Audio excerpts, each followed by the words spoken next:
Welcome to Deschutes County Board of Commissioners meeting. This is 9 a.m. Wednesday, February 12th, 2025. First item on the agenda is Pledge of Allegiance. Please join me. Pledge allegiance to the flag of the United States of America and to the republic for which it stands, one nation under God, indivisible, with liberty and justice for all. Great. Celebrate. Well, yeah, that was a good one. We're all working together on that. At this time is citizen input. So we do have a topic on the agenda, and the culture is not to have testimony on items on the agenda. So I do apologize, but this is our how we flow. So the three requests for speaking on the wildfire map, we are going to have our agenda item, which is going to be education, discussion, and setting direction to this.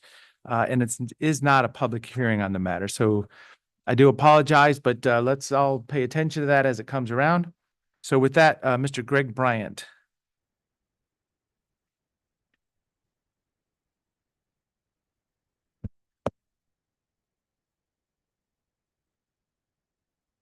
Thank you for allowing me to speak to you guys. What is this? Deschutes is an unincorporated community that I think needs to have a community plan. I believe this is long overdue. We've had several emails. I have had several emails with William Grove, and on the last one, he told me I should represent this to you guys, and then we'll be presenting it to the planning committee tomorrow night. Okay. And what it is Deschutes Woods is the third largest community within Deschutes County.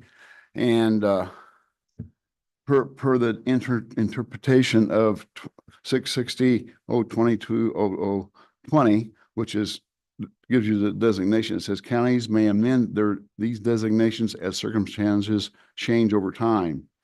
And then they have a list of items that specific incorporated boundaries that were shown on an acknowledged plan map on 10/28/1994 are deemed to comply with subsections 2 and 3 of the rule unless the boundary includes and designated by the farm use criteria. Now, my consideration, what the code that everybody's considering, anything that is on 1994 can be a community, but if it's not, it can't be. Now, 1990, Deschutes River Woods still had over 2,300 people involved there. Okay. And I don't think that they intended to have that was the only designation. That's 31 years ago. I think you can change those designations. You don't have to stay with the 10/20/28/1994 designations. So I'd like to have you guys to have a community plan presented. Thank you, Mr. Bryant. Okay. Mr. Bryant, Any questions? are you asking to have DRW reclassified as an unincorporated community, or you're just asking for a? I think it should be considered an unincorporated community, and therefore then it can be you guys could have, just like you did with Tumalo and Terrebonne, because I'm hitting a wall saying it can't be because it's not an unincorporated community. So I'm asking you guys to do a plan like you did with Terrebonne and Tumalo. And your reading of the statute is that it actually could be classified as That's correct. What unincorporated? I'm saying is it says counties may amend their designations and circumstances as change over time. And you're basing everything as of 10/28/1994, which is 31 years ago. I think things change. Well, And I could base it. I looked for the tax information for the church and also for the school that's there, and that they went back to 1996, but I didn't see anything further than that. So I don't know, but they do have the designation for the store, but that's only for the store. It's not for anything else. well, I think we could ask county legal staff and community development staff to look into this new interpretation of the statute and report Okay, back. And I'm going to be at the planning meeting tomorrow and we'll also bring this to their attention. Great, thank you. Okay, Very much. that's what Will wanted me to do. Thank you. So as I say, for other than the folks on the topic of the fire map, is there anybody else on any items that's not on the agenda? Anybody online? Thank you, Emily, for joining us.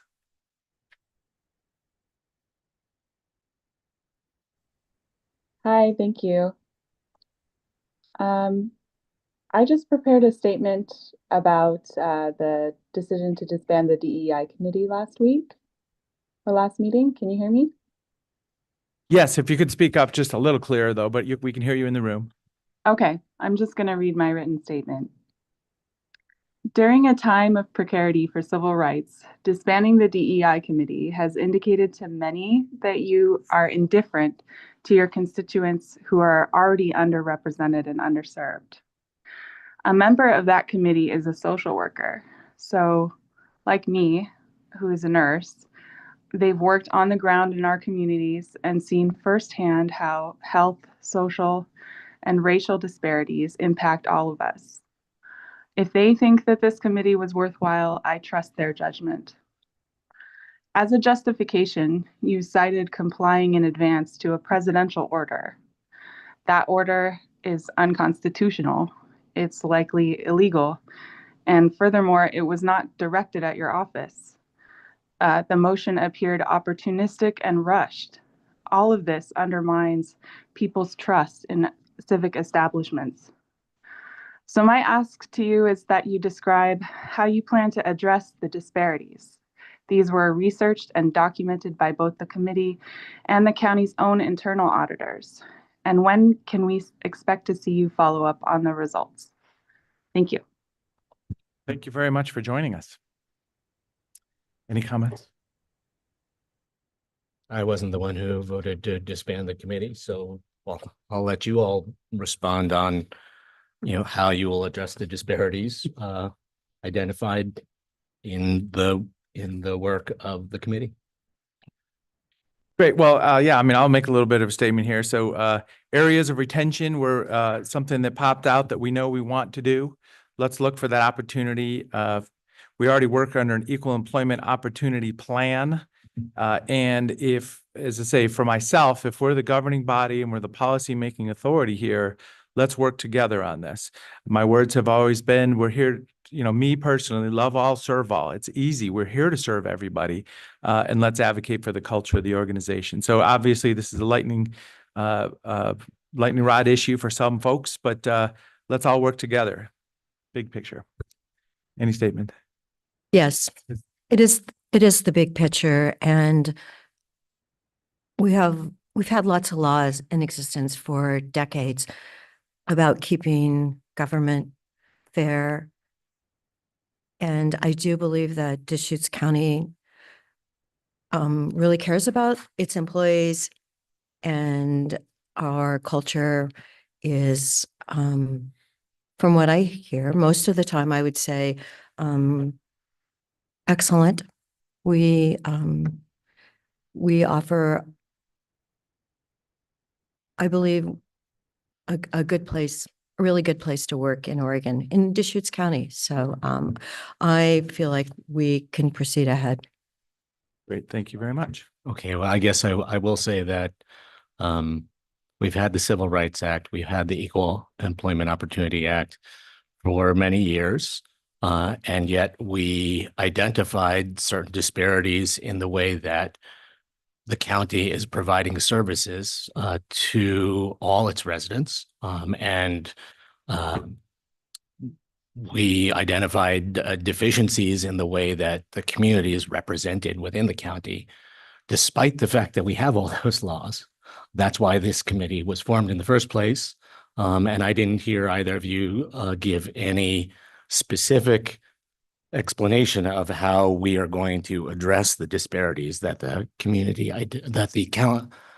county committee identified as part of their work. Well, if you'd like to, provide us a list for discussion at our board meeting, maybe we can do that. Because you're saying we're generically responding, but it sounds like there's a generic list of disparities, which I don't have. So as I say, we could go on this. Well, there were multiple documents that county staff produced in response to the agenda item last week, the work plan that the committee was working on that are readily available and could be considered if we wanted to actually in a detailed way identify the ways that we are going to address disparities that exist within our county organization and our community. Thank you very much. So this has been citizen input. Is there anyone else? So seeing none at this point, Commissioner DeBon, I'm sitting here and I'm thinking, we have a room full of people. I'm not sure if they're all here because of the Senate Bill 762 and the fire map that a lot of us have received certified to our house that we had to sign for to see that we are in high fire danger. You know, I got that map. And I know that several other counties have responded to the map. In our neighboring Crook County has sent a letter in. I believe Jackson County has sent a letter in. And I actually had the experience on Monday when I was in Salem in the legislature talking to legislators and asking them, what does the Oregon Fair Plan, what is their limit now? And I can tell you, no one knew the answer. I Googled it. It's up to 600,000, but I know that people are losing sleep. It's really, it's frightening what it is doing to our community. We have the danger of fire. We have the homeless down in South County. People are worried about, and in so many cases, it is their main asset of their retirement. And they see all this just mushrooming out. And I honestly feel like they should be allowed to speak today. I just really, you know, I just lost a friend in a fire in Malibu and the Palisades fire. It hits really close to my home. I had a lot of friends whose houses burned to the ground. There were no firemen there, but there are some good stories that we can share. And yet insurance, how many of those people were uninsured in California? And if we aren't going to actually step up today and make sure this doesn't happen in our beautiful county, it's really, it's not a good day. We have got to step up. Legislature needs to hear from us. so I want to get through the other business of the county and bring this. I mean, yeah, this. But I is want to the hear topic of the from day. them. I want to hear from them, though. Well, let's have that discussion at the item when we get there. please. Well, I know they're here and I just thought, well, do I wait or do I say it now? But No, thank you very much. I So, had to say it now. I'm trying to get to the agenda so we can have this discussion. I mean, if we want to kind of preload the discussion, there is something that I worked late into the night last night and early in the morning this morning to produce for our constituents. There is a tremendous amount of misunderstanding about what these wildfire hazard maps will do and won't do. I tried to write a concise explanation and offer citations where you can actually go and read real information to better understand that. And I guess I would just say, as a commissioner, a tremendous amount of my focus is on what will protect Deschutes County homeowners from losing their homes in the next wildfire, which are inevitable. We live in a fire-adapted community. I am happy to talk about how to make these maps better, but trying to make the maps go away is a distraction from helping us protect Deschutes County homeowners from losing their homes in the next wildfire.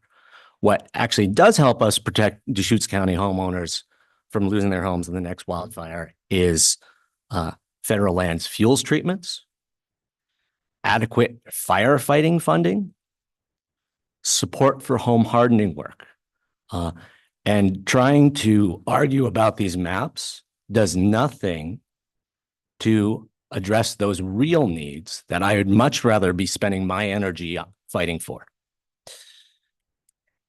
So now let's get back to order here. So, stand by. So how about we do the rest Let of me- this meeting? Hand these out. Well, I'm proposing that we, move our public hearing of item number 12 after this item, work through the rest of the agenda and get to this item. So we do have other business today. Thank you. Is there support for that at this time? Yes. So item number 12 is a public hearing on text amendments, and I'm going to propose that we move that after item number 13. So it'll just take us 15 minutes or so to get through the other items before we can get to this, and then we'll go from there. So as I say, trying to keep on a little bit of a plan here. At this time, the consent agenda, which has 10 or so, 10 items on it today. So move. Second. So I do have just a couple questions for our road department. If somebody's here referring to the uncoated rock and the paint, Cody Smith possibly, if he's on remote. Okay, so I'm just acknowledging that in the past we used coated rock, so just asking about the concept there, uncoated or coated rock. And it may just be a cost item. And then the paint, when we purchase paint, we do that for other jurisdictions usually. And I was just wanting to learn the lay of the land of this year. So I'm not opposed to any of these, just a couple questions, and we can learn about those afterwards. So it's been moved and seconded for the consent agenda. Any other discussion? Seeing none, Commissioner Dare, Yes. Commissioner Chang, and Chair votes yes. So that was hundreds of thousands of dollars for contracts that just got approved at our meeting. Item number 11, historic. So we are going to do this one, historic preservation, local certified grant request to apply. So this will be quick.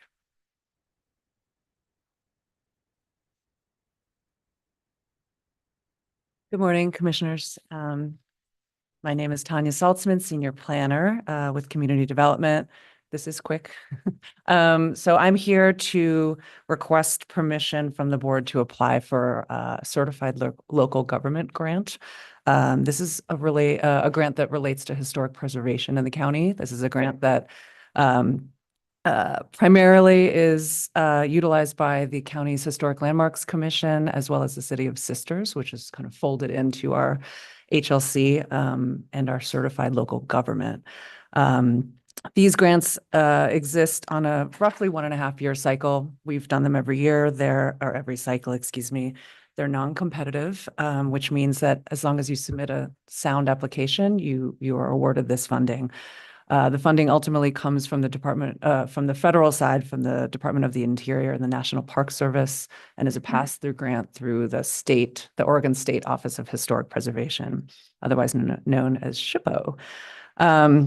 This year, well, I'll back up and say, per the policies of the county, no matter what the amount of the grant request is, if there is a match involved, it's my duty to come before the board to request this permission. So that's why I'm here. This year, we're requesting to apply for a grant of just under $9,000. This is a little bit more than previous cycle and a little bit less than cycles before that. Generally, this is the primary funding stream for the activities of the HLC. There's no money allocated in the county budget directly. In the past, it's funded education efforts, mailings to owners of historic properties, boosting the Sisters story map of their historic resources. Let's see, printing brochures of their historic walking tour in Sisters, which apparently is flying off the shelves so quickly that they are applying for additional printing. It's very popular in the City of Sisters, and it's gotten really well received. It's been really well received. So that's fantastic. That's the type of thing that the grant has historically funded. It also funds training. As the board's aware, we have 4 new HLC commissioners this year, which is exciting. And they're coming in with varying levels of experience. So training is a great opportunity. In conversations with our state historic preservation office, they recommended us pursuing kind of this angle this year. So as a result, the bulk of the request is for training, specifically for the Oregon Heritage Conference, which is in the spring of 2026 in Woodburn. This has been recommended as just a high quality event for commissioners to figure out their role as historic landmarks commissioners when it comes down to making decisions about local properties who want to alter, restore, or sometimes demolish historic properties that are listed on our Goal 5 historic resources. So that money, funding for that is the bulk of the request. The rest of the request includes, as I noted, updates to the Sisters Walking Tour brochure, general support for the Three Sisters Historical Society. In the past, we've helped them out with things like audio equipment for oral history projects, things like that. Annual membership to the National Alliance of Preservation Commissions, and they do a lot of training as well, lots of webinars. It's extremely helpful for our commissioners as well as staff. This grant does require a one-to-one match, and that is historically provided by county staff time. So usually it's me. So that is not a check that the county is writing. It is just a staff time. So we make up that balance accordingly to what the hard costs are. It's a combination of grant administration, the general work that I do to support the HLC. This year, we're going to be keeping a close eye on the DLCD rulemaking that has just concluded concerning Goal 5 cultural areas. This is a new category within the historic preservation Goal 5 wheelhouse in terms of being able to nominate different types of areas as a Goal 5 resource. The rulemaking just concluded. We'll be getting direction from DLCD on how to update all of our codes and our materials. So we anticipate a lot of staff time for that. And just miscellaneous website upgrades and things like that would represent the rest of the staff time. So that's my request to the board on behalf of the HLC. If we receive approval, that grant is due on, the application is due at the end of the month. So I'll get that together. Once we are awarded it, assuming that goes through, we'll come back to the board through the standard procedures to get all that signed off. And we'll have until next summer to complete those tasks. Great, thank you very much. When I think of the historic preservation grant here and our efforts, we've got, I just think of the old Grange buildings or the Oddfellow cabins up at East Lake, or some of the buildings downtown Sisters. There are some just jewels and gems out there, and its partnership with the ownership also of those properties, but also acknowledging the history. We do talk about the indigenous history of the area, and when you think of 100, 150 years, it seems like a long time, but then on the other hand, maybe not. So I really do support really just taking some time, thinking about this, respecting the history. And if we can partner with our dollars on this, I'm in support. Tanya, this is, as I was reading this staff memo, I was struck by what a large percentage of the grant funds that we're seeking would be invested into committee members, which I think is that is an extremely important and good investment. If these are folks who are really digging in deep and are going to be with us for the long term, working on historic preservation, and I would love to just get a sense from you from these however many months that this new committee, newly infused and re-energized committee has been meeting, whether you have a feel for that kind of level of enthusiasm, commitment, stick-to-itiveness from these new committee members before we decide to invest this substantial amount of money in training for them. That's an absolutely fair question. Not, I don't have a crystal ball, but they're really enthusiastic and we're really excited about it. We just met last week, actually. And one of our newest commissioners is really interested in kind of cultural landscapes, indigenous history. He has relationships with the tribes, I think is fascinating. He's very interested in things. Another member's works with a lot of historic building stuff and is involved with the Tower Theater. I know that's within the city of Bend, but they're very interested, and they seem hungry for training, I think. And even the existing commissioners, they recognize, some of them have been around since before I certainly have been the staff rep for this, and they've mentioned that they could use this training as well. So I think, of course things happen. It's possible one of our new commissioners might have to step down due to schedule issues. So that might be the one issue, but we would recruit or send a staff member, myself or someone from Sisters. So I do think that there is some depth there. I don't think it would be wasted. Thank you. Thank It's you. a I good- don't need people to sign in blood or Of anything. course. No, no, I no. just wanted to get your feel for it. I was kind of asking them to sign in blood a little bit because we do need to commit to the money, but I do think it's a very worthwhile investment, and it's cyclical. So the more you get people jazzed up about this stuff, the more they want to stick around. You know, I think it's a good investment in my opinion as staff. Great. Thank you. There a motion? Well,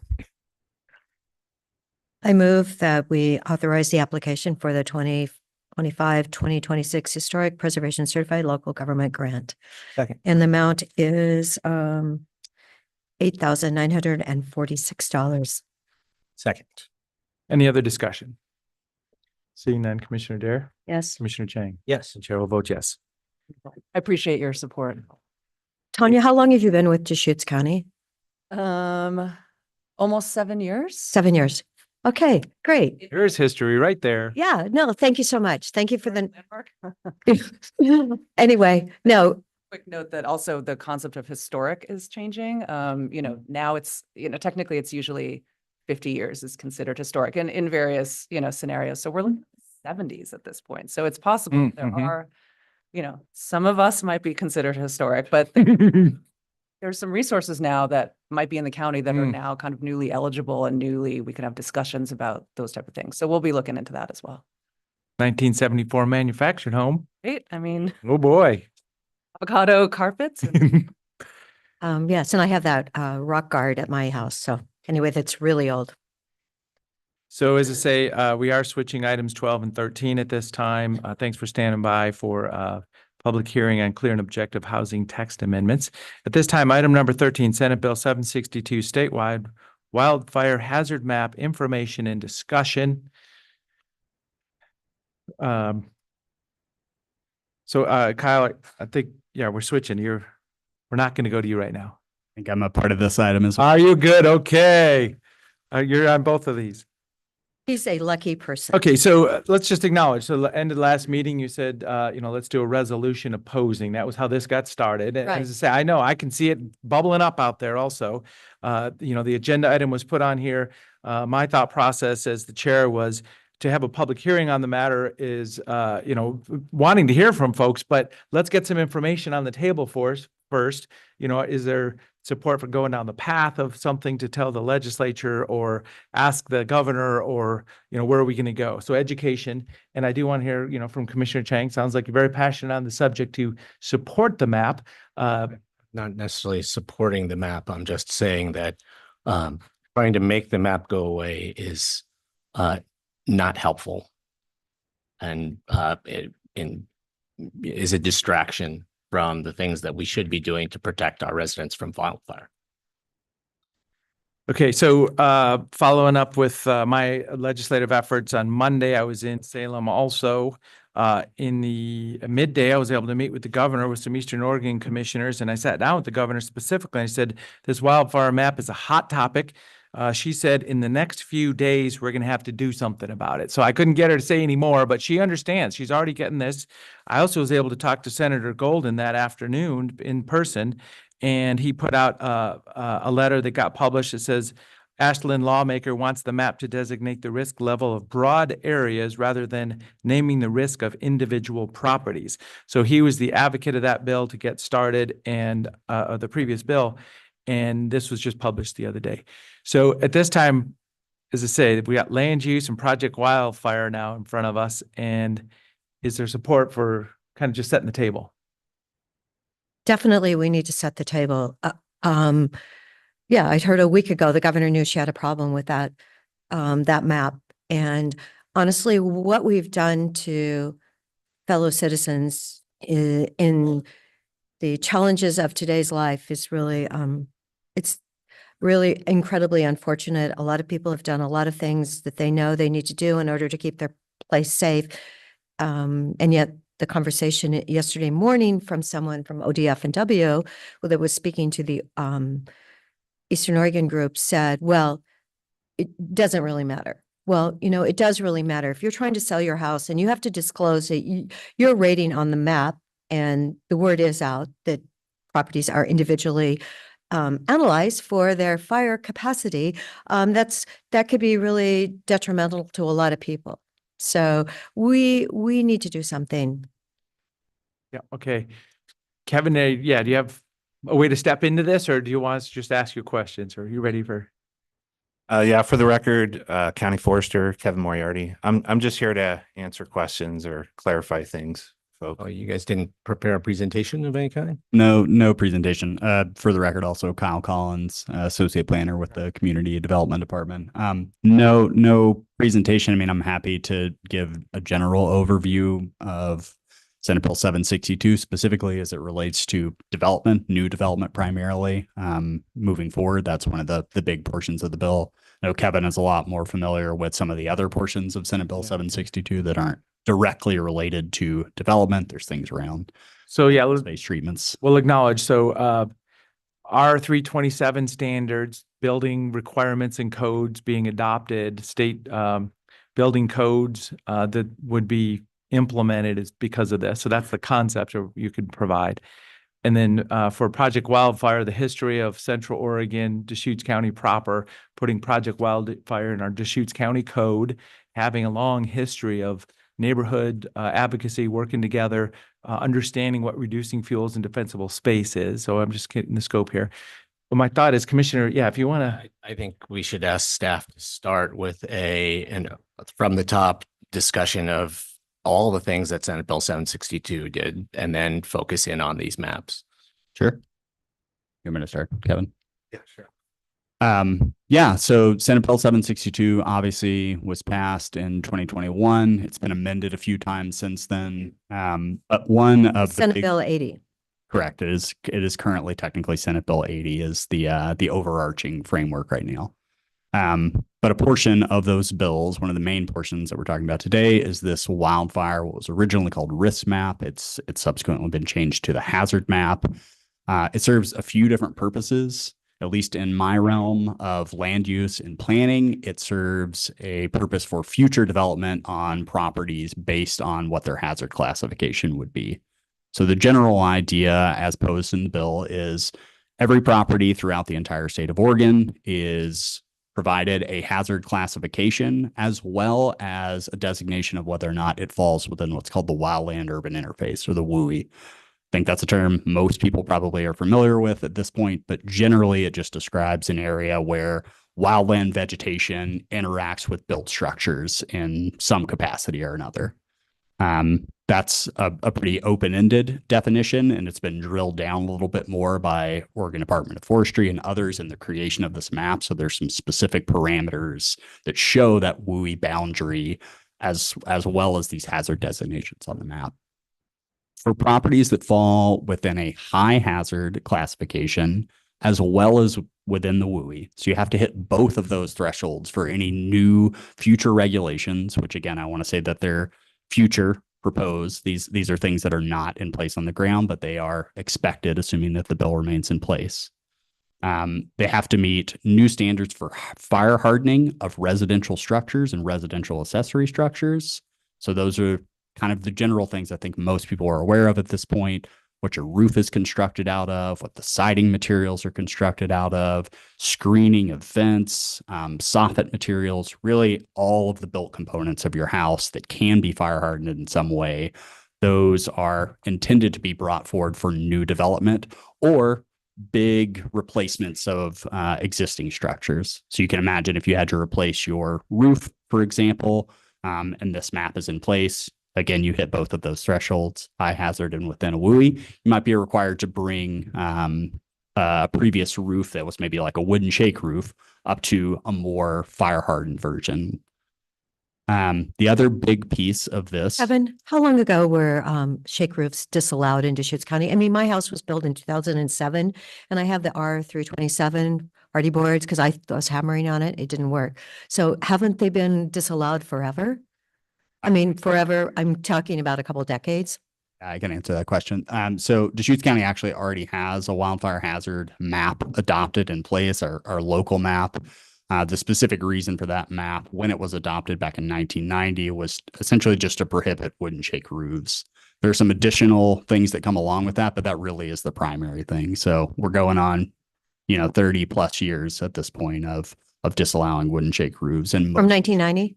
correct. Thank you. Thanks, Kevin. So just one point of order. We've had some people join us at the beginning of the meeting. Commissioners, we're passionate to speak about the Senate Bill 72 wildfire map. So the agenda was changed and we are on that topic at this time. And I do apologize for people that might be coming in or following this, as I say, a byproduct of us switching the agenda. But so offhand, are new asphalt shingles fire rated as a rule? Some of them are, yes. So some are, some aren't. Some are and some aren't. Most new asphalt shingle roofs likely would qualify under what we call the R327 standard. So you mentioned that before, Chair. So the R327 standards are already an adopted part of the Oregon State Building Code. What we're kind of discussing right now is where those particular standards would apply going forward to new development. So there's actually already existing developments, accessory dwelling units being probably a pretty good example. Very recently, replacement dwellings and resource zones are required to come up to these R327 standards. So the R327 standards, those fire hardening requirements, are not a new standard. Right now, it's just an expansion of where those particular standards would actually apply.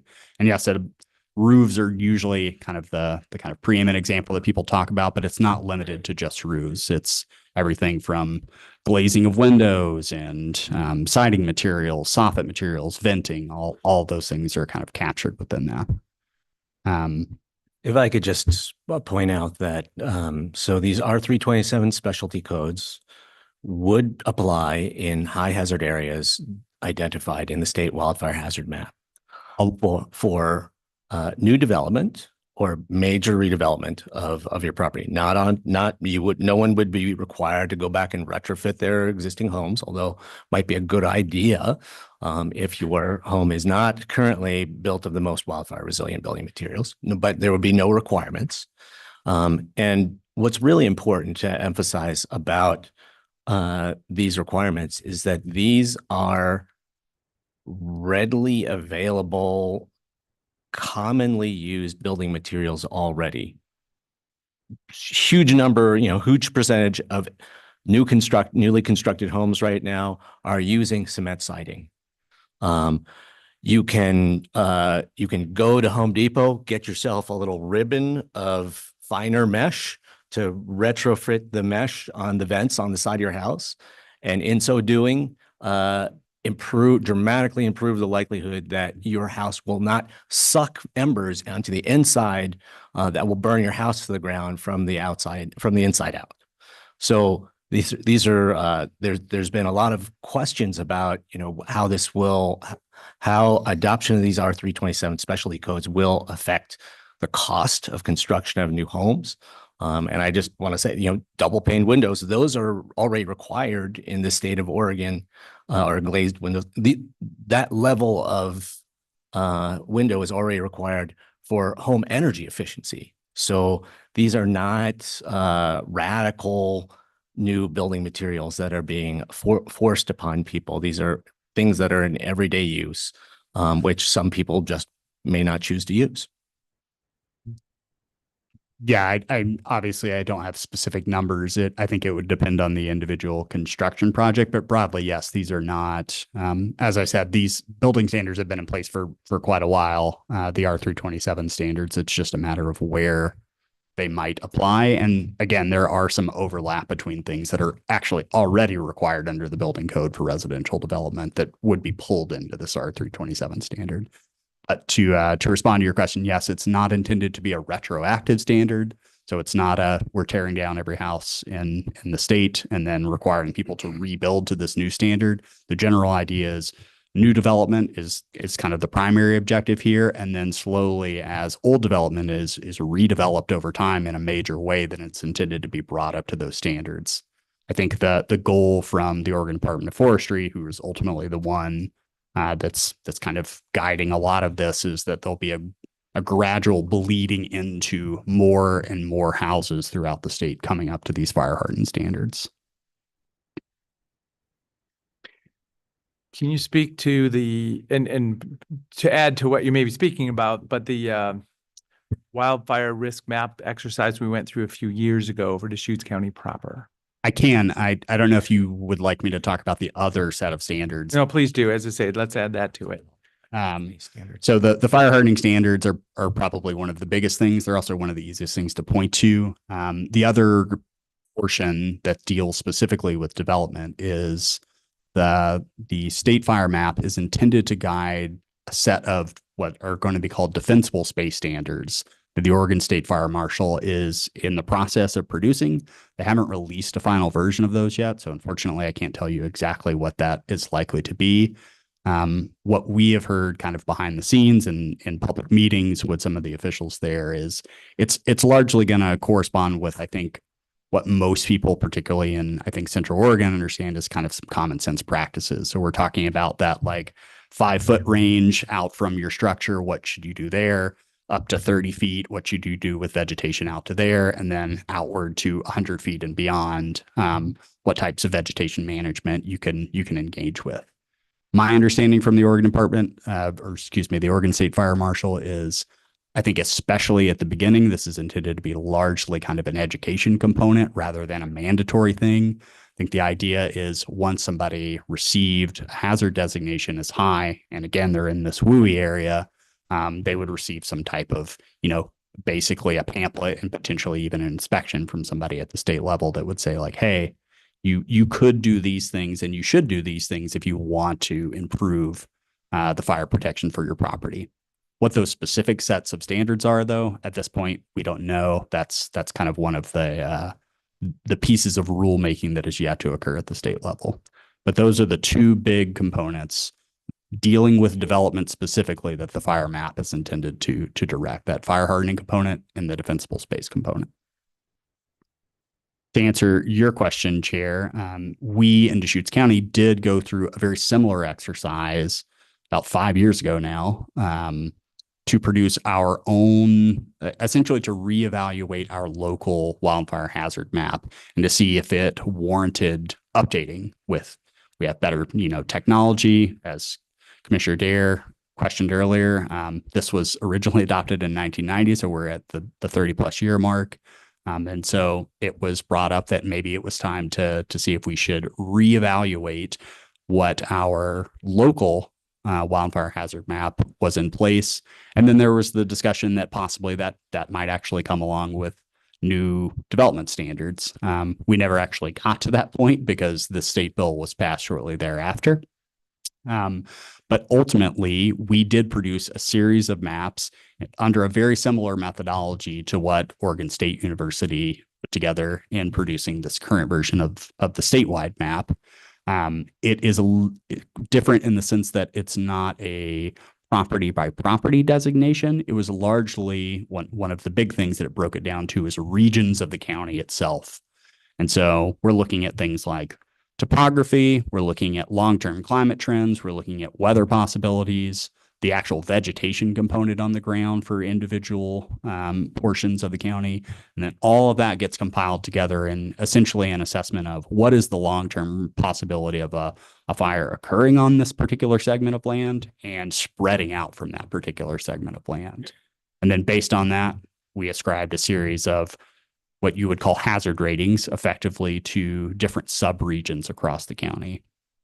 The kind of big Kyle? takeaway, yes. Kyle, I'd like to bring up that when you did that work, you actually, you did it to regions, but when there was a irrigation pivot, I know that those were not considered high areas. And when the map first came out from the state, I remember we were in Klamath Falls testifying and I'm going, excuse me, these are all, looking at sisters, the areas that all had the pivot systems, they were high danger. And I'm going, no, I don't believe, I think you need to, reevaluate. So we have been testifying about that map for quite a while. And, I think the way, they went to such detail, that really wasn't a good idea. I had an evacuation center right in my backyard at a hay ranch in, I believe, 2012 fire in Sisters. And yet, we're still considered really, really high, even though there's a whole sprinkler system that surrounds one side of my, where I live. So it's, what we did was one thing, but I don't believe they took our information, did they? They made their own? So they had a prescription that came directly from Senate Bill 762 and ultimately Senate Bill 80 of how to produce this particular map. I obviously I'm not a part of Oregon State University, so I didn't produce that map. I don't have access to the data sets that they use. I don't have access to some of the behind the scenes, how they put this all together. What I can say is that it followed at least a somewhat similar methodology in terms of the broad scale strokes of things that they were evaluating. So again, to reiterate some of those things that I mentioned earlier, we're talking topography, we're talking vegetation, long-term climate trends, all of those things kind of got factored in. My understanding, particularly from the language of the Senate bill, is that that's a very similar approach to how Oregon State University put together their map. I think one of the big differences, again, though, is one of the designations from the Senate bill is they were required to ascribe a hazard rating to individual properties themselves, which we did not do. Again, we took generally this broader scale approach and applying it regionally across the county. I think generally because there was an acknowledgement that it probably, once you start getting really fine grained detail into this, it's more and more difficult to add in the level of data that you might need to get those. So we landed on this sort of regional approach. There's a report if anyone in the community is interested. It was released again almost 5 years ago now. The Wildfire Mitigation Advisory Report, you can find that online, as well as these maps that I'm talking about if you actually want to see geospatially what those hazard ratings look like. Well, and I'm thinking back, the conclusion was that most of Deschutes County is in a high fire hazard scenario. On a hot wind-driven day in August, if there's a fire, the direction of the ember storm could just keep on going in timbered areas, but also open grassland areas. And yes, there's irrigated fields, but it'll just go. So that was generally the conclusion. And it was hard to draw a specific line anywhere to say, okay, if there was a fire, it would stop at some line. So it was the conclusion of the group was high fire hazard. Yeah, it is a sobering exercise in a lot of ways, but yes, ultimately the executive summary is there's essentially no place really in Deschutes County that has what you might consider a low fire hazard. We at least have moderate hazards almost everywhere, and a large majority of the county is actually, at least according to the analysis we did, fairly high hazard, which presumably bears out in people's personal experience as well, especially over the last few years. The really good news is I was first elected in office in 2019, and I believe we had 35 fire-wise communities, and now we've doubled that and gone way beyond. So people are waking up and recognizing what they can do. And I really feel that a lot of people have, and, are fire free, where you can go and clean up. We've done some things that are really incredibly helpful for our situation. And yet again, we have, 79% of our property, our land in Deschutes County is owned by the government, the other government, the federal and the state government. And so we need to step up what they're doing too. Remember September, I believe it was September 7th of 2020, when we had the 70-mile-an-hour winds from the Northeast. And it actually burned 4,000 homes, but it was on the other side of the mountains.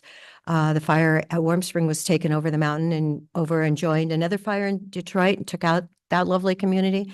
You see what has happened when there is the wind. And so honestly, that is the worst. That's what happens in Southern California, that Santa Ana wind, which they get on a routine basis. Now, have we seen a wind like that 70-mile-an-hour wind in September of 2020? I don't believe that we have seen that since, but that's something that is the worst situation. And you must be totally prepared at that time and have your place immaculate if you're going to have any chance of surviving.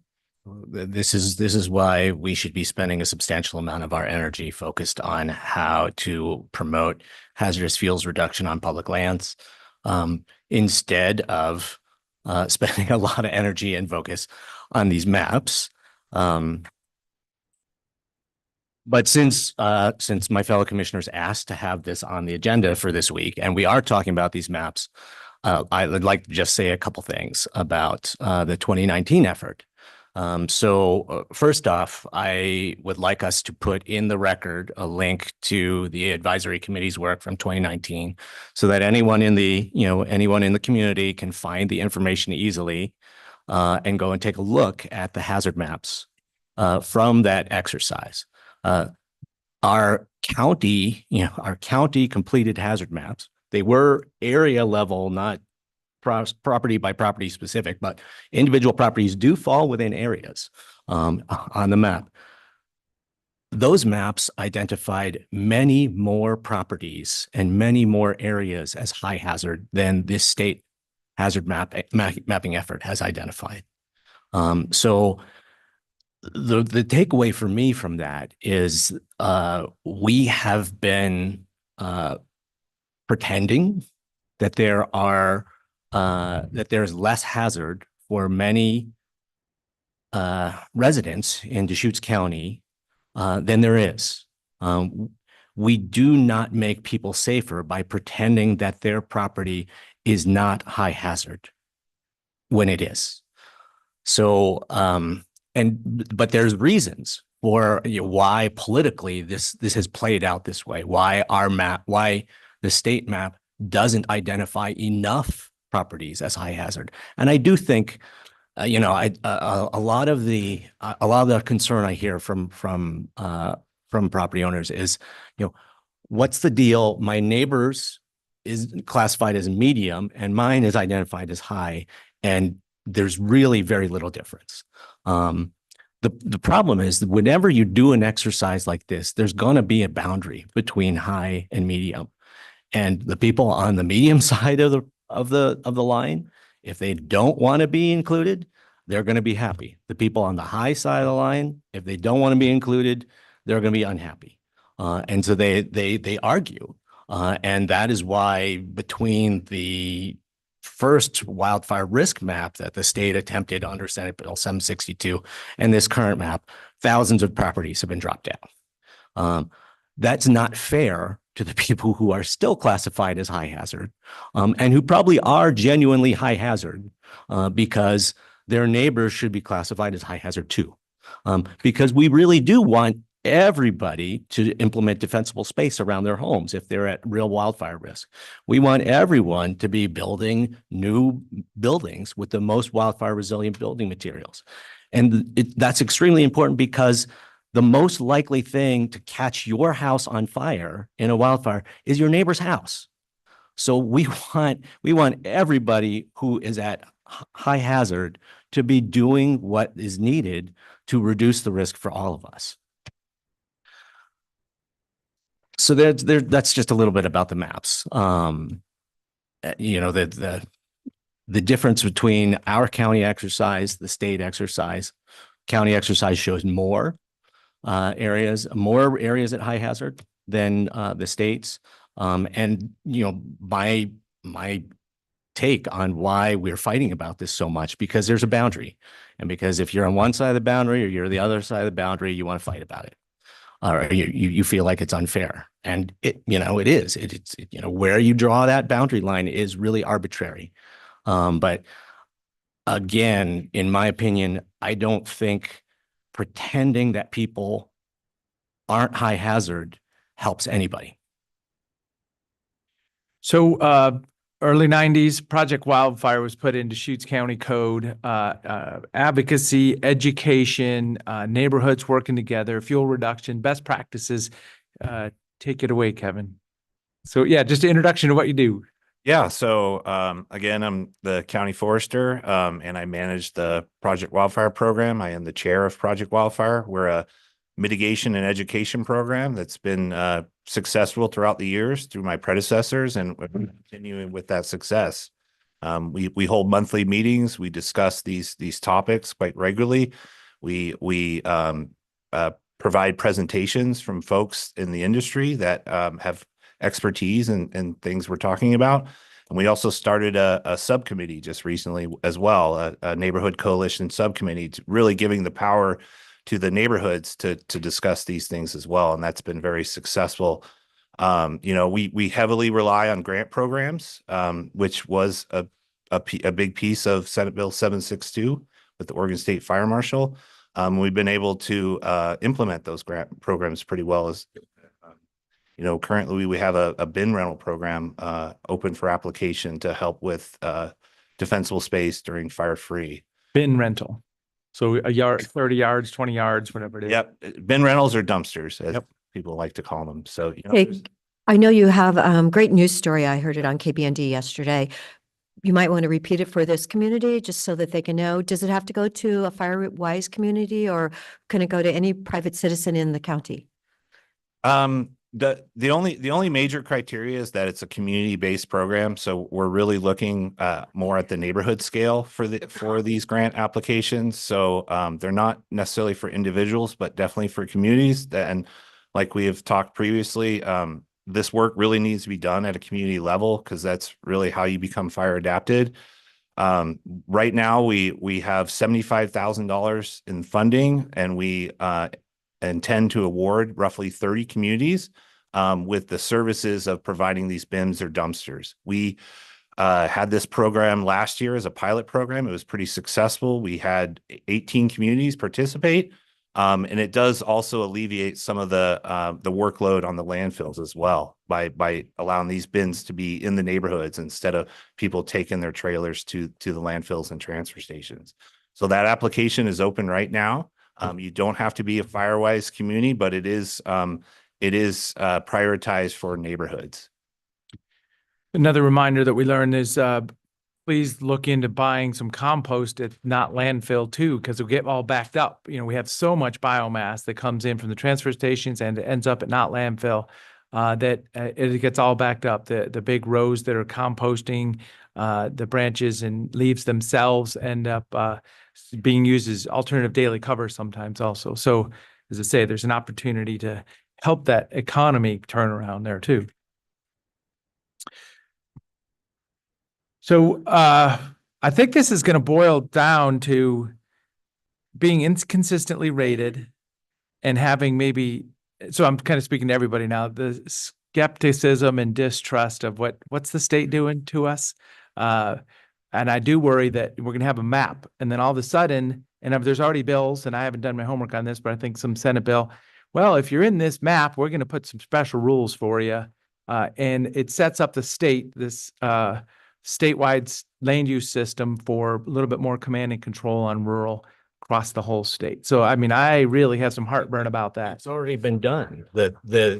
What Senate Bill 762 says is if you're in a high hazard area, you're going to be required to do defensible space and you're going to be required to use wildfire resilient building materials when you do new construction. That's it.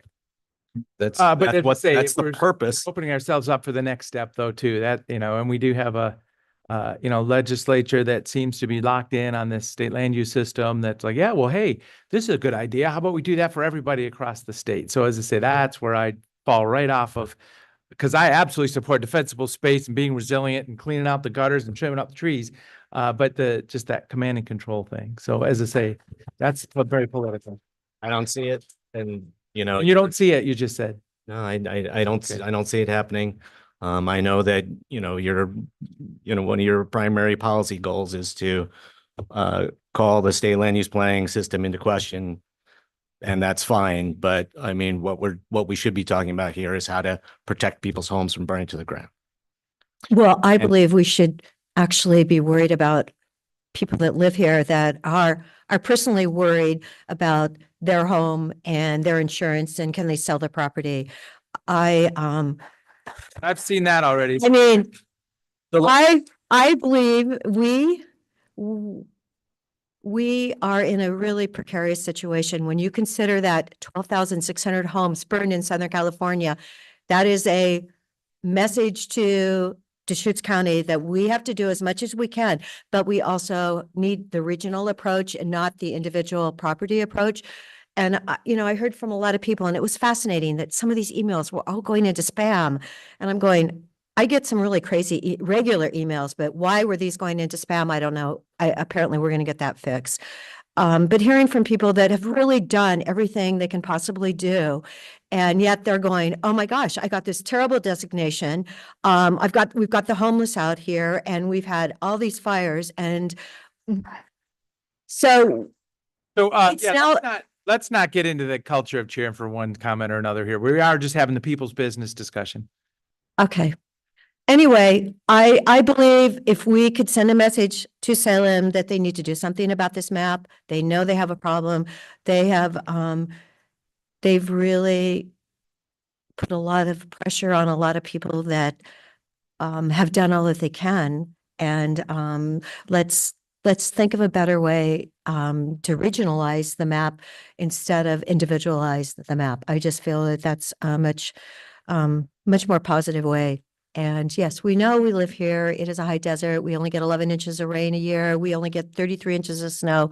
There are givens when you live in Central Oregon, but we as county commissioners can really help people take the pressure off where they have been so impacted.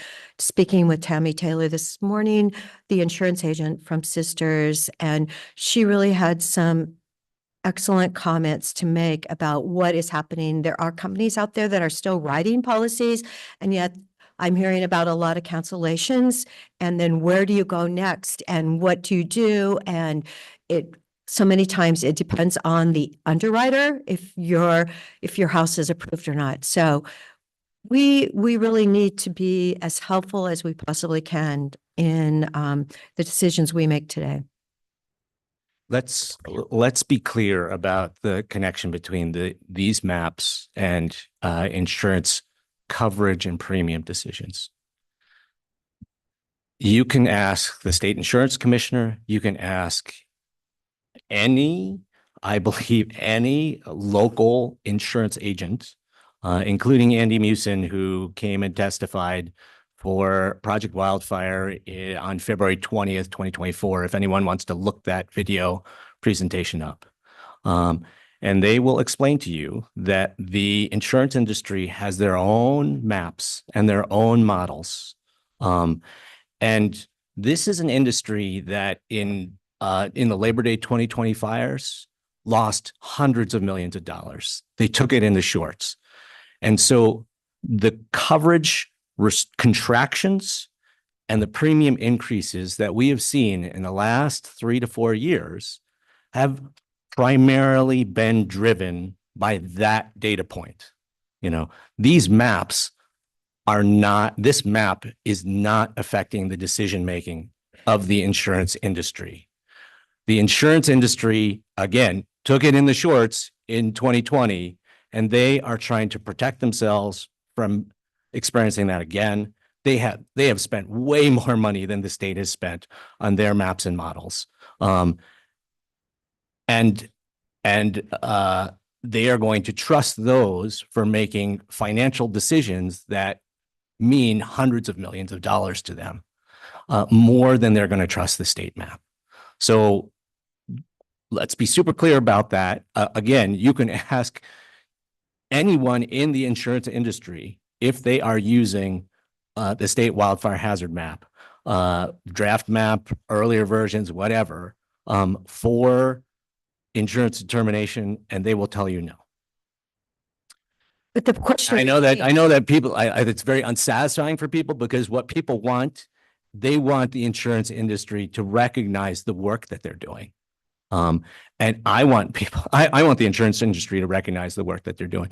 There is a bill in the state Senate introduced by Senator Jeff Golden. It was, I don't think it's been assigned a number yet, but basically this bill would provide funding and technical assistance to whole neighborhoods that wanted to do the work, harden their homes, do defensible space.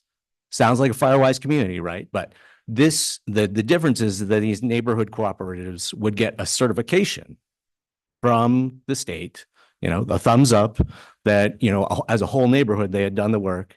And then the insurance industry would be required to recognize that certification in their premium and coverage decision-making. You can't require a certain percentage of discount because then they'll just jack up the premium so that, the discount gets them back to the same place. But what we're trying to do here is do real work to make people's homes safe, and then force the insurance industry to recognize that work. That's what we need to do, not fight these maps. So the appeal form was put in the packet sent to property owners. When I spoke to Senator Golden 2 afternoons ago, he said, when in doubt, put an appeal form in. Looks like it's hazardmap@odf.oregon.gov. So when in doubt, and there's an opportunity, additional issues as specified below, specify the issues addressed and relief sought. So this sounds like it's a real legal technical appeal form, and this is the opportunity, because we're receiving emails. And as I say, the way our week goes, after today, I'll start to respond to some emails or please respond to this email. We've just been buried for a few days. But this is the way to get information into the decision makers right now. As I say, the governor is going to be taking action, whatever that means. They know that then it's time. It's time to, from my point of view, I'd wish the governor would stand up and, explain the big picture, how we're doing this together as a state, how we want to reduce wildfire risk. But yeah, as I say, I don't know that I would ever support this if I was in a voting position at the legislature. Difference of opinion here, but as I say, I think the goal is the same. If we have a hot wind-driven fire event, we want to be resilient to it. Your private property and even your neighbor's property, right? I don't want to see burn houses in the neighborhood. So setting. If we could just reemphasize, so there is an individual appeal process for this map. So any individual property owner can undertake that appeal process. It's not easy, but if after hearing the discussion today, it means a lot to you to try to get your property reclassified. There is an individual appeal process. We can make sure that is in the record so that people can find the information as well. And I'd encourage anyone who wants to undertake that process to undertake that process. So at this point in time, I was just going to get to the concept of, we kind of set the table here. Where do we want to go with this? Because as I say, you start off, let's put a resolution opposing this. In fact, I still don't know what you handed out into the room. You said you worked real hard on something and you handed it out. I have no idea what that is. This is a fact sheet for those who arrived late. I did a little fact sheet on what these maps do and don't do. Sorry, I forgot to hand that. Very much. So this was provided by Commissioner Chang today.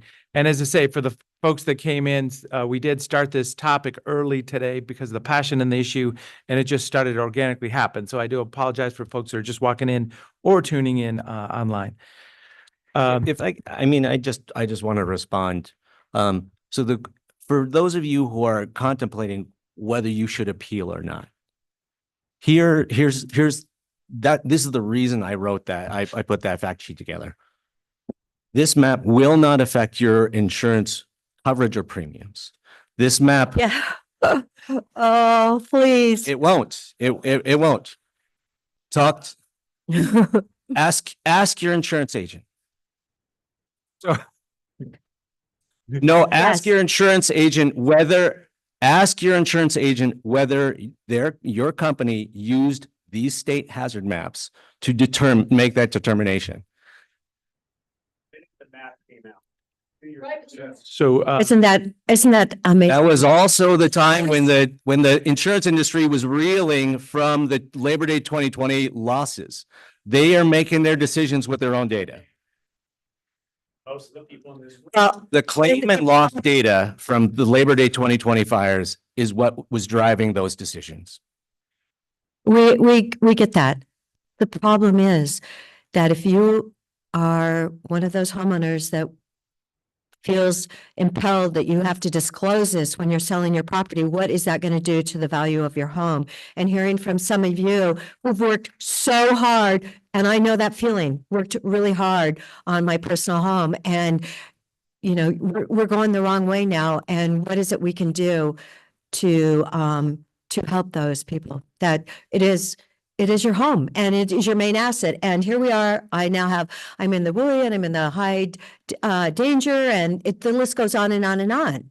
I So, already got that call. Somebody said they're in the middle of a transaction and the buyer came back and said, well, let's No. negotiate. yeah, not going to, they say they can't find insurance. And I've been hearing that for quite a while. So I did So, Right. so there's requests to speak in here. Yes. Say, this is kind of unprecedented, you Well, it's, okay. Hey, I'm the person who had the fire go around my house. saying, do we? And- do a public Yes, hearing some I time? believe we want to hear from some Yeah, people. not a I want to hear from I want to hear from the Yes. community because these are the people that have done a lot of work, or if they haven't, now they're recognizing that they need to do more work, but then it's got to be a joint effort by a lot of people. And I'm just acknowledging, so this is passion on a subject in front of the Board of Commissioners. It's a statewide map as done by the legislature. So this will be record in the public that we're having these discussions. It's not a decision by the Board of Commissioners. I'm just warning you that. I mean, that's the But I do want to make a, decision we could do is resolution saying we oppose this, or a list of reasons why we're struggling with this, or, there's a work product we send to the legislature from today.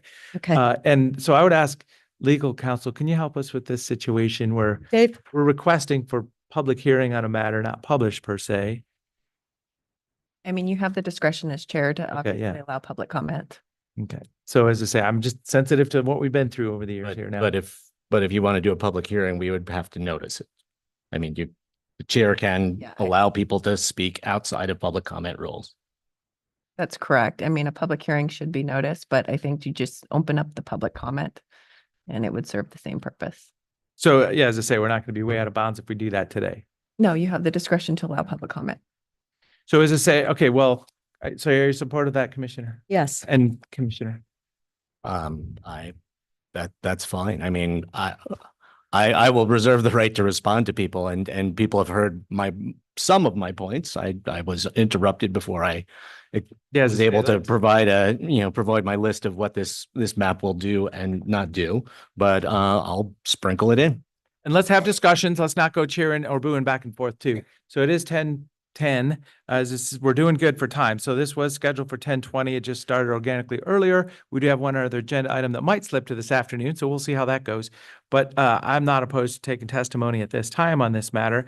We'll start with the three requested from the beginning of the meeting, and then go from there. So there could be blue forms in the audience.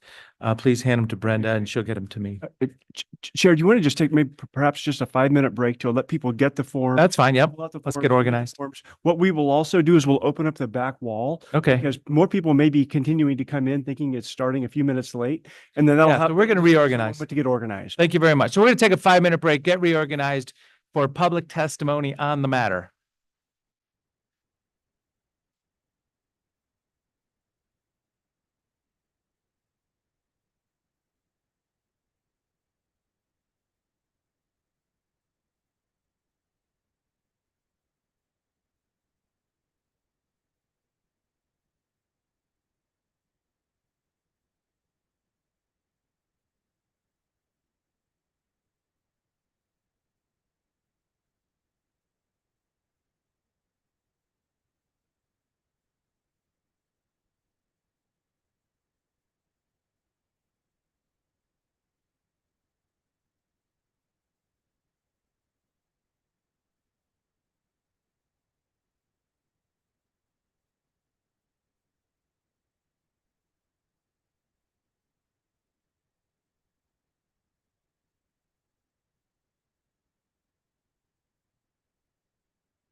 Let's get back to big together here. We usually don't have a hammer. What do you call that thing? The Gavel. The gavel. Yeah, I don't have a gavel, but let's pretend I did and let's get together again. I usually don't need a gavel. And we have had one up here. So at this time, it's going to be citizen input on the topic of the wildfire map with the table set from earlier today. I want to thank everybody for participating. Yeah, we're just going to start at the top. Let's work together on this. No cheering, no jeering, please. So Sita Kelly, and as I say, you had put in testimony for the beginning of the meeting. So these are the first two, and then everybody else had signed up since. Thank you. Thank you, guys. I would like to request that Deschutes County. Oh, you need to identify yourselves. Oh, Miss Kelly. Sita Kelly, 65115 Smoky Ridge Road, Bend. You guys hear me okay? Okay. I would like to request that Deschutes County join and unite with the other Oregon counties to oppose SB 762, Section 8, or formally file language to protect us, as this is the second attempt, 2021 and amended in 2023. Crook County has already become engaged, and I would imagine that Jefferson County will want to come on board. Deschutes has the opportunity to be part of the trifecta and make us stand together as Central Oregonians. Counties like Josephine, Douglas, and Jackson have already band together to approach the governor about this issue. Inconsistencies of the map has significant concern with the fairness and legitimacy. There are numerous examples throughout our county where tax lots are singled out as being both classified as high hazard, despite surrounding identical neighboring parcels being classified as moderate hazard, as Mr. Chang stated. This rationale underscores that true fire risk is not being considered. Personally speaking, my Ridge address hasn't seen a wildfire in over 120 plus years, according to the Deschutes.org fire history from 1900 to 2021. The state is effectively convicting certain property owners without a trial and limited grounds to challenge the classification of our property. The state is suggesting fire marshal evaluations, which in my opinion means government HOA, and violates the understanding of my private property. The only choice for homeowners is to file an appeal or a cease and desist, which might go before an administrative judge. That puts the burden on the property owners to defend a decision that was made without our involvement and requires us to go through a complicated administrative law process that we can't financially afford. This suffocation is threatening my biggest asset. As Patty mentioned, it's my real estate. It's my only thing I've worked for my entire life. The root cause is not responsible homeowners, and we all know this. The target is the fuel that's not maintained, like BLM.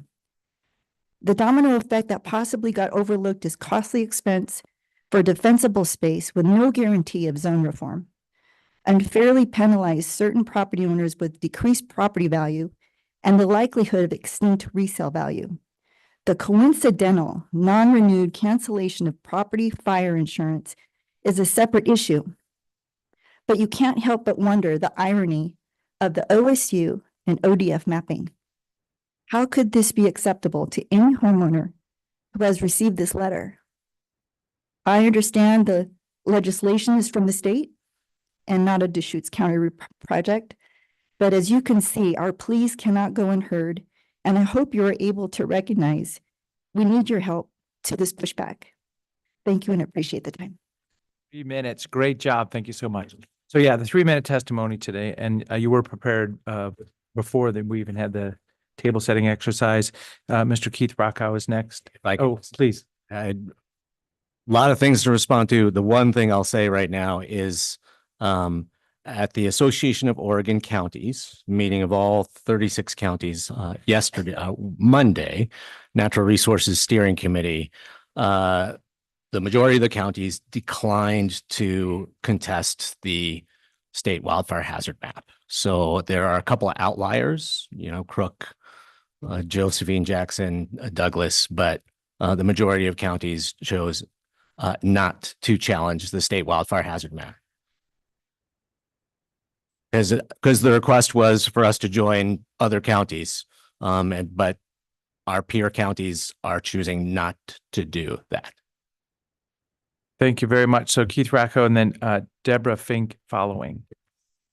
And you can, Deborah, if you want to join us at the table, you can, because there'll be plenty of mics. Thank you. Thank you. My name is Keith Rocco. I live at lot 151308 AA 02126 in the northern part of Redmond. Good morning, Commissioners DeBone, Adair, and Chang. Thank you for the opportunity to address SB 762, specifically the wildfire hazard map and the map's accuracy and legitimacy. I'm currently the Deschutes County Republican chair representing 44,000 voters, and for over the past 24 years, I have worked as a professional wildland firefighter. I have taught and trained over 500 professional wildland firefighters. I have fought over 100 wildfires across the United States, many right here in Oregon and many right here in Deschutes County. Hourly and daily on a wildland fire incident, weather data is collected by professional wildland firefighters on the ground. That data is turned into the operations unit and given to the incident fire behavior analyst. He or she enters that data into a modeling program to produce a map that shows us, the boots on the ground, what fire behavior we can expect that day or even the next. The map is based on data collected each day, not 2, 3, or 4 years ago.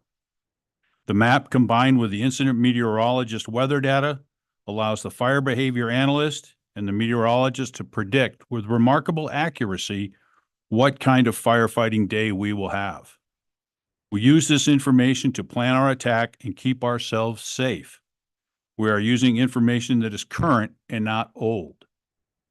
Any interpretation and implementation of that map has to be done on the ground, map in hand, comparing the map to what you actually see, considering the topography, the available fuels, and the weather. So we can decide, or you can decide, if your plan is feasible and has potential for success. The wildfire hazard map in SB 762 can't do that. It does not provide any useful information that can lead to success. The wildfire hazard map, in my professional opinion, will lead to resources being mismanaged and tasked inappropriately, and the result will have devastating consequences for towns and counties in Oregon and in Deschutes County.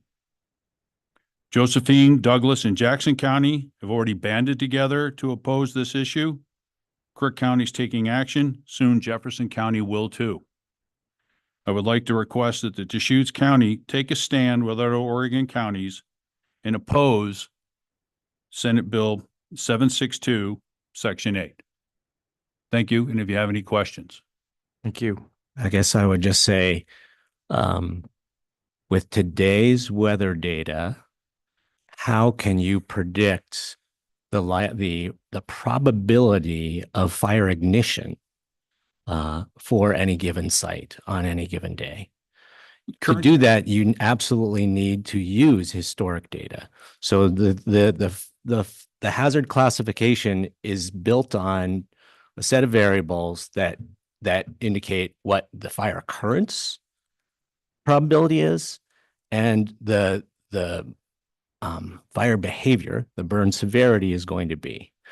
You cannot predict what the probability of ignition at any given point in Deschutes County is without using historic data, where lightning has struck, where people have started fires, et cetera. So I appreciate your emphasis on the today data, but you can't predict things like fire occurrence without historic data.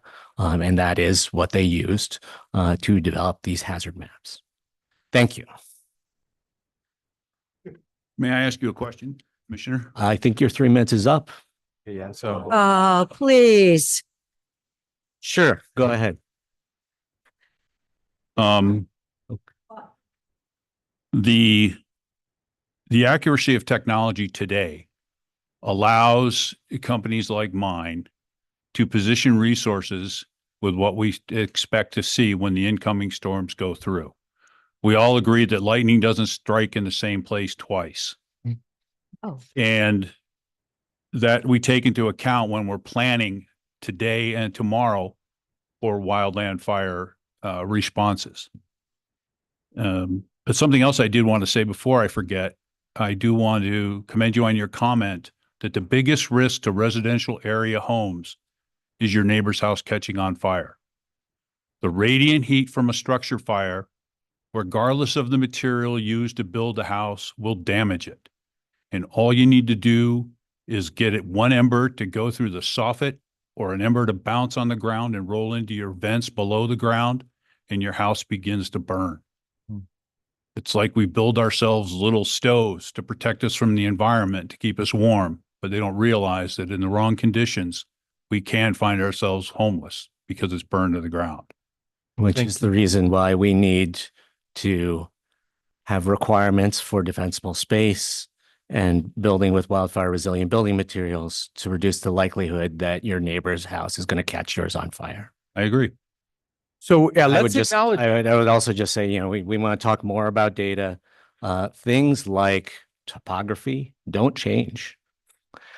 Things like vegetation don't change on a daily basis.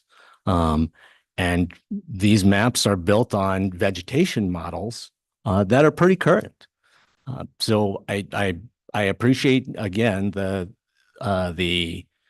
emphasis on the need to look at a day-to-day data when you are working to fight a fire, but when you are working to prevent a fire or reduce the severity of a future fire, you do need to look at data that is historic and in some cases static. Historical data fire, the trees are burned, they're gone. For some number of years. And we are at a situation now to execute my job in a successful manner. We have to weigh the risk of what is burned to what's present. We are prohibited from actually entering some past burned fires, and a 90-acre fire has to become a 900-acre fire for firefighter safety.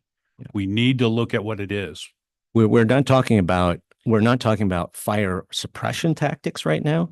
We are talking about requirements for people to make their home property more resilient. Correct. Okay. And absolutely recent historic fires are recorded in the vegetation model that they use to produce these maps. You know, around Detroit Lake, there's people who are scratching their head about why their hazard level is lower. Well, the reason why is because all the fuel burned up 5 years ago. That is the way that that historic data is useful to us to predict current fuel levels. So thank you very much for the testimony. Wildfire professional, response professional, natural resources professional. So that was a good discussion. Let's celebrate that we're getting information out here today. So Thank you, Deborah Mr. Fink Rocco. and Mr. or Mrs. Pope on Fry Rear Road. I can't read the first name here. Pope will be the next person. Okay, thank you. Hi, I'm Deborah Fink, and I'm representing myself and my husband from tax lot 161219C001400 in Deschutes County. I do have a script, which I'll leave with the commissioners, and I thank you for your time. I won't read it because a lot of the data Commissioner Chang and DeBone and Adair have already addressed. I personally do not disagree with SB 762. I've read it from start to finish. I have it printed out and underlined. I know how much money was allocated in 2021 and the updates with SB 80 and the administrative rules that have come out of it and the other things that affect individual property owners. I agree that we all need to be fire safe on our own properties and do what we should do. And I appreciate all the instructions that have come out in the packets and that you can get online and that you're going to reiterate, Commissioner Chang put in your document that you handed out. Those are excellent links. We've been sending them out to our constituents in our neighborhoods and broader throughout Deschutes County. I think the individual property level is the issue, Commissioner Chang. It isn't the map in itself. We all agree we could burn at any moment. I had a property two doors away from me, 2 properties away. We're big acreage. And this was this summer. It was very frightening. And it was in a hayfield. There were no trees. There were no structures by it, but I couldn't even see on my property because the amount of smoke. I very much appreciated that the Bend Fire Department was able to be there, and Fire Department, they showed up within 15 minutes and got the fire out. I have spent thousands of dollars every year to keep my property up. I have irrigated pastures. I have, a cistern with water. I have a pump for backup. I have, backup electricity. But I disagree with the property level map because it's put undue pressure on property owners, both for insurance. You can talk about insurance. I have talked to my agent. I've talked to others, and I agree that the prices will go up because of historic fires or the threat of fires. Many insurance companies will not insure in Deschutes County because I've tried to get insurance with other companies and they say no. But hopefully the insurance commissioner can help people with that. But I believe the property level designation map has affected that and will continue to affect it, whether it's just legally or in people's minds. The same thing with property values. And real estate agents are saying it's difficult to sell a property. I have a friend or a sister who works at Highline Homes here in Redmond. They are at an all-time low of doing any building. And because the standards have changed, the hardening and such, the costs have gone up, of course, interest rates and other things. So I thank you for your time. And it's the individual property level that we're disagreeing with, not with SB 762 and all the forestry. Let's fix BLM. Let's make sure that the state, federal lands are, protected so it doesn't encroach on the cities. Thank you so for your much. time. So Mr. and Mrs. Pope from Fryrear Road, I can't see, yes, that was you, okay. And then Charles Mason will be. Tracy. Tracy, okay. I just was, just a little scribble in the middle, so I wasn't sure. I wasn't expecting to speak, but here. Thank you. Thank you, Tracy. Oh, thank you for hearing us, support everything that I've heard so far. I want to point out that, first of all, the map is flawed. You've got areas like Tollgate, Cloverdale, not Cloverdale, but Crossroads, even Black Butte, that it is a moderate, yet I'm on Fryrear Road in a high risk. There's been constant evacuations out in those other areas. There's been constant fires. So why are they considered moderate, yet I'm considered high? When I've maintained my property, and as we know, a lot of it has to do with neighbors, as you pointed out. I'm not considered part of a community like Sun Mountain. Fryrear Ranch Road has been designated as a Firewise. Yet how am I, an individual property owner along Fryrear, going to get recognized? Where's my gold star? I'm not going to be due for a grant to upgrade my property. So what does it accomplish? And if this is going to affect insurances, which we know it will, how will we be recognized that we took proper action to secure our property? So that's mainly what I'm pointing out. And we'd like to sell our place, but it has already come up with people questioning, do you still have insurance? Are you canceled? No, we're not, thankfully. But will they, as a new property owner, be able to acquire insurance due to this map? And this has come forward since this map came out. You can't deny that. Mhm. Thank you so much. Tracy, did you just say you are high risk? Yes. That is unbelievable because I drive by your house like every day. And that is really shocking. And that's an indication of why this individual level is really inappropriate. It really is. And I know that they're starting to take action as far as BLM. They've considered the juniper trees now a weed. We know. Yes. But they're doing trimming and they've got piles everywhere, The junipers. Yes. Oh, and they're sitting there. setting up a fire risk along Fry Rear. What are they doing to take action to take care of it, to protect us? They did start burning them in December for a minute. They're adding more to it, so they're not necessarily taking care of it, but Ma'am, if I could just say a couple things. yeah. Being classified as high hazard will do certain things for you. It will put you at the top of the list to receive state technical and financial cost share assistance to do treatments if they're needed. But it will also, No, The- the place is like immaculate. I I said, drive by it.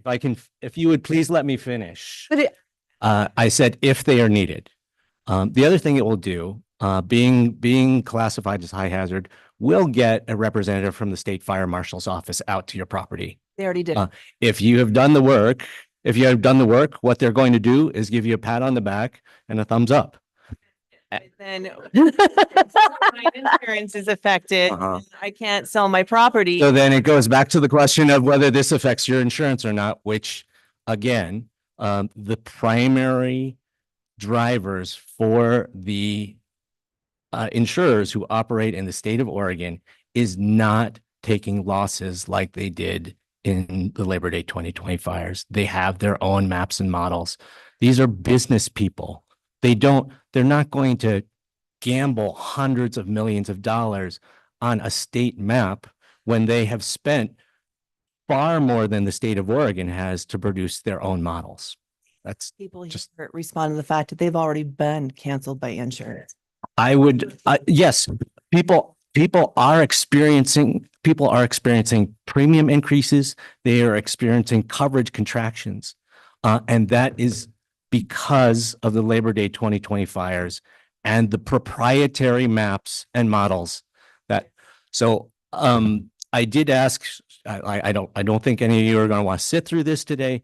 There is a 50-minute presentation from our February 2024 Project Wildfire meeting, where a country financial insurance agent walked us through in detail the way that insurance companies are using their own proprietary models to make coverage and premium decisions in our community.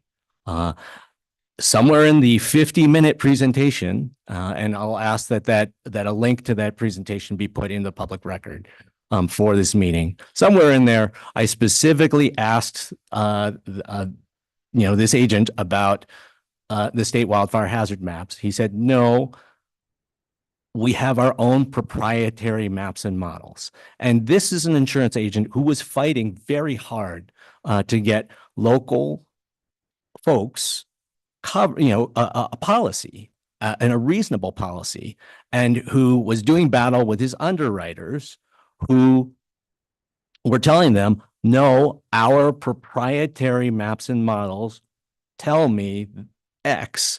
So I don't care what you're telling me about how much work this property owner has done. So the enemy model and map lies within the insurance industry, not the state. The state produced it. And we're just asking. No, the insurance industry has produced its own maps and models. They spent a lot more money than the state of Oregon spent. Yet it is. No, these are not the state map. The state map is not the product of the insurance industry, is not being used by the insurance industry. Let's move on to the next one. Thank you very much for joining us. Thank you. Thank you. Just please fight for us. Charles Mason. Thank you, Tracy. Thank you for coming in. And your place is immaculate. And Totally immaculate. knows it. And following will be Jane Simmons after Mr. Mason. Good morning. My name is Charlie Masson. I live at 2320 Birdsong Lane, Bend, Route and Tumalo. And I guess my comment is maybe to repeat, I don't have any issues with the idea of the map to bring it awareness to people. Maybe it's just the application, maybe it's at the individual level area.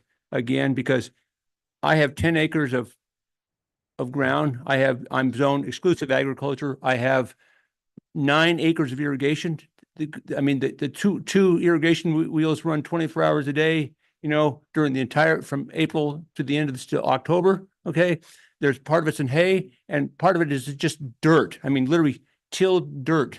There's no vegetation around my house. It's a new house. It's all hardened, you say, with the cement siding and metal roofs, and the trees that are on it are about an inch diameter, right? And there's like 6 of them because they grow slow. So I'm a volunteer. I was the chief of a volunteer fire department in Nevada with the same high risk areas of vegetation with pinyon junipers, et cetera.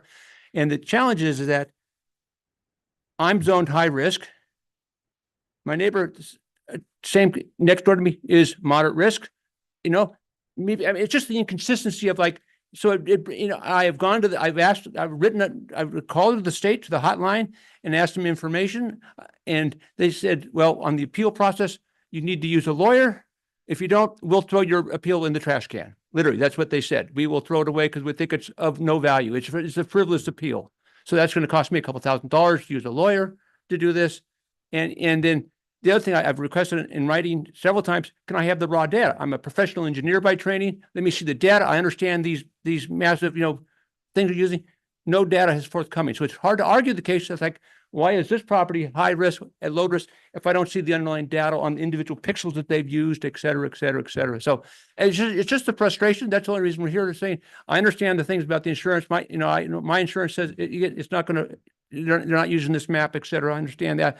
But it's just the fact that consistency, they should have, the state should have said, if for all these people have high risk, come actually visit the property before you actually issue the map. Let's do a little bit of field verification that the property actually is really high risk, right? I specifically bought this property because it's not in the trees. I know what fire behavior does. The Pacific Palisades fire, I lived in the Pacific Palisades when I was a kid. My house, the 2 houses, they're gone, right? I understand what fire does.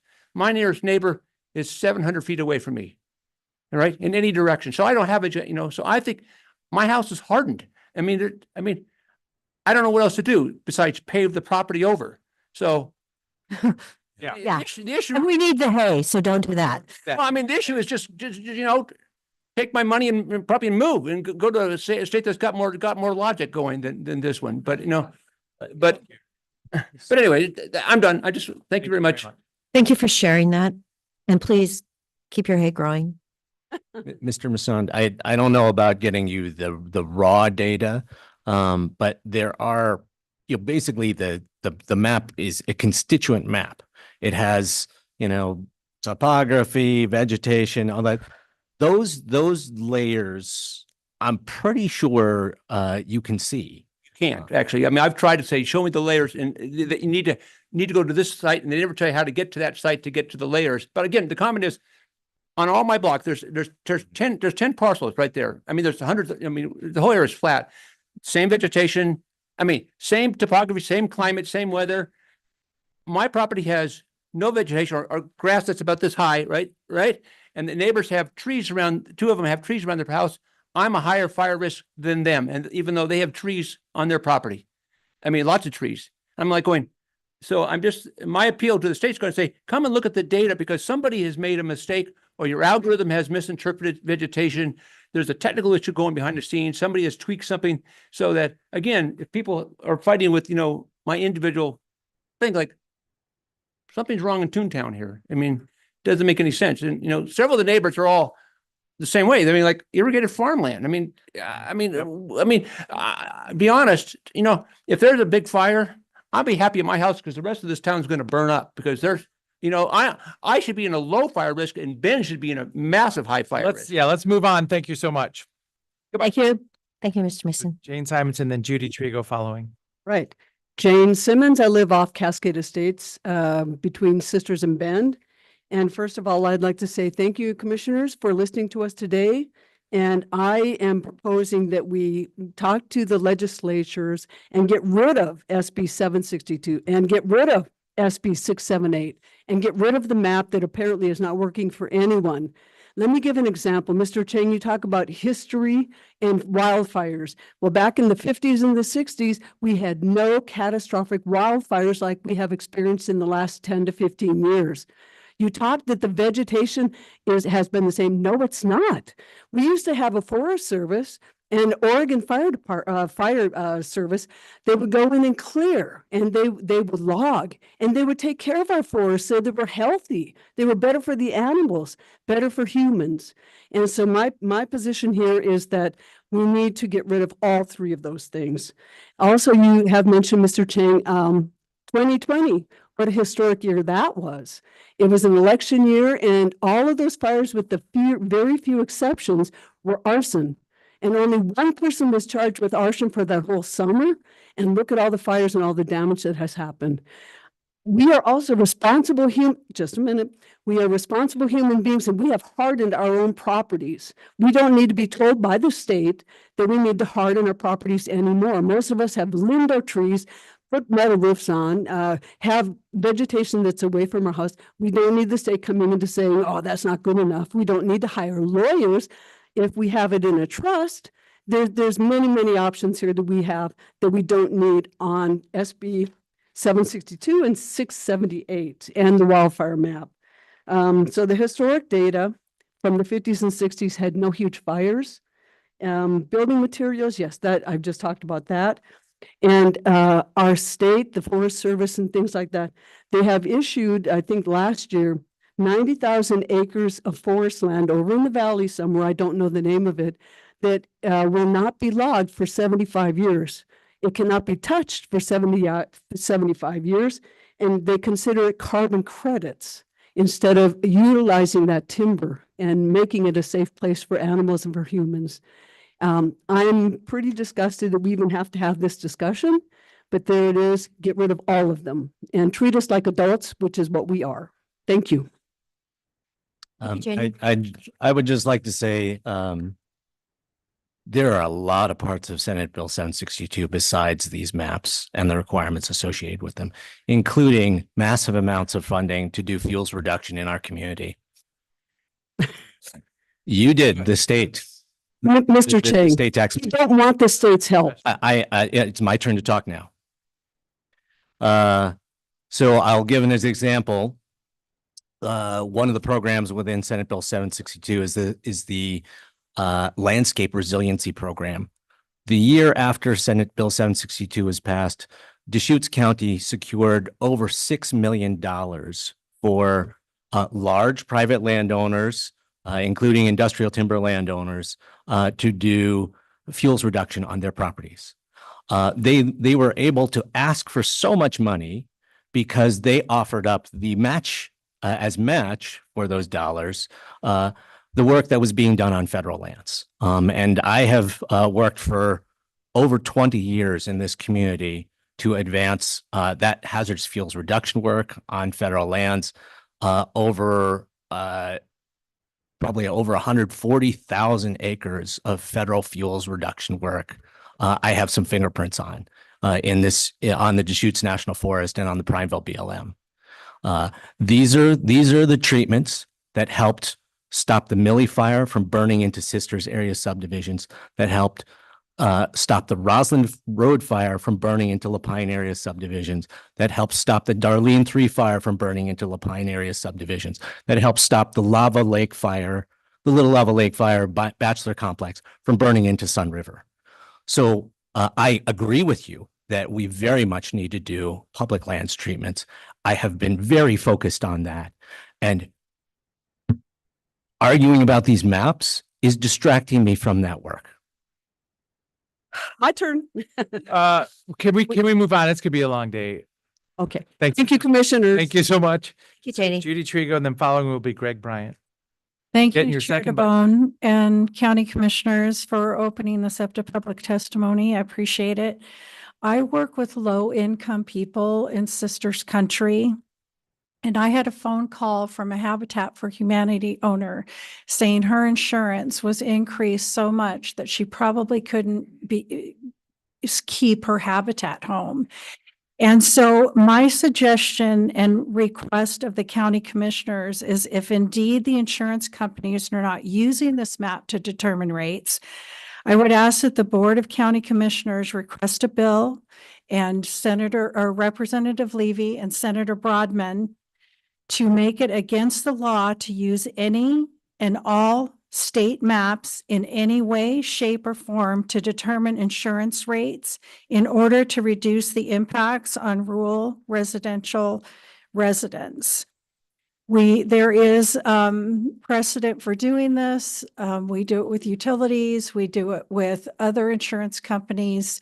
And so I would request that you ask for a bill that says that the insurance companies are not allowed to use a state map to determine insurance rates.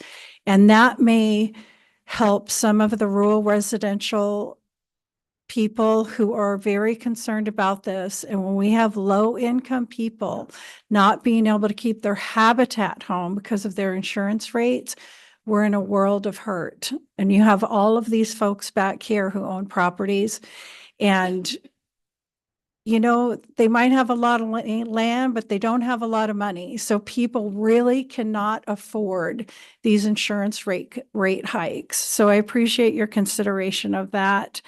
And I think every property owner should file an appeal, and maybe the state would wake up then. Thank you Thank so you. much. Judy, if I can just say, the bill you're asking for was passed a couple of years ago. And you see how well it's working, right? Yeah. Sorry. You could ask our legislators to do it again, but Well, I mean, you I think it'll be you the same. cannot do it again. You could add a provision allowing the Attorney General to investigate and fine insurance companies that are engaging in this practice. The state insurance commissioner already does that. If anyone actually has a case where if you have a case where your insurance agent told you, because of the state wildfire hazard map, we are denying you taking back your coverage or raising your premium, you can report that to the state of Oregon for investigation. I do hope that Tammy Taylor may be signed up to testify because she is an insurance agent. You're not? Okay. Thank you, Tammy. You've been called out. We need to put some teeth in the bill and add amendments to it to ensure that this is not happening, because we can say it's not happening, but there's a lot of people in this room and throughout the entire state of Oregon that say it is. There's a hotline. I mean, I think if you give me a minute, I can pull up the hotline. The problem is the insurance industry itself is reevaluating risk. And remember, Oregon burned almost 2 million acres this last summer. That definitely is not helping the state. And they're evaluating risk, and those companies are going to leave this state. So it's a mess. I appreciate the fact that there is a hotline, but we are talking about government. So my suggestion would be that you call the hotline and see if they'll even answer the phone. I would ask if anyone has called the hotline and didn't get helped to let us know. The hotline number, Consumer Advocate Line, 888-877-4894. Yeah. 888-877-4894. And I'm going to be calling them. Don't you think we all should? Yeah.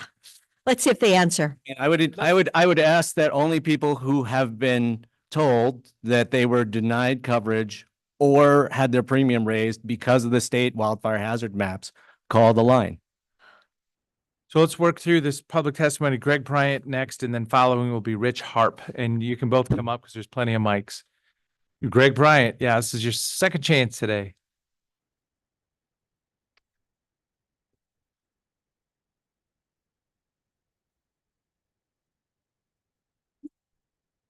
I'm Greg Bryant, 19202 Choctaw and Bend.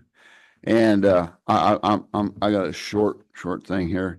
It's just the fact that I'd say most of these people, if not all the people in back of me, have their properties probably hardened and got the vegetation like they're supposed to. But we have to look what this is for that zone. And so your neighbors have to do the same. So it's got to be a peer group of effort, because just because you have your properties fixed doesn't mean your neighbors do. And I'm a wildfire coordinator for Deschutes River Woods, and I have Speak to us. Yeah, it's good. Huh? You're testifying in front of the board. Yeah. Okay, and so I've got money to help people ladder up, do vegetation around their homes, and I've got 2,000 residences, and there's only been 75 people that done it, and I'm sure there's many more than that, but people don't want to be bothered, and then there's not only owners, but there's also people that rent property. So we have to work with our neighbors, because I'm sure that everybody in back of me has done their due diligence. Thank you. Thank you so much. Rich Harp, and then following will be Jim Lazaroff.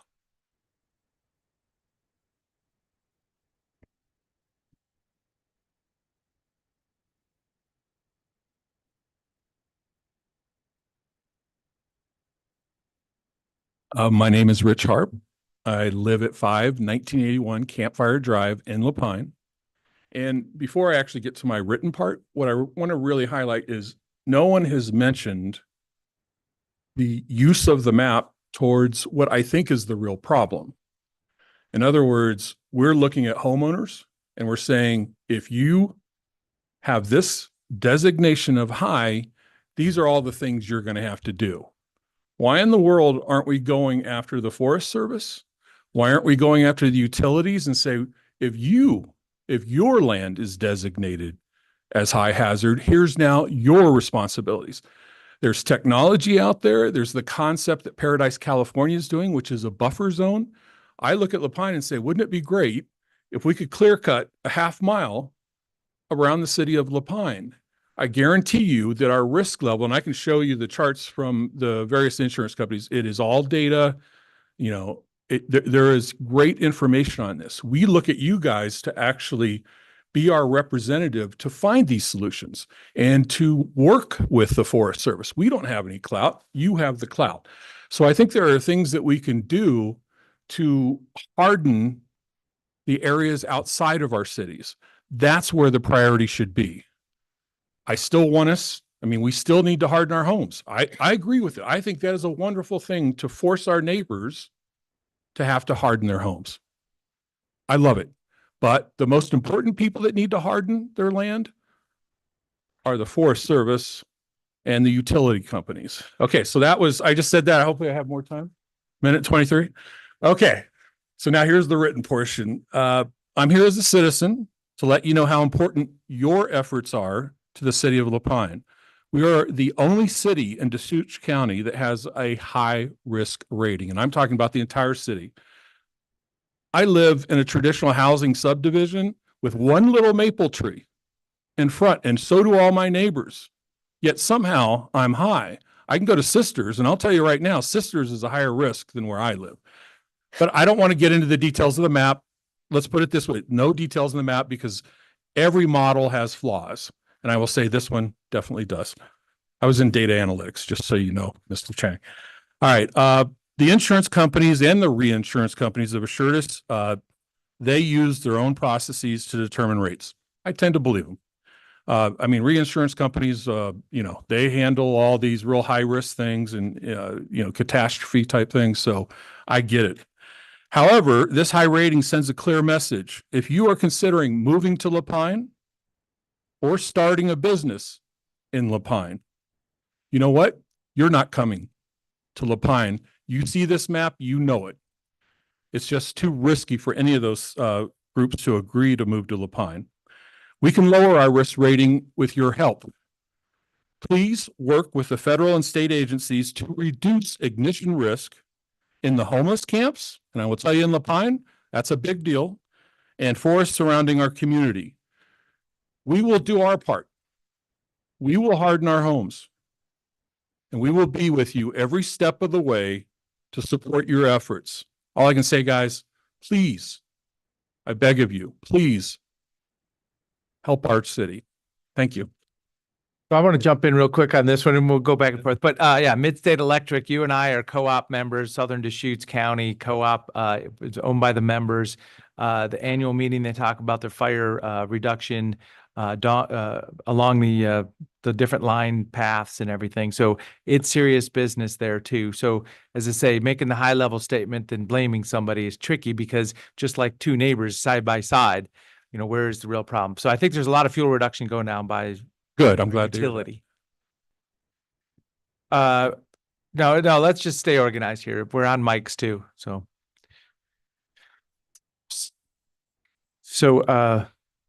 And yeah, go ahead. I just wanted to acknowledge that. I mean, we're members of the Senate Bill 762 contained a lot of other provisions besides these maps, including provisions focused on electric utilities, Okay. For driving them to have shutdown programs and underground even in certain locations, you know, based on the risk. So Senate Bill 762 did a lot of things. Senate Bill 762 was a state bill, so isn't necessarily targeted at federal lands. For federal lands, we want to work on federal policy. And because of tireless efforts by certain community members in this region over the last couple of decades, we have received $10 million of supplemental funding through the Collaborative Forest Landscape Restoration Program to do Forest Service treatments. We have received $40 million through the Wildfire Crisis Strategy to do more hazardous fuels reduction treatments. That's the reason why I mentioned, you know, I've been involved in hundreds of thousands of acres of work on Forest Service lands that have helped to prevent our communities from being invaded by wildfire multiple times. And that brings me back to the City of Sisters. So the eastern half of the City of Sisters is rated high hazard, classified as high hazard. Okay. The west side is not. The reason the west side of Sisters is not is because so much fuels reduction work has been done on the federal lands wrapping around the west side of the City of Sisters. So that, you know, when I say we should be focused on actions that will help us get more of those federal land treatments done, I say that as a person who has been involved in securing some of that $50 million of supplemental funding for the region, who wants to see us get more. Because there's still plenty of work to do. There's, you know, the Chutes National Forest is 2 million acres, right? So even if we get 150,000 acres treated, that's great, but it's not the whole enchilada, and stuff grows back. So we're going to have to go back and maintain those fuels reduction treatments. Can I make another statement? Sure. All right. So what I would like to see from you guys is to create some sort of task force or a lobbying group to go to the federal. Now, I realize we have U.S. representatives, we have other folks that typically do that, but they have to be pushed. And I look at you guys and any of the other counties that are fire hazard counties like Josephine and all these others, if you guys got together and said, hey guys, this is what we need you to do for us. You know, our U.S. senators do this, U.S. representatives do this on our behalf. I genuinely think with all the new technology, whether it's AI, drones, sensors, smoke sensors, I look at this and I think, why couldn't every 10 square miles have a sensor and a camera? They're cheap now. Have a drone that shoots up. I don't understand, and I don't want to say negative things about anybody that fights fires or the planning folks that work for fire departments. I just inherently believe they're probably a little bit behind. Technology companies always head down a path where there's more money to be made, but our Forest Service and everyone else, they need to do better. And I just think if a fire started and within 10 seconds, you identified it, drones could drop water on it. I know I'm getting into the future here, but these things could, so are you telling me that's already happening? Mr. Harp, Yes. I'm actually recommending to the group that I'm going to be going, I have something going on. Congressman Bruce Westerman is the head of natural resources. He is the only congressman back there that is actually a forester. He's been out to Oregon. He's seen what we deal with here. Congressman Benz was in La Pine and he's working on it. When we go back the end of this month, I've already been asked to be part of a group talking about what you're talking about. And what we really need to think about is Oregon. When I grew up here, we had all kinds of lumber mills and they were working and they had communities. They supported small communities. John Day. We're down to 168 working lumber mills in the state now. We've got to quit burning up our wood, and the Forest Service needs to have contracts that actually will allow people to go out and take trees in instead of making it with a helicopter, making it incredibly expensive. We've got to clean up our forests again, like it has been done in the past, where we did something. But yeah, they're having a roundtable, Western states, and I did talk to Congressman Benz's office. I've already been emailing them, emails from La Pine. He's incredibly aware of your community and your risk and what's going on down there. So I do believe that we will be trying to do our very best in order to make Oregon what Oregon should be, and that is a green state without 8 months of smoke like we had last year. So, I'm a tree hugger. I love trees. So I want to Yes. keep the trees. Well, They can't, you know what? They don't live forever. That's the problem. Absolutely. So here's the crux of the problem in Congress. There is a fight between people who say we're not getting anything done in the federal forest because of environmental regulations, and people who say we're not getting anything done in our federal forest because we're not investing the money we need to get the forest into the right place. It's not either or, but it is, I would say, 90% and 10%. So you will find, and this is a partisan divide, you will find members of Congress who say it's all about environmental restrictions that are keeping us from doing the work. We wouldn't have gotten hundreds of thousands of acres treated if we weren't able to plan projects that we could implement. But we live on the east side of the Cascades in dry forests. These forests grow slow. Many of the forests surrounding our communities have already been harvested 2 or 3 times. There's not a lot left that has any commercial value. So if you can't thin the forest and have it pay for itself, you need to put in appropriated dollars from Congress to get the work done.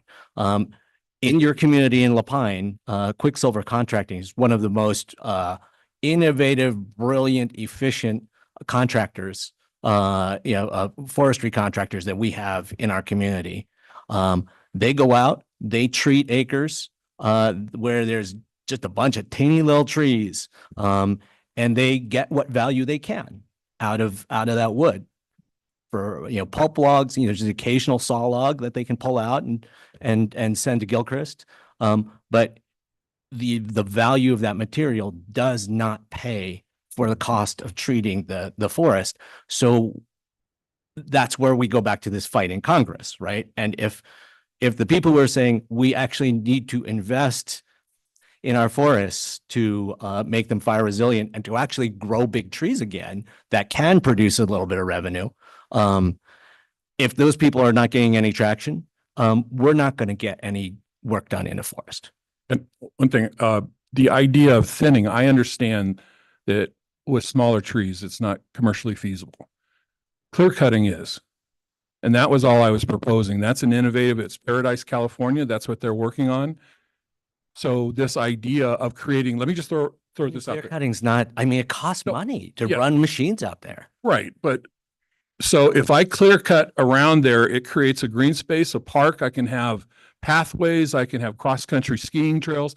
I'm just throwing out there are a lot of upsides to creating a buffer zone or whatever anybody wants to call it. To me, it's a beautiful green space around La Pine that would be phenomenal as a park for everyone to use, and it would serve a great purpose of, let's just say, reducing our fire risk in the city of La Pine. So I just throwing it out there. There's I think a great opportunity for doing that here in the near future, especially in the burned area. Create a trail system and a recreational. I love that. I love that. Get replanted. I just want you guys to think about innovative work with the fire groups that know a hell of a lot more than me. There's got to be innovative ways to do it. I'm sure you guys already are.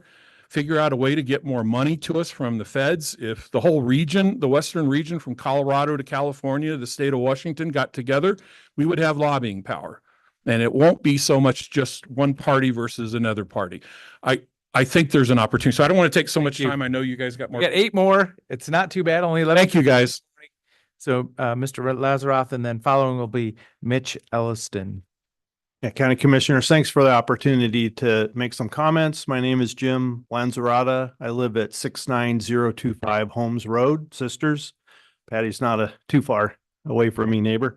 I submitted comments to you written through email, so I'm not going to go over that. Only to summarize that it does address some of the issues with the creation of the map and how individual properties got their designations. My property is a prime example, which I cover in the letter. I hope you will read that. So I don't want to cover that. The insurance issue you're covering ad nauseum, but I want to address specifically some comments that Commissioner Chang made about there are no other consequences. I believe people here would all agree that it makes sense to do fire reduction on your property. But I also believe that a group here believes that a government shouldn't be the one that's the big stick to make that happen. I'm a firm believer in incentives, not a stick. But I also am very concerned about maybe intended consequences. If you look at the proposed Senate bills, there are at least 6 or 7 Senate bills being worked on in our legislature right now that will have very dramatic impacts for anyone in the WUI and high risk. So if you say there are no impacts, you're not studying these proposed Senate bills. There's one that would allow no building at all if you're in the WUI and high risk. So if I can't defend that my property really doesn't deserve those designations, then guess what? And I'm impacted. I have a lot. It's a 10-acre lot with a beautiful view of the mountains. And when we bought it in 2015, we bought it under the rules and regulations at the time and the value that that property had, with an expectation that we would benefit from that value. It's part of our financial plan. And now you're introducing something which looks like it possibly could not be defended on my individual property, but it could now limit my ability to get any value out of that.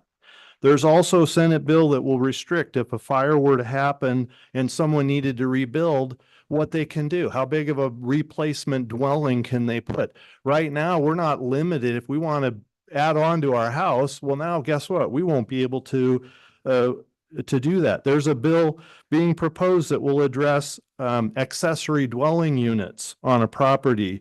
Anyway, I could go on. There are several here. There's one maybe not related to the risk map, but would make it difficult for someone in exclusive farm use to come before the county and ask for a rezoning. There are plenty of reasons why a property may not be eligible or equipped appropriately to farm and should be considered for another zoning. So I want to just let you know that there are tremendous consequences of these designations of a flawed map, and no one's addressing that. So I want to make sure that you, in your deliberations, consider these. I don't want to say unintended, because I do believe someone intended for these consequences, and we're not adequately addressing that today. Thank you. Thank you, Mr. Lanzarata. We'll look into those bills. I sure hope you do, because it certainly would defend specific action that we're requesting of you and that I requested in my letter, which I submitted to you. Thank you. It went into spam. Thank you, Jim. I hope not. I did send it to your citizens. Okay, site good. too, so it came in that way, and I got acknowledgement that you got it. I got a response from Commissioner Angie. Chang. So yeah. Okay. So There are about 5,000 bills in the legislature this year, of which maybe a few hundred are actually going to have legs. So, I mean, there's a certain amount of. yeah, but that doesn't certain give amount me of- any. That doesn't give me any Well, warm and fuzzy. we will be looking there. We And will they're be tracking in- which ones have and legs they and are in the Natural Resources Committee that Golden is involved in, and so it's scary to me and to many of us. Thank you for pointing that out. I think that's critical. unintended or intended Well, if consequence. you follow these, because they have kind of a schedule of their committee hearings, and they'll have a hearing on a matter, and then they'll have a decision to vote it out or not, or it'll just disappear. So yeah, I mean, if you're keeping eyes on that, go ahead and send us notes as soon as something happens also, and we'll be following it. We'll ask our forester to But we do have. pull them up. And just to touch on your incentives versus requirements, thought, Senate Bill 762 included a whole bunch of incentives, including, in addition, or Yeah, but separate from this map and the requirement. I don't know if it's Senate Bill 85, but it's the one that you mentioned, which would try to put together this neighborhood program and certification. I believe that also has some pretty huge fines for individuals if a fire were to break out on their property. Yeah. But there's a lot of discussion of these $100,000 fines if you, so there's a lot in these proposed bills which are pretty dramatic impacts. And it seems pretty unconscionable to me that we could put that on a small subsection of landowners in Oregon. That neighborhood protection cooperatives bill does not include any requirements or penalties on landowners. It does include requirements for the insurance industry to recognize the neighborhood certification that neighborhoods would get. Thank you. So following Mitch Elston will be Jim Dunn. Good morning. My name is Mitch Elston. I live in South County at 52812 Timber Lane Loop, little Lazy River South subdivision. Hey, that's where I live. I, number one, want to call out the mailing of the Firewise packet, or not the Firewise packet, but the notification. I don't believe I did not receive mine registered mail. I know two of my neighbors did not receive them registered mail. So I question the effectiveness. Did it all get mailed out, and did everybody get notified? Didn't have to sign for it. And the reason I know that is that I had a assessment done on my property, and Claire Butler from the State Fire Department, Fire Marshal's office from Bend asked me about it. Well, you haven't received your packet. I said, no, maybe you're not in the Louis. I'm definitely in the Louis. So she wasn't even aware. Passed my assessment 100%. No recommendations, everything's fine. So I have no alternative but to sit on that, give it to my insurance company, included it with my appeal. We'll see what happens there. Second point is fire prevention. I don't believe our fire departments, fire marshals are involved enough in fire prevention when it comes to residential areas, fire management. Every year we get a burn ban in the summer. Twice I've tried to identify who I can report violations to with no result. Local fire department, we don't do that. Sheriff's department, no, we've decided not to do that. I've gone to the state routed me through 3 different phones to the Dalles. Who's going to help me in the Dalles? Is that a campfire you think is too big, or what are you referring to? Burning when we're not allowed to burn. Okay, so the Illegal department burning. will tell you that the number one cause of fires is escaped burn debris piles. Yeah, okay, so a burn pile in the neighborhood. Yeah, over yeah, the we last have, couple yeah. of years. One burned a house down, and it's not good. And the last point I want to make is that Jerome Powell just came out recently and said that a lot of our high hazard areas, whether it be tsunami, flood zones, fire zones, will be uninhabitable in 10 years if we don't do something to prevent these things or come up with a plan in order, because not only the insurance issues, mortgage issues, we're going to have the financial communities are not going to fund anybody to build a house, to buy a property in these areas of high hazard. So that's something I think that should help us move forward rapidly, because I feel we're behind the 8 ball already. Well, and both at the city, state, county, federal level, all across the board. And I'll just say, as a neighbor of yours in Southern Deschutes County, I've seen over the years, people move in 1 acre, 5 acre, 2 acre, whatever it is. And it's just nice to kind of live behind that wall of small trees. And then a year or two later, you're like, oh, maybe I should clean out my gutters and do something about it. And then another year later, like, hey, wait a minute, this could be a terrible fire hazard. It takes time for people to even understand that scenario because it feels comfortable behind those trees, you know, just a little wall of trees. And then you look at how many of those houses are actually occupied. A lot of them are not occupied 100%. Second of the property time. sometimes. Yeah. So are they getting the message? And there's a lot of vacant lots still. So Well, and I would acknowledge, and I wrote my note here, you know, this is the catch-22 we're in. The big picture, what we're hearing today. Yes, I want my neighbor to clean up the property. I'm not sure, as I say, these are concluding statements, but do we feel comfortable with the state putting this plan in place? We're working through that today, but thank you. anyway, thank you. I appreciate your help. Thank you, Mitch. Hi, Jim Dunn, 65110 Swally Road in Bend. I do also request that you oppose the measure. I do disagree with Commissioner Chang. We do have to discuss the map, and let me explain. We're tired of the blind faith of the state, and I think that's representative of this gentleman's comments, reading down into the details. The map is representative of the state's work. It's the foundation and it's the face to each of us property owners. First thing we get is the map. So what are we supposed to think? So it does set the tone for these discussions. A flawed map diminishes the credibility of the state and the legitimacy of its initiative.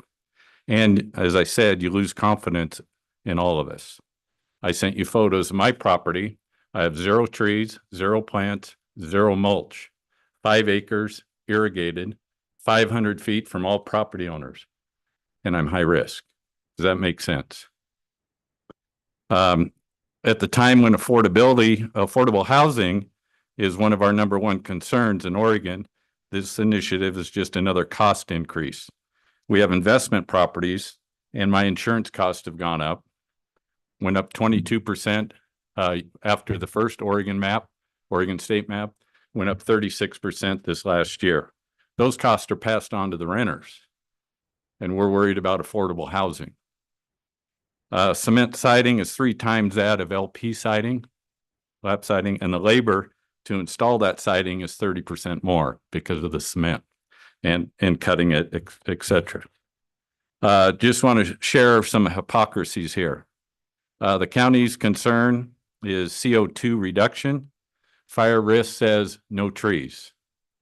Affordable housing is the county concern. Fire risk says new building regulations and the cost associated with that, like I said, with cement siding. County concerns cost of living and inflation, getting costs down. These incentives are tax dollars. We pay for them. It's not some magic fund out of the state. We pay for it. That's a cost, those incentives, those state funds to harden your homes. And then the last one, high density zoning. And you stated it, Phil, house to house is our #1 concern for fire risk. Yet we have high density zoning going on. Those are the hypocrisies. Thank you. Thank you, Mr. Dunn. I could say, if I could just make a distinction, we're hearing from a lot of people who are concerned about the work that they've done not being recognized in these maps. I very much appreciate that if you've done the work, you want that to be recognized. We need to be clear that they actually renamed them and then reformulated them. These are hazard maps. They are built from landscape level data about vegetation, topography, climate, etc. So the people who are asking, like, how can you apply this landscape level data at the individual scale and come up with an individual classification? That's fair. That is a hard question to answer. And I think that's why we're hearing, Senator Golden even saying, maybe these maps should be area maps instead of parcel by parcel maps. There's still going to be a boundary between high and moderate, and there'll still be people who are unhappy, that they're on one side of the line or the other. But just, to be real clear, when they went to hazard maps, they said, we do not have the site level data to do a statewide risk map. That would require so much more information than the state has. So they came up with these general hazard area designations, and it is fair to ask, can you do that at an individual property scale, or should you do that at the area level? If we did it at the area level, the result would not be different for a lot of people. I mean, if you are in a high hazard area, you are in a high hazard area. Maybe your neighbor wouldn't be moderate when you're classified as high. But just to explain a little bit about the difference between this hazard map and a risk and a site specific risk evaluation. And it is true when, if you're classified as a high hazard, state fire marshal representative is going to come visit you. And if they do their assessment and you've done the work, they're going to pat you on the back and say, good job. And that there won't be requirements for additional defensible space action. No, but Commissioner Chang, I drive by Tracy's house every day practically, and Tracy is definitely not high risk where, yes, I can clearly say, Jim, I'm not sure about your place, but I do know Tracy's because I see it almost daily, and there's nothing out there. It's incredibly impeccable. And the fact that she was put in that high risk, I'm like, what were these people thinking? So, and all right. So anyway, okay. it's not 5 more if we can get there. Please, let's get there because let we me need to just hear from unpack a little bit more. So this is something new, like that you haven't heard before. Okay. Well, so the high hazard. Let me finish. On this side, put your name in to provide comments Because I am one of your 3 commissioners. This is a board of commissioners meeting. Taking away opportunity. So the hazard classification is built out of 2 things. Probability of fire occurrence, and severity of fire behavior. Okay. So there are going to be a lot of people who have no fuel basically on their property or around them, but are in areas that have a high probability of ignition just because of historic data. Lightning doesn't strike in the same, I don't remember who said lightning doesn't strike in the same place. Lightning doesn't strike in the exact same place twice, but lightning strikes in certain places a whole lot. So lightning, there are certain kinds, most fires are caused by humans. And there are certain kinds of human behaviors that cause fires in areas over and over again. We were just talking about pile debris burning. That is, according to the state fire marshal, the #1 cause of wildfires in our state.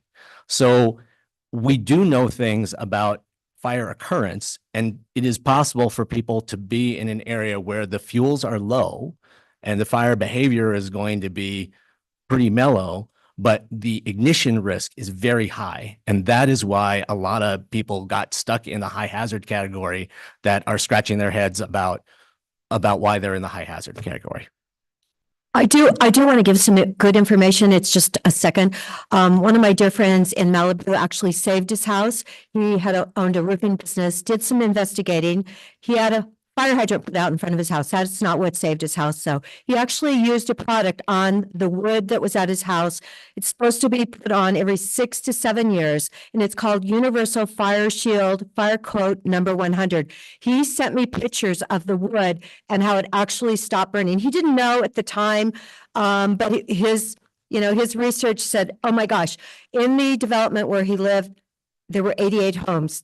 Only 25 of them are standing today, and his is one of those homes. So he got the fire, he got the pool pump, he got the fire hoses, all the things that I did when I was in Calabasas to save my neighborhood. But he felt like this is what really actually saved his home. Plus, he came back the next day, and you've got to put out the spot fires.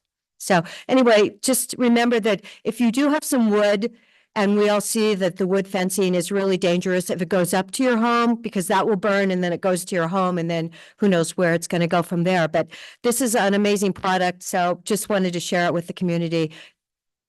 It is called Universal Fire Shield, and it's Fire Coat #100. and this is a recommendation through Rick Betts. So, Mr. Gary Moss and then Wayne. Oh, Schmetzer. Gary, just in time. Thanks for standing by. Well, and this is kind of a community conversation today. As I say, it wasn't published as a public testimony. Hopefully we're all getting some out of this. Thank you. Yeah, and I appreciate so much. My name is Gary Moss, and we reside on the DP Walker Ranch. I represent 50 years of legacy.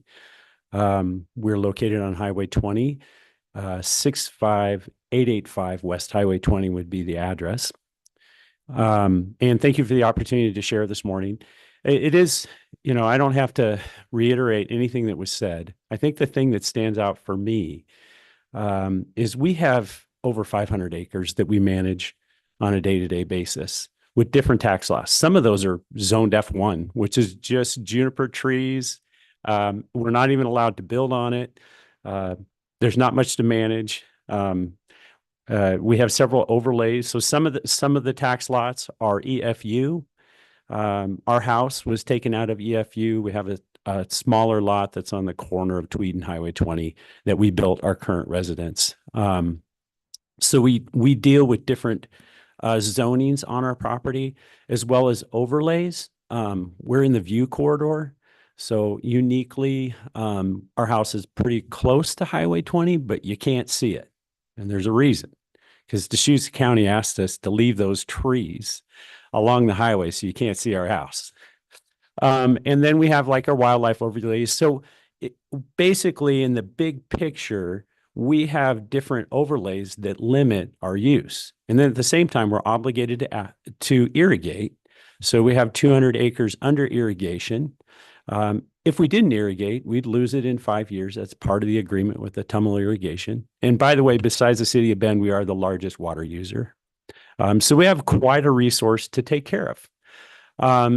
When we initially heard about the map, we did lose insurance. We found another insurance to cover our activities, including our homes, much higher risk pool. So our rates did go up.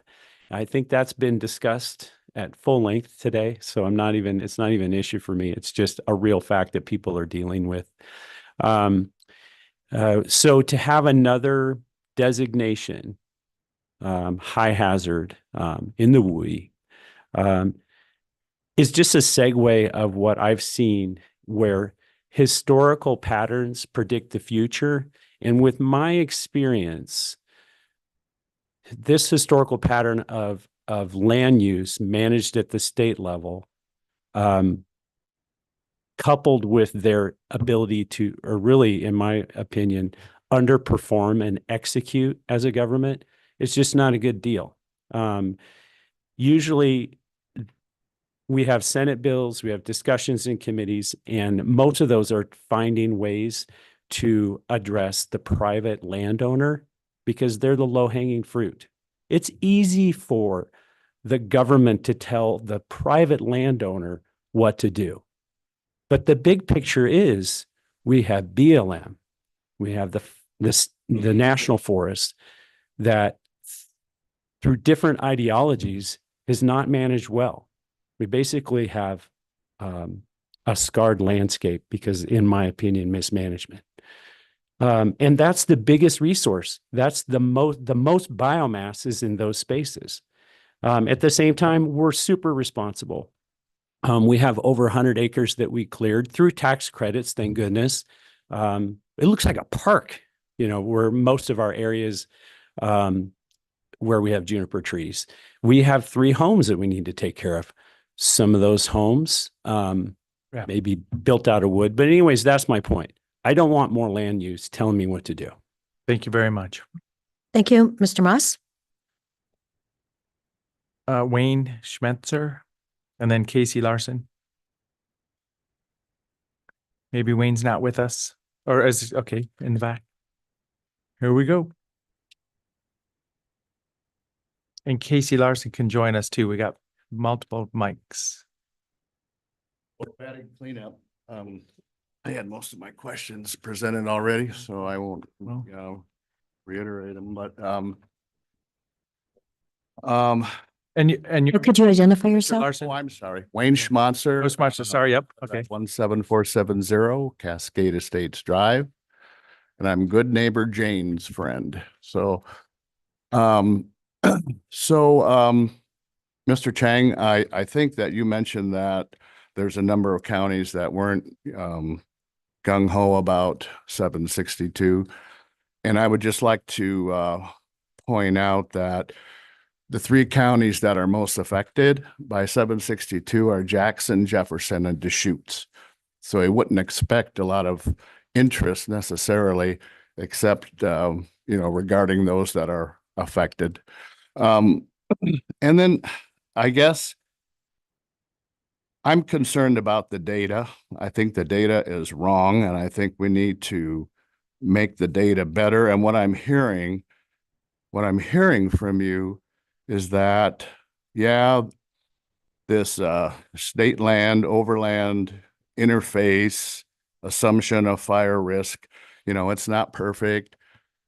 So the people that are stuck really getting damages, so to speak, are just screwed, right?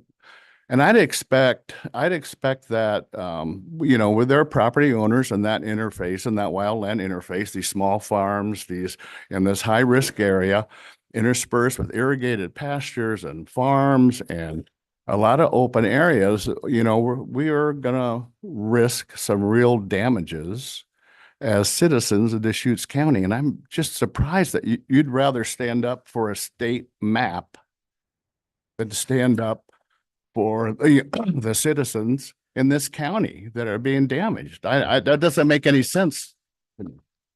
Makes no sense. Respond when you're done. Okay, thank you. That's all. Okay. That's all I really have to say. Well, so let's talk about again what these maps do and don't do. I understand. Maps. I understand. I didn't. You want to address comments to me? I get to respond. These maps do not affect your insurance coverage or premiums. These maps will require that people who are in high hazard areas are going to have to do defensible space around their house. There will be someone who comes out from the state fire marshal's office to check. And if you've done the work, you don't have to do any more. These maps will require that in high hazard areas, people will need to build with the most fire resilient building materials. That's basically it. So you talked about the damages that these maps will do to people, and I'm not seeing it. I'd like you to We're right. Yeah, property values are very much at risk, but what I like to point out. If we live in high hazard areas, the map. Who are we helping by pretending we don't live in high hazard? The data in the mapping is wrong. You're using outdated data in this mapping, and you're affecting a lot of innocent. What we established was that the county's own maps showed far more area as high hazard. So do you have any data? The problem documents that these interface.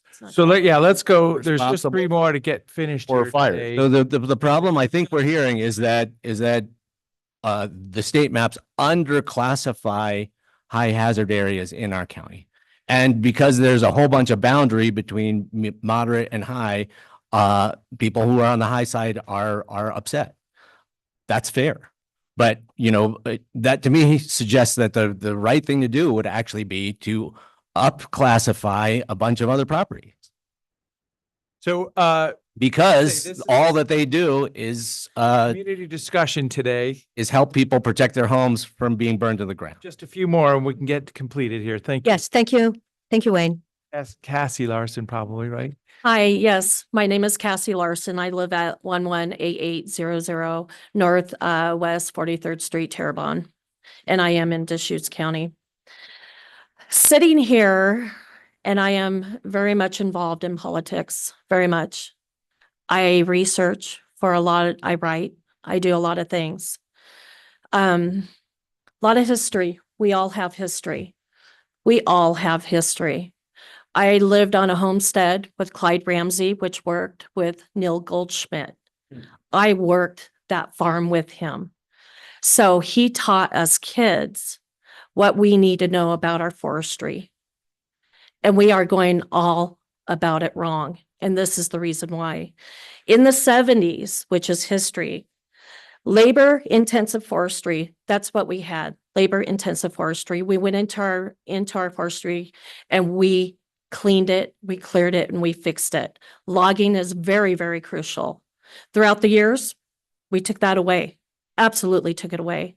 I lived in Malala, Oregon.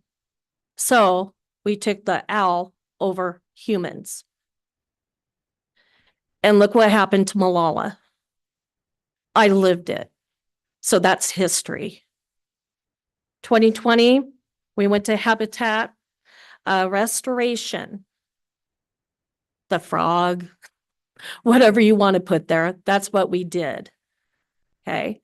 But if we took Clyde Ramsey and we took what Neil Goldschmidt did and we worked our land and we fixed it like a lot of us landowners, who works your property? Just please focus on. Thank you. No, I am focusing on it. It is because the reality is you're all sitting up there and you're telling us what you're already going to vote for. Mr. Chang, we already know what you're going to do. And it's not for us. We voted you in. There's no vote here. We're talking about a bill. We're talking about a Yes. state law that was already passed. Right, but you can join, Deschutes County can join the other ones, and that's what I'm talking We're about. going to finish up with the discussion about. So, okay, the discussion. Bad faith tactics. What are we doing here? You're taking a map over us. You're taking a map, our livelihood that we have earned our money to pay. And then now you're going to, this bill is going to state what our real estate is going to cost. You have just become the real estate agent, and I'm talking government throughout. You have just said that our insurance, you say it's not going up or we're not losing it, but we're living it. So what you're saying is incorrect and it's not historical. Because if you look at insurance companies and in last year we had a fire, we lost our business and we lived in Silverton, Oregon, way up in the hills. We lost our business, everything. And I had to deal with public adjusters and I wrote about this. And I'm going to tell you, insurance companies make more money on disasters than they lose money. And that is a fact. It is in OPB, it's in NPR, it's in PBS. So look it up. That's your history. So I'm really curious what insurance companies have given to our politicians, what electrical companies have given to our politicians in campaign donations, because everything comes to money. Every single person that up here, you're talking about millions, $10 million of supplemental insurance or supplemental to the Oregon. You're talking about all of these wonderful programs that we have to have. But in PBS, I was just reading it. It was talking about how much money that we've already gotten. And it's phenomenal, more than we ever have. And now what you're doing is you're taking our rights with our property. You're taking it away. You're taking our hard-earned money There are no away. rights. There are no rights being taken away here. Yes, there is. Yes, there Thanks is. very much. I'm thinking you're going to want to go on for a while, and I'm thinking let's not go unless you want to get engaged. Well, I also mean, I'll want to just- talk, I'll I just- have some I would just facts. respond by saying, insurance costs have gone up. That's not in dispute today. What we're talking about is whether these maps, these state wildfire hazard maps, are the reason that insurance rates went up. And I I would think, like to respond to that because it's action reaction. I think we're done. There's an action and then we have a reaction. So let's Another discuss thing. afterwards. We got two more people, and then as I say, No, I have a fact that's really important. CEC, which is the electrical company, they're a year out. So that's not going to be happening. I live by public lands and I know Year what's out for happening what? out there. tree removal and down. Tree removal, they're a year out, which means it's not going to happen. Mr. Chang, I have a question. All of these programs that you say that we could get money from, do we have to pay it back?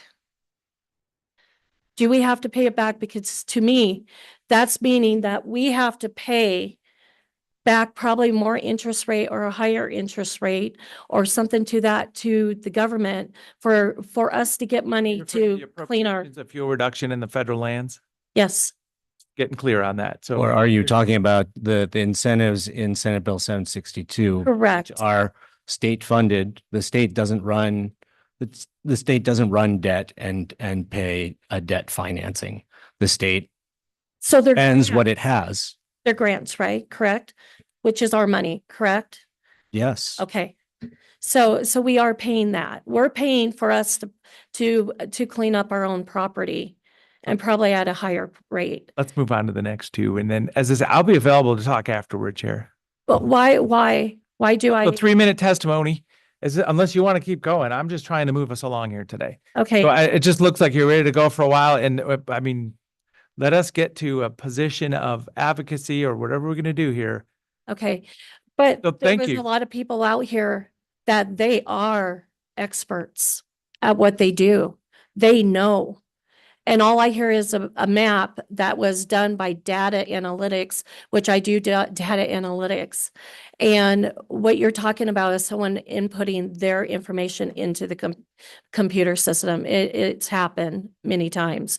So these people who are out here that go and work out in the fires, you should go with them and listen and talk to them. Ma'am, I have been a red card certified firefighter myself. Okay, and also I have worked in forest management, hazardous fuels reduction for 25 years. so then you know that thank it you. has to be done every year, Uh-huh. not just 20 years ago. Thank you very much for your Okay. testimony today. Casey, please send us a letter if you are. I will. Mike Drill and then Thank you. Marla Gibson. So these are the last two. Thank you so much for Marla coming. Gibson.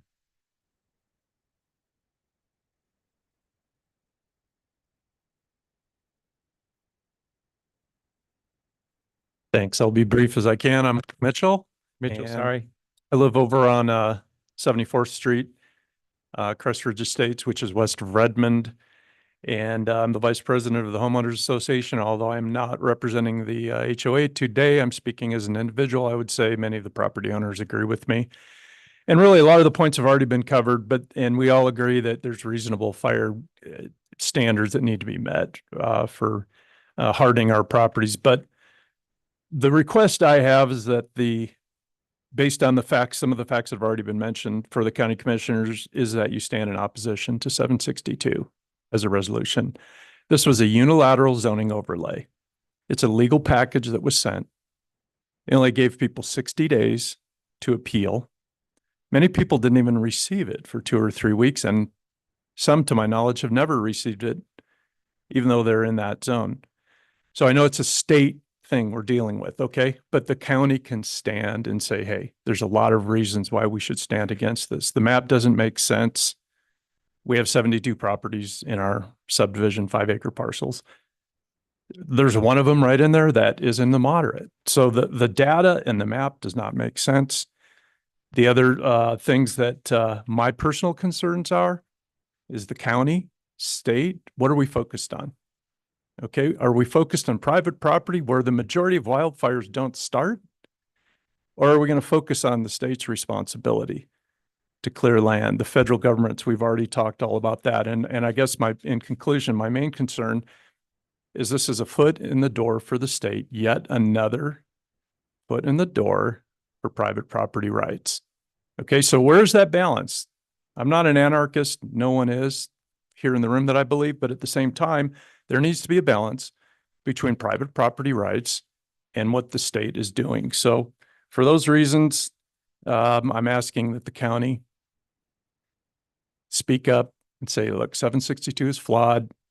Let's give people time and let's make a reasonable appeal, because there's a lot of things that the state has already said you can't appeal on. So I thank you for your time. Great. Thank you for joining us. Thanks, Mr. Mitchell. Maria. Marla. Marla. I'm sorry. I apologize for all the mangling of names today. That's okay. Marla. I'm here today not to, Okay, you need to identify yourself though for the. oh, Marla Gibson. I live at 9990 Northeast Crooked River Drive in Terrebonne, Oregon, which is directly across the street from Smith Rock State Park. Thank you. And I just got my packet today. Yes. And I am classified as high hazard. Now, I'm going to speak from experience. And what I want to talk about is how they fight fires. I have neighbors that were in road construction for years and would tell stories on how a fire would start near where they were working, and the fire department would show up and figure that it's not big enough yet because we're not going to make enough money, and they would let it grow. This happens all the time. It happens out in the forest. Horse campers were out in a group with loaded water in their trailers. Lightning hit a tree. They jumped into action, called the fire department, but went out there to maintain the fire. They got chastised, yelled at, told to go away by the forest firefighters. Those forest firefighters finished putting the fire out and left. You do not leave. You leave somebody there. They did not. The next morning, of course, the fire had started again, and the horse campers put it out. So what we have is a problem, immense problem with our state, our local fire departments, our BLM firefighters. They will not go onto, a BLM will not go onto a private property. They will let the person's property burn while they're sitting there with all their equipment. And they say, sorry, we can't go on private property. State,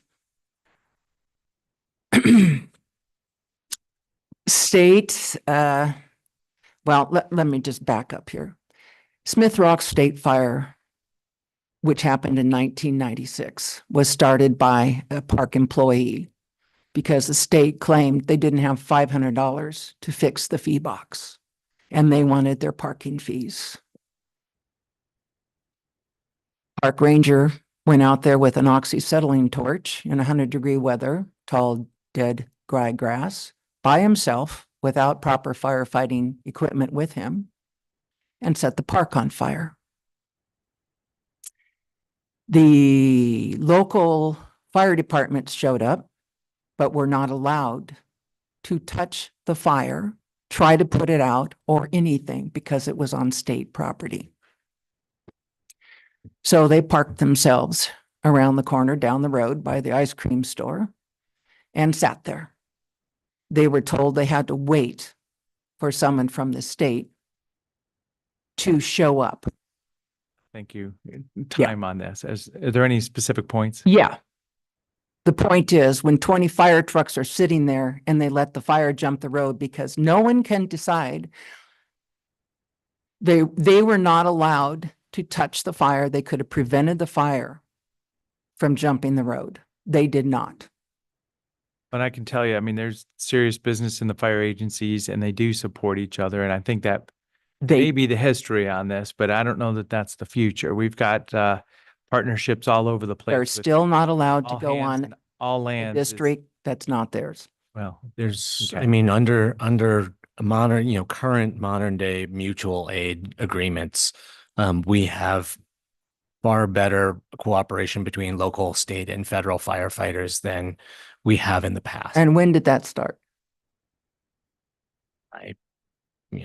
5-10 years. I mean, it's sort of an incremental thing. Yeah. Well, some of these things are a lot more current. So federal land And- policy management is all hands and all lands right now. So that is absolutely not the culture of what we're doing. So it's a I think my sister Susan, who lives over near the Blue Mountains, would maybe agree with what you're saying. Yes. And that was from this summer or Well, last and- summer. The biggest problem is the state park is not maintaining its grounds. So our fire danger comes from them, which allows them to call us high hazard. And that's ridiculous because a state is self-insured with a $50,000 limit to whoever they destroy. That is something that you can talk to your state legislators about. Oh, trust me. There we go. Okay. So, Because, we are the county board of commissioners. We don't set the budgets and oversee state agencies. So, Yeah. thank you very much for joining us today. Thank you. Yep. We may have a few people online, and I don't know if anybody's stuck with Carla, us this long. So I'm J.R. seeing, Collier oh, okay, they're gone. is on the Parks Board, and he's actually incredibly responsive. His wife is now a new commissioner from Wallowa County. I see him here off and on, and I would say if you could get a hold of JR and tell him your concerns, Collier, Collier, and he grew up in the Wallowa Mountains. He has Lisa County Commissioner in Wallowa now. yeah, too. yes, Lisa is a new commissioner from there, but I would recommend if we reach out to JR, let's get that park cleaned up. Okay, so as I say, how about we wrap up this item? We'll slip to 1 o'clock to finish our meeting today. But for this item, we can kind of speak amongst ourselves. I asked if there's anybody online. It looks like there's nobody with a raised hand feature remotely. There might have been a few an hour or two ago, but we're missing them at this point. I want to thank you, everybody, for joining us. As I say, it's not a public hearing per se. It's a decision of advocacy that's happening here, but a good community conversation. Commissioner Chang, has this been valuable for you? I mean, because this is your domain, the natural resources management, and it crosses into politics, which is what we do. It's extremely important to hear from constituents. I am concerned about the boundary issues. Basically one property being classified as high when the other ones around it are not. As I said, our own county hazard maps showed far more areas as high hazard than the state maps. So I don't think that the appropriate solution to inadequate areas being classified as high hazard is to classify even less areas as high hazard. I think maybe the opposite is the appropriate reaction. These maps do and don't do certain things. They do not affect your insurance and your insurer's decisions about coverage.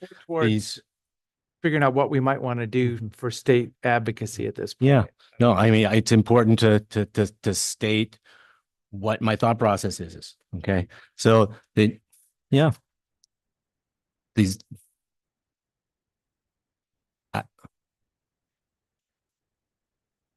it is not, these maps, the other things these maps do, by requiring defensible space around homes, by requiring wildfire resilient building materials, this policy, maybe the map's not perfect. This policy helps prevent people's homes from burning to the ground in Deschutes County. That is my primary focus in this arena, is what actually helps us reduce fire risk for our residents. And I've mentioned a number of things. We do need to work on federal public lands. We do need to support homeowners in implementing defensible space and home hardening.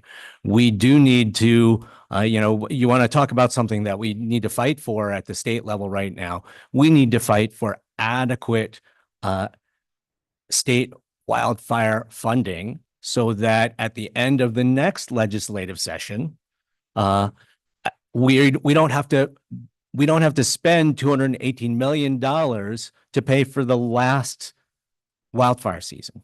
We just had to do that. And please let me finish. Well, as I say, this isn't so that's this is not a conversation. I mean, maybe Commissioner DeBone needs a gavel or something, but I will admit, I left the gavel in the pine. I think I have to buy a new one for the county. Okay. I did. I left it down there when I had a cold one night. Sorry. So I guess what I will say is I think we should look into how we address these boundary issues for county residents. I particularly was concerned to hear that the appeals process is so expensive for certain property owners. We can make some, raise some questions around that. But if the request is to have the county fight against this component of Senate Bill 762, I won't be supporting that. I'm just one vote. So as I say, let's wrap this up a little bit. I've got some thoughts. Tangibly, we can communicate with Senator Golden and copy the governor's office. We had very good participation today. Obviously, these are folks that are upset by triggered by this or upset by this that brought you here today. And acknowledging that just like the Senator Golden statements was, broad areas rather than naming risk of individual properties. I'm absolutely there. I'm always hesitant to support the fact, in fact, it was started, first testimony was, it's a statewide HOA. And man, that gets interesting, doesn't it? HOAs can provide a good path of people working together, but all of a sudden, sometimes it goes off the rails. So, I do struggle with the fact that, this statewide system, it does sound like, we're from the government and we're here to help, which is opposed to private property rights and individual responsibility. So, but I will send some of these thoughts to Senator Golden and CC the governor on your behalf, unless we can come up with, a letter, a position that we'd want to send specifically, because there is some common ground here, and then it gets political right after that too. Oh my God. Any thoughts? I'd actually asked legal to do a resolution, and I guess he didn't send it to you all. He just sent it to me. It's pretty simple. And honestly, Harney County wanted a copy of our resolution too. They're over in Burns, and one of their commissioners was considering contemplating what we need to do to tell the state. It's when you look at our state and you realize that our kids are at the bottom of the nation, and then you look at this map and you go, well, I wonder where they got their information. And thank goodness Deschutes County didn't go ahead and file that map that we did a couple years ago. We're ruining people's economic value. And I understand what you're saying, guys, because I work really hard on my property too every day. And, now you're feeling like your value is just, it's going down and it's going down. And no matter what you do, it's going down here, because fighting for personal property rights takes a lot of courage in Oregon.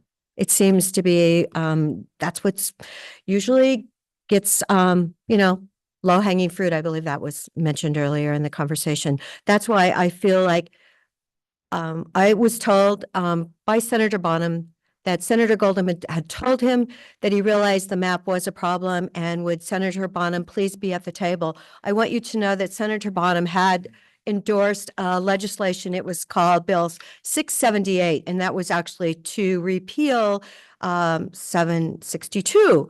So I was going, does this bill have any weight at all? And he goes, well, Patty, I don't know, but he goes, I do know Senator Golden and the governor know that they have a problem with the map. It's clearly a problem. If Tracy Pope's property is high risk, I mean, there's no hope for the rest of us, because I can clearly say it's awful. And yet, somebody like Andre called the other day, and I could hear the horrible feelings in his voice.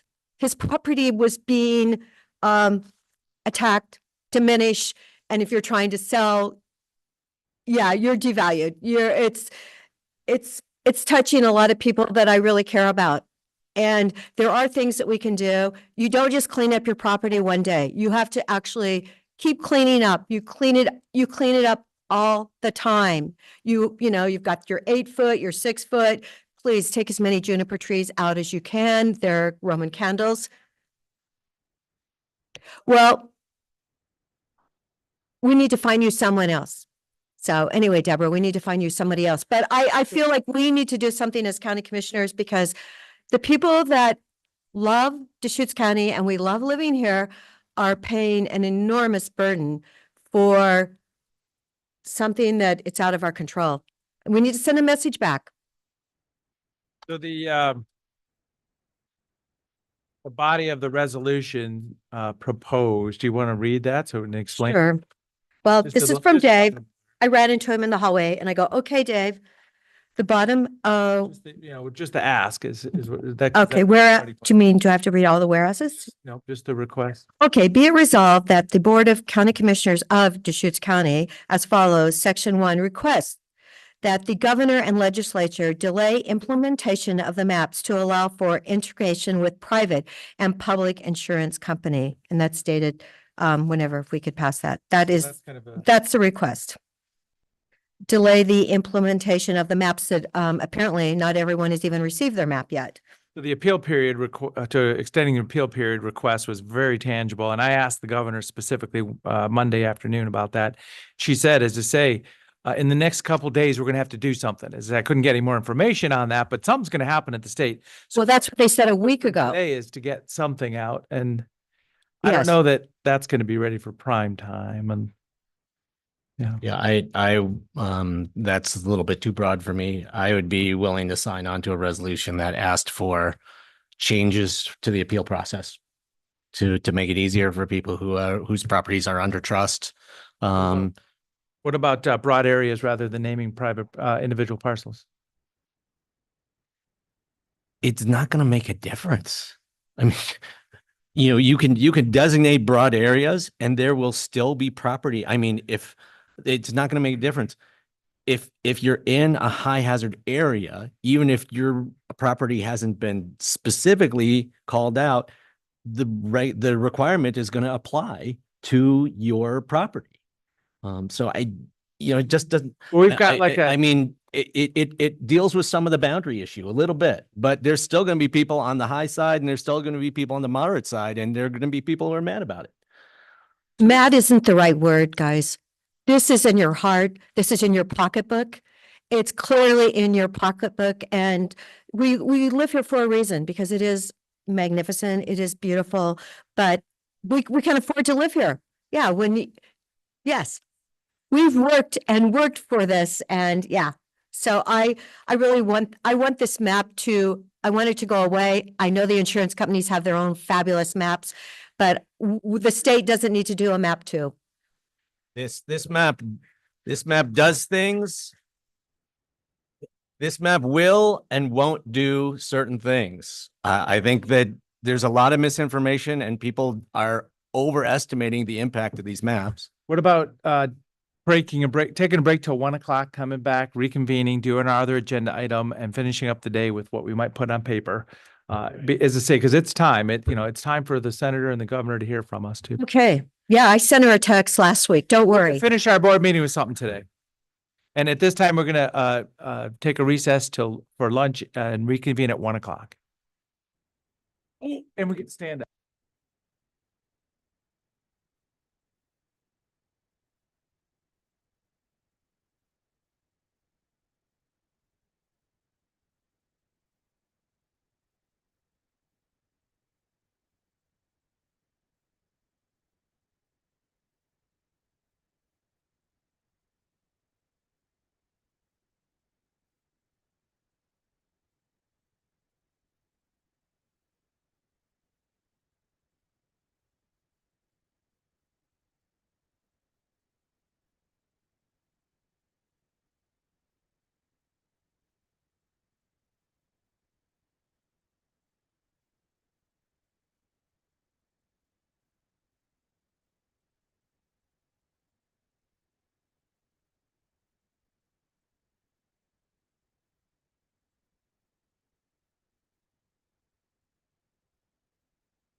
No. No, that was just asking. Okay. Nothing to. Okay, we are reconvening. So this is part 2 of February 12th Board of Commissioners meeting for Deschutes County. We did change the agenda, switching items 12 and 13. And Kyle, I'm so sorry, but the room is cleared out for your public hearing. So item number 12, this is a public hearing, clear and objective housing text amendments regarding definitions, dimensional standards, and accessory uses. Yep.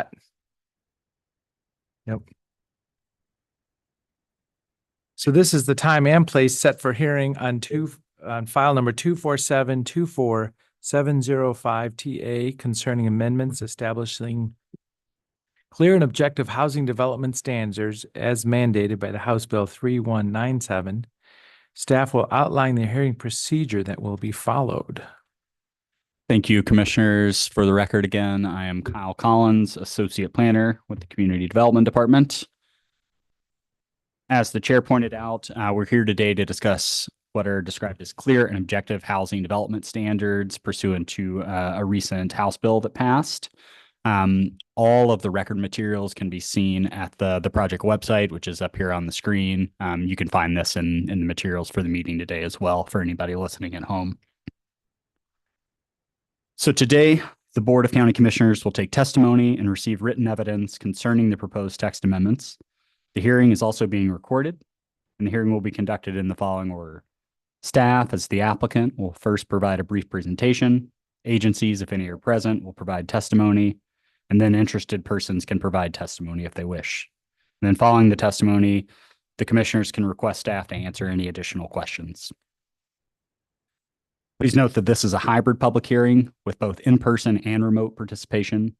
Before starting any testimony, please provide your first and last name as well as your mailing address so we can add you to the notification list. For all of our in-person participants, if you wish to testify, please fill out a blue sign-up sheet and submit it to the board's executive assistant, Brenda, to the left of the dais. The chair will call up in-person participants for their testimony. After your name is called, please come up to one of the tables at the front of the room before beginning your testimony. For all remote participants, if you wish to testify, you must be logged into Zoom or have called in using the Zoom dial-in option. When the chair asks if anyone would like to testify, you will need to use the raise hand feature to notify the board. To do this, you need to press the raise hand button on your computer or smart device, or if you've dialed in, please dial *9. In addition to oral testimony, if anyone has written testimony to submit, please hand it to me. If you're participating remotely, you can submit your written testimony to me via email at kyle.collins@deschutes.org.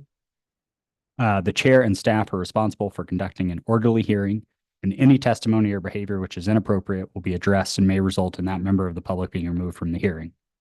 Questions to and from the chair may be entertained at any time at the chair's discretion. Cross-examination of people testifying will not be allowed. However, if any person wishes to ask a question of another person during that person's testimony, please direct your question to the chair after being recognized. And the chair is free to decide whether or not to ask such questions of the person testifying. Prior to the commencement of the hearing, any party may challenge the qualifications of any commissioner for conflict of interest. This challenge must be documented with specific reasons supported by facts. Should any commissioner be challenged, the member may disqualify himself or herself, withdraw from the hearing, or make a statement on the record of their capacity to hear and decide the issue. At this time, does any commissioner have anything to disclose? And if so, please state the nature of same and whether you can proceed. I have nothing to disclose, so I believe I can proceed. Nothing to disclose, and I can proceed. I have nothing to disclose and I can proceed also. Does any party wish to challenge any commissioner, members of the hearings body in this case, based on conflicts of interest? Is there anyone online with the raised hand feature? Seeing none, the hearing is now open. Staff will proceed with a brief staff report. All right. Thank you, commissioners. So a lot of this is going to retread same ground that we covered in our work session last week, but for the benefit of members of the public, I'll go through it again.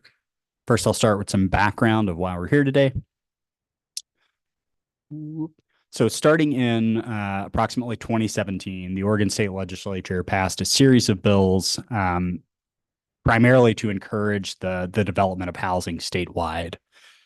These really started within the urban growth boundary areas, but these bills modify the Oregon revised statutes. You can see the section specifically here, which limits local governments to only apply what are described as clear and objective standards, conditions, and procedures which regulate the development of housing. And any adopted standards cannot have the effect of discouraging needed housing through unreasonable cost or delay. So as I pointed out, initially, all of those clear and objective requirements only applied to incorporated cities with acknowledged UGBs or urban growth boundaries. However, in 2023, House Bill 3197 expanded those clear and objective housing statutes to unincorporated communities that have been acknowledged in a county's comprehensive plan, what are described as non-resource lands, which is effectively just rural residential areas, and areas zoned for rural residential use as identified in state statute. So again, reason we're here today is these new clear and objective standards are forthcoming for all of our areas in Deschutes County outside of our incorporated cities. So these provisions of House Bill 3197 become effective on July 1st of this year. And as it applies to housing development outside of resource zone properties, so I want to make clear that this does not apply to properties zoned exclusive farm use or forest use or any other resource zone properties.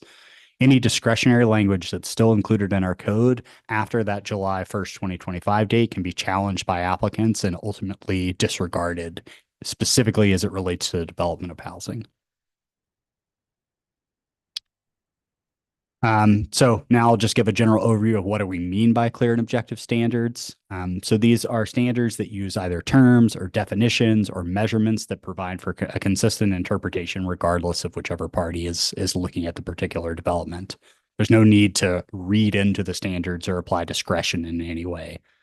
We use a lot of words throughout the land use code, things like compatible or adequate. Those are pretty primary examples of things that would not qualify as a clear and objective standard under the provisions of the House bill. So there's a variety of ways to approach how you craft clear and objective standards.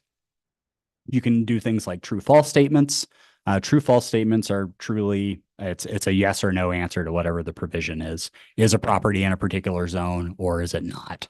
As you can imagine, there's quite a number of these that fall throughout the Deschutes County Code. The next kind of broad category are things like counts and measurements. These are some of the things that we deal with on a day-to-day basis. Most frequently, they deal with things that have quantitative measurements that we can actually observe on a set of building plans or development documents. Things like setbacks, the height of structures, the lot area of a particular parcel, things of that nature. And then finally, one of the broad areas we have are lists and menus. These are a selection of possible items that may need to be excluded or included in a particular development in order to move forward. And it might be something to the effect of the following 10 items, include 5, include all of them, include 1, something to that effect, but something that it's very clear cut whether they've met one of those particular standards. So next, I'll go through the specific proposal and kind of methodology of how we came to this current set of code amendments. So as you can imagine, we have a significant amount of language in the current Deschutes County Code that would not meet the definition of a clear and objective standard. And so we've had to deal with that. We've identified all of the relevant areas and tried to maintain compliance with state statute where possible. Or come up with our own clear and objective local language where necessary. We've had to break this entire project up into several different packets. This is the first one of these that you're going to see. So we pointed out during the work session, we have at least 2 others that are kind of in the queue coming up relatively short order, and it's possible there will be at least a few more after that. The reason we've done that is this is a pretty huge undertaking. It's relatively tedious and technical details, but because there is so much language to cover across both our titles 18, 19, title 17, which is our subdivision ordinance, it's just an overwhelming amount of information to try to do as kind of a one lump sum package. So we've tried to break it up into a few different packages. So this First Amendment package is going to cover the definitions associated with our zoning code. Those are our Title 18 and 19 areas. Dimensional standards for those same areas. Dimensional standards, again, are things that have a specific kind of quantitative measurement associated, and then some specific accessory structure standards for Titles 18 and 19. So generally, what we tried to do is preserve all the existing uses within the code while modifying any discretionary language and replacing it with clear and objective standards. It's not our intent to change uses that are allowed on individual pieces of property or within zones more broadly. Again, we're trying to make an apples to apples comparison by just swapping language where possible to preserve whatever that use was on site. So we're trying not to make policy decisions, in other words. And next, I'll go through the specific amendments themselves.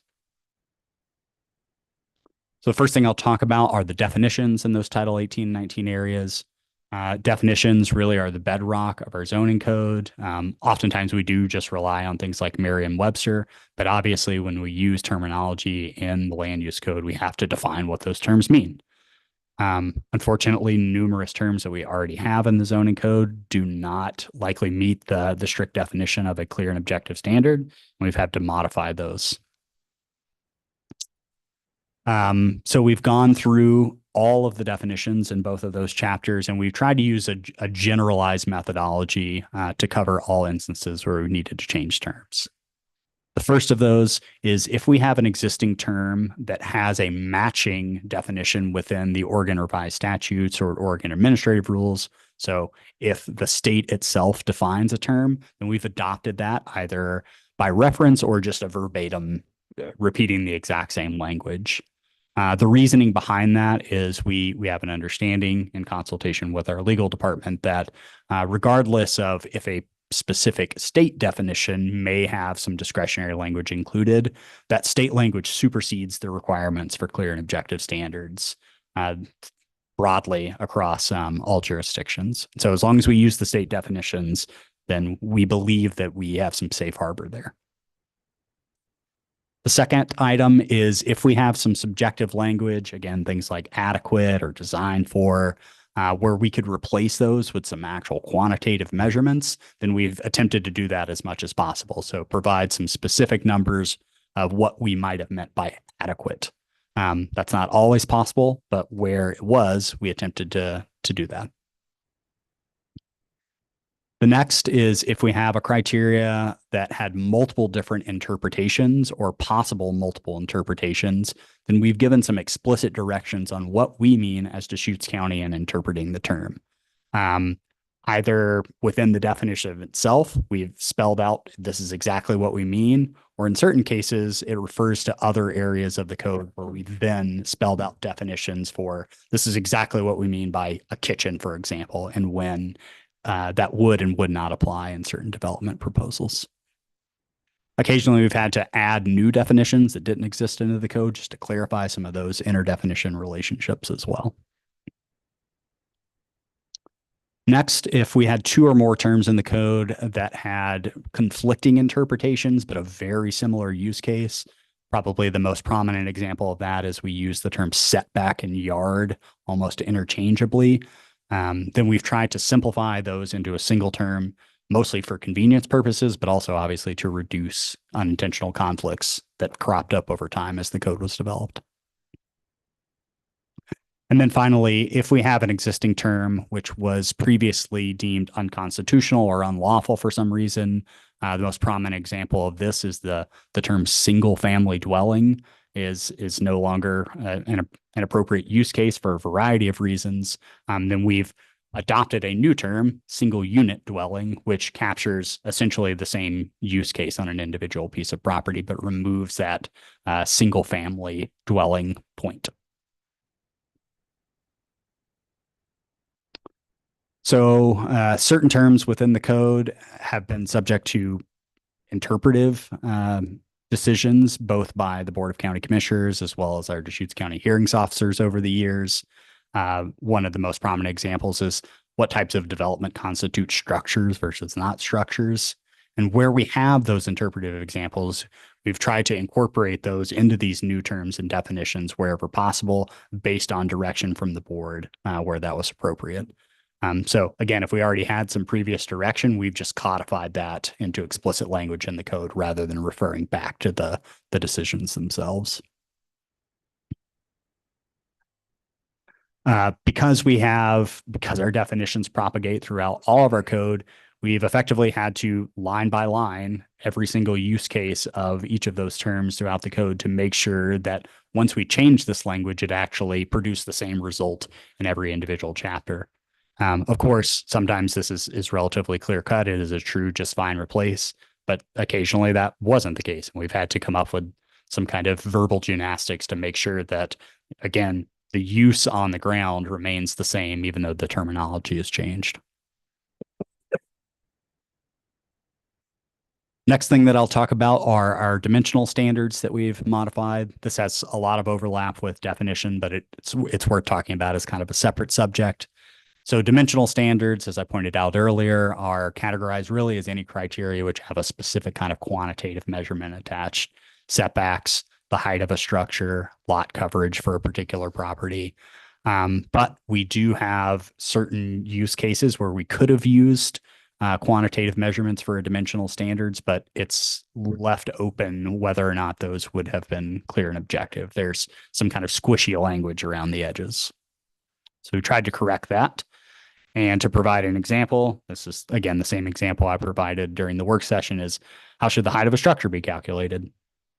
Well, you would think that would be relatively easy. We have definitions. Here they are. This is what a height of a building is, and grade, which functions as in conjunction with what the height of a building is.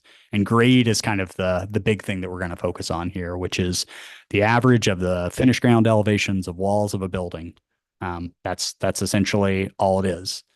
The problem is we don't know exactly how many measurements to take to find what the average of the finished ground elevations of the walls of a building are.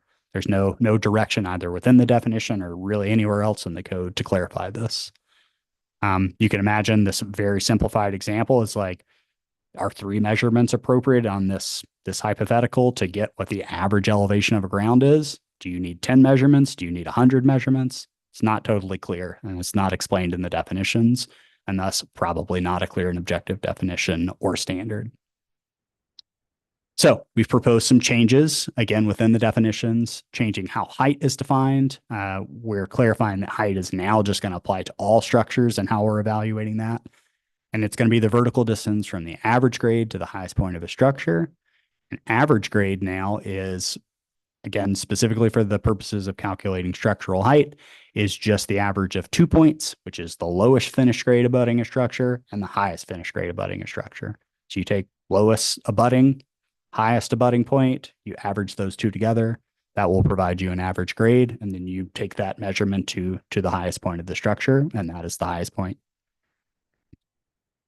However, during our planning commission process, it was pointed out that there are some specific types of development proposals that 2 point average measurement might produce some unintended consequences that would have reduced development potential. Thinking of things like daylight basements, for example, or maybe you have like one very, very low elevation point in coordination with the rest of the property, it would sort of throw off that average ground elevation. And so what we've proposed here is a secondary, what we're calling a discretionary option that any property owner is welcome to opt into if they want to essentially build something like a daylight basement and they feel that 2 point average would disallow them under the current height measurements. You can request what we're calling the perimeter sampling method, which is effectively just the full measurement of the exterior of the building. That should give you one length. You would divide that by 8, which on a 4-sided structure, you're effectively getting 2 measurement points for each side. Once you've divided all that up, it should give you an average elevation. Again, those 8 measurement points all being averaged together, they give you an average ground elevation. Take that to the highest point of the structure. So there's 2 possible options now for under this proposal for evaluating what the height of a building would be. So again, just to clarify, this is like the normal approach. This is how we would for almost all developments, you would show us highest adjacent and lowest adjacent. You take an average and you demonstrate to us what that looks like in terms of evaluating your height. Or if you have something more complex, you can opt for the perimeter sampling method, which is again these 8-point measurements around the exterior perimeter. Again, average grade elevation, then taken to the highest point. So there's several more versions of this, different dimensional standards that we've had to correct, but that seemed like the most useful in terms of clarifying for the public what we're proposing here today.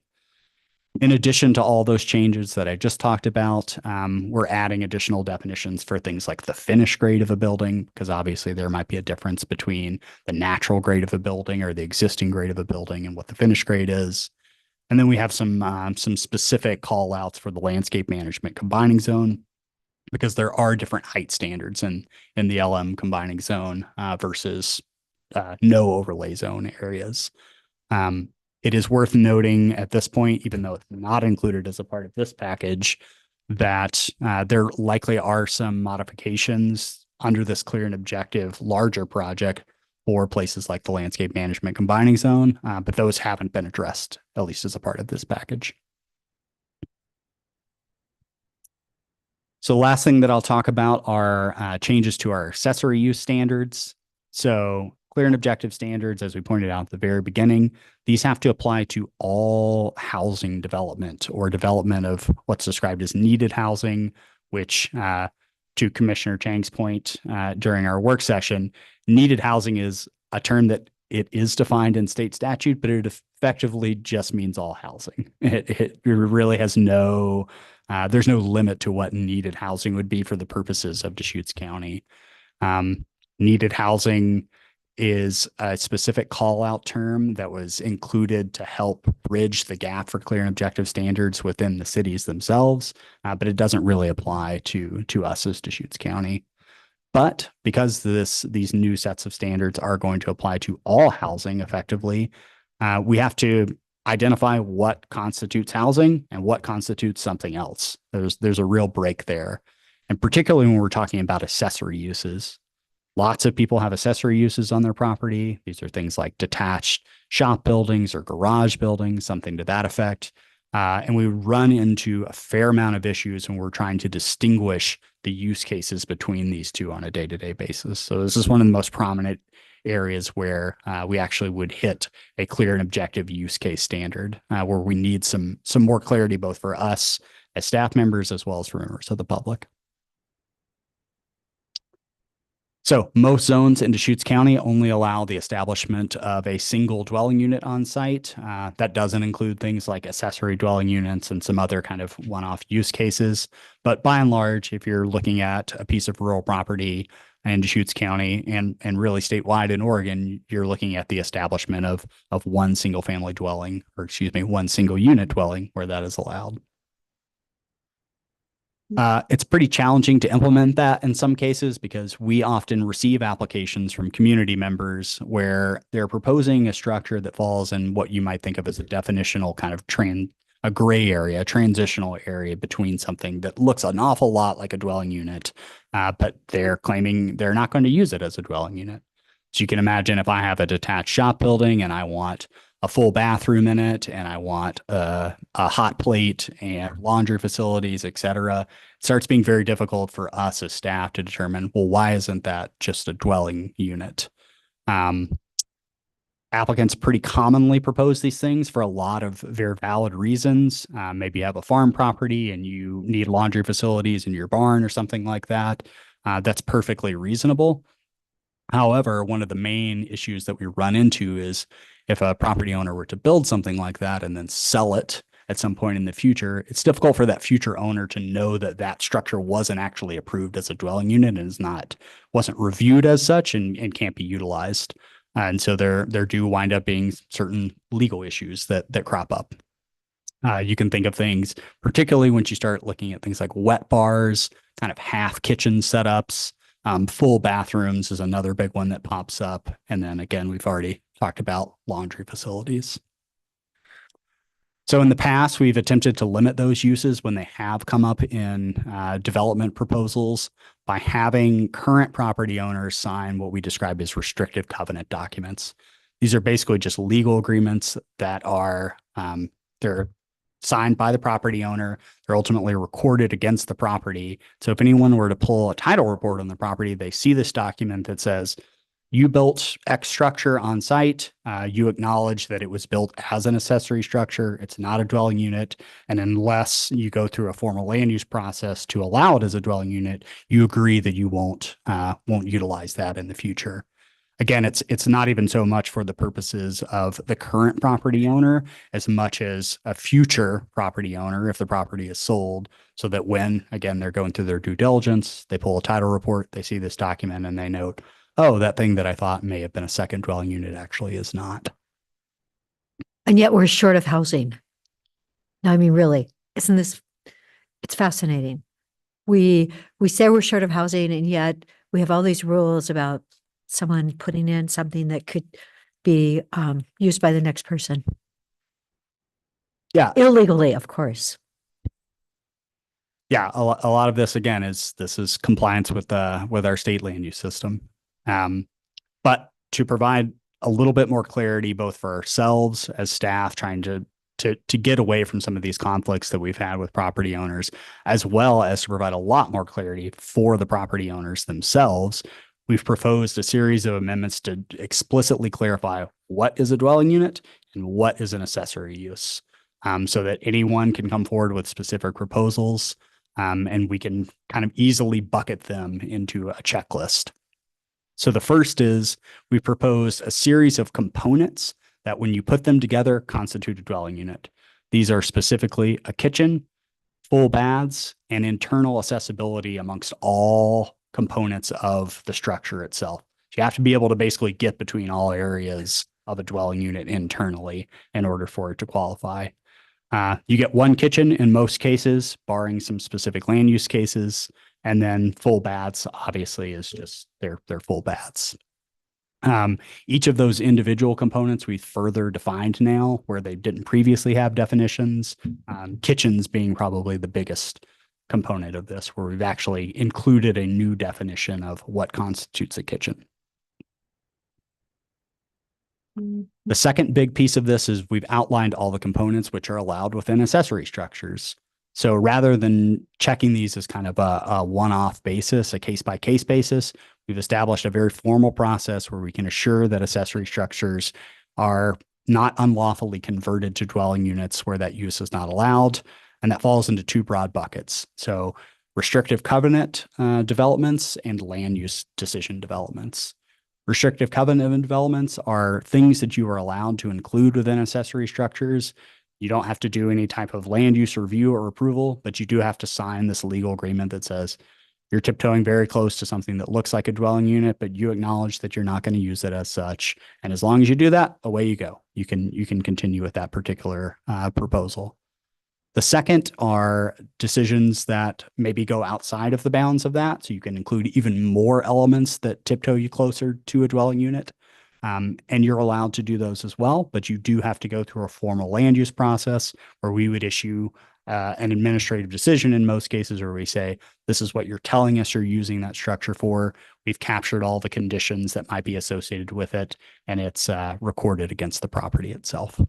So those are two broad categories. So those are the full, a very big executive summary of all the amendments that we're proposing here today. And next I'll talk about public and agency comments. We still have received no agency comments to date on this particular proposal, but we have received a few public comments. None since the board's work session, but I'll go over the previous comments that we've received anyway. First is from Central Oregon Land Watch. They initially had some concerns about a particular term that we wanted to include, which is for incidental and subordinate. We use that terminology quite a lot throughout our sort of day-to-day review of things. Land Watch had some concerns that we were superseding some state standards that use that exact same terminology.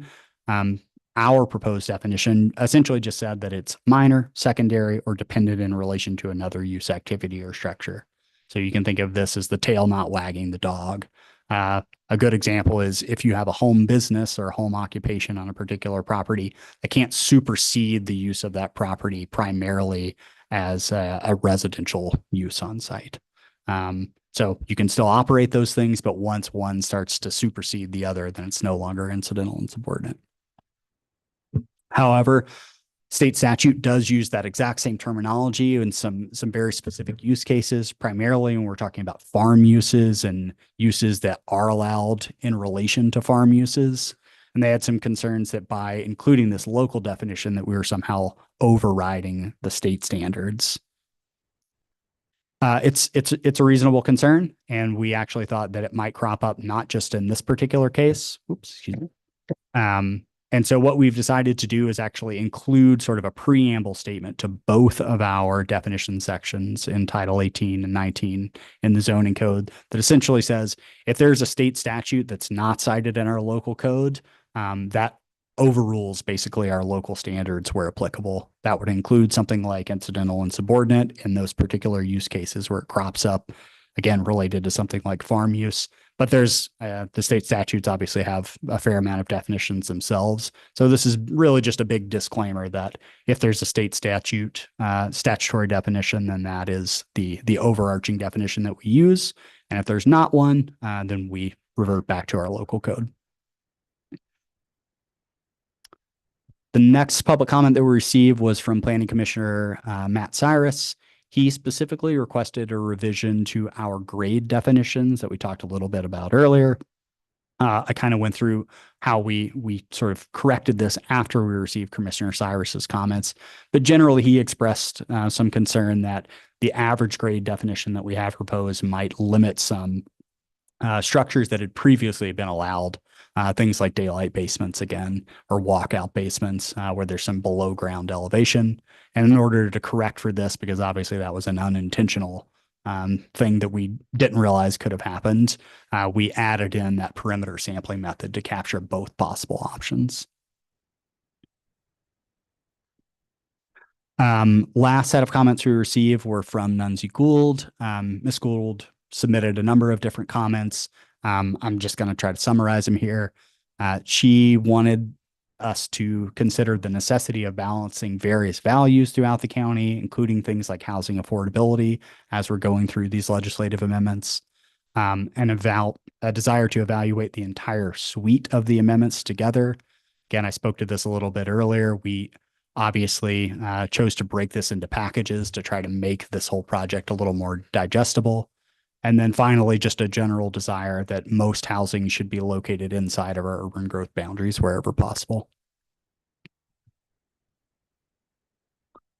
The Planning Commission has had a chance to review this particular set of amendments. They did so at a public hearing on January the 9th of this year. Following that hearing, they held deliberations and unanimously 7-0 recommended approval. Some good discussion during that particular public hearing process and during the deliberations. One is that an acknowledgement that we're required to do this by state law, or any, again, discretionary standards that we still have in place can effectively be disregarded by applicants. There's also a general understanding that the amendments are intended to be just a technical exercise by and large. It's not intended to be policy decisions where we're picking and choosing which uses should or should not be allowed in individual zones. And then finally, there were some more specific kind of technical discussions around some of the language choices that we made regarding things like kitchen and dwelling unit and how we landed on the specific terminology that we did. And then finally, I'll point out, as I did at the beginning, that we do have future amendments coming. Again, this is the first of several packages that are forthcoming in the next few months. The next packages that are ultimately going to be before the board are dealing with our titles 12 and 17. These are our county subdivision and partition standards by and large. There'll be one big package dealing with our goal 5, our natural resources. We've had some consultants help us with those two packages. MIG consultants have been helping us behind the scenes for the last several months trying to put together a set of amendments for those proposals. And then finally, we have kind of a grab bag of other things that have come up that we deal with on a regular basis, things like cluster and plan development standards, and any other pertinent sections that deal specifically with the development of housing. And then with that, I'll just go to the next steps. Board is familiar with this, but you have a few options to move forward. You can continue this hearing to a date and time certain. You can close the hearing and leave the written record open to a date and time certain. You can close the hearing and set a date for deliberations. Or finally, you can close the hearing and commence deliberations today if you so wish. And with that, I will open it up to any questions you might have. I got a couple thoughts. Is this an effort that's been done in other jurisdictions, like other states? You know, I'm thinking of, this is your career as a planner. Is this something that you've heard about this somewhere, or anybody else done this, or is this very much just an Oregon unique project? It's not just an Oregon project. I don't know if there's been any specific state requirements. I'm not familiar if other states have required this across all jurisdictions, but certainly cities, other counties have undertaken this exact same approach. Again, as we pointed out earlier, Oregon, the cities themselves have had to do this for 7-8 years at this point. And the goal, again, really is to remove discretionary barriers to the development of housing. As Commissioner Adair pointed out, we do have something of a housing crisis that gets talked about pretty regularly, and this is one of the choices that the legislature chose to try to get out of the way as much as possible while still maintaining, a sense of certainty on the part of developers and property owners. What does an appeal process look like if we don't quite get it right the first time? We're setting up for this date of July 1st, but something could be, oops, we didn't mean to do that. Even if it wasn't intended, it'd be. For an appeal process for the amendments themselves, or just any one line in the middle of the code that we touched during this process that somebody raises the flag after the fact, or appeals, as we're going through it?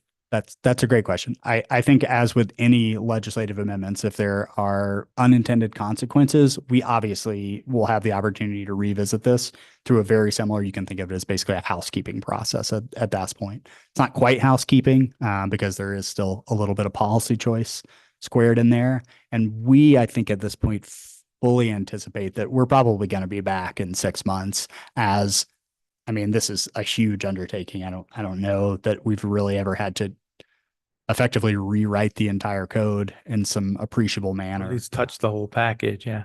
Yeah. And why that comes up is because July 1st is the date that was set for us by the legislature. So it's a big project, probably going to be something in there that we didn't intend on or didn't quite get right. So that's what I was thinking. Yeah. And there's honestly likely to be sections of the code that we just don't have the capacity during that time frame to address. We're trying to bang for the buck, really hit the main areas that come up most frequently that we know or we're going to be dealing with on a day-to-day basis.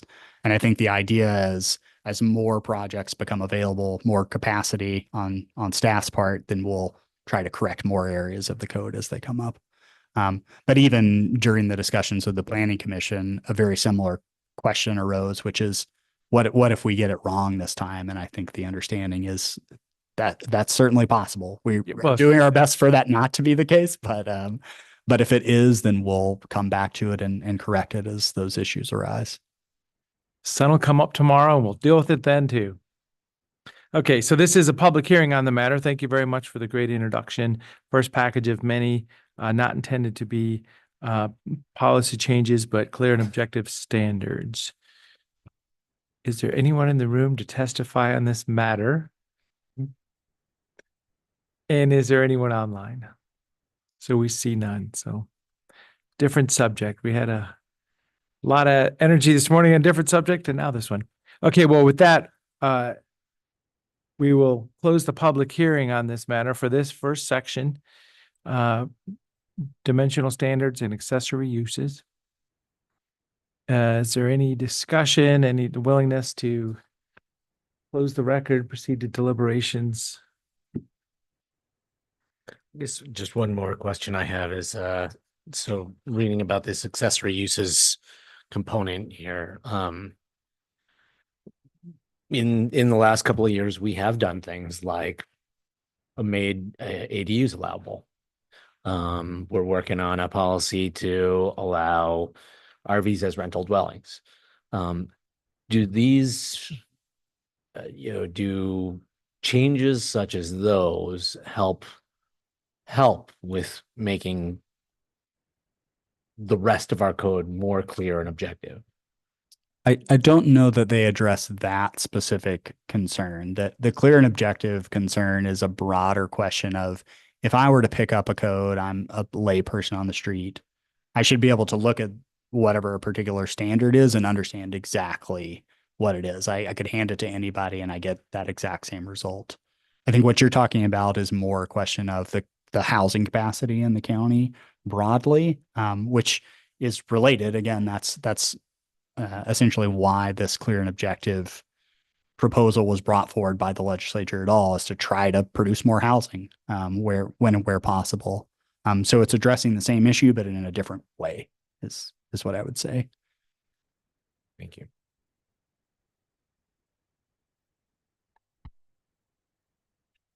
So is there, support for?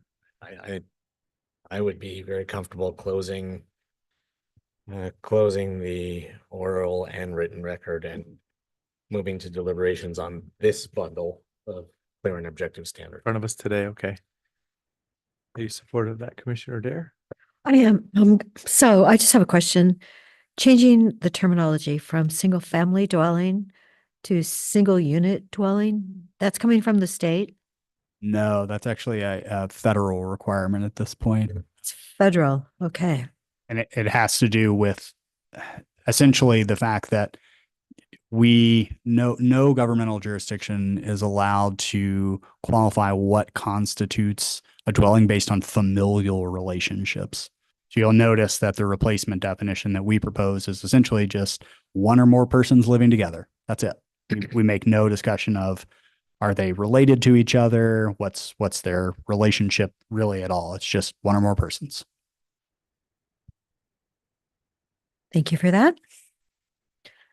Okay, there's support for closing the record and commencing deliberations. Do we need to make a motion on that very specifically, or? I don't think that's. Just go deliberations. Yeah, okay. So deliberating on this package as presented, as I said, we've got a memo here, but really we are talking about 2 inches or something inches of paper. Multiple hundreds of pages. With these, there you go. He's got a copy. Yep, I knew it was.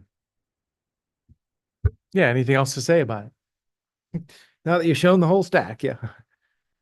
Well, I wonder, as you know, what is it? We've had 30 ADUs built since we legalized them. 30, isn't that amazing? And we've still got probably thousands of illegal ones in the county. And it seems like people, if they have one, they don't want to say anything. And yet we have a housing crisis, an affordable housing crisis. And a lot of these illegal ADUs are honestly perhaps affordable. So what a contrast. What we do and what we say are always, it seems to be two different things. So anyway, I'm sure this is going to be all for the better, and we're going to have more houses built because this is something that has been ignored for too long. So if we support this package right now, is there a document number or anything to proceed with, or where are we? So just because of the sheer size, the board is welcome to deliberate. I wouldn't suggest holding something like a first readings, primarily because the ordinance itself still needs to be organized, and there's a decent amount of training that we would like to kind of bring all of our staff up to speed that, hey, starting on, X date. Oh, yep. Okay. This is going to be a change in the way that we have done things. We've tried to preload some of that thus far, but I think we're probably still, a few weeks out from that. That's fine. As I say, I mean, that's the business way to do this. And this is the first package.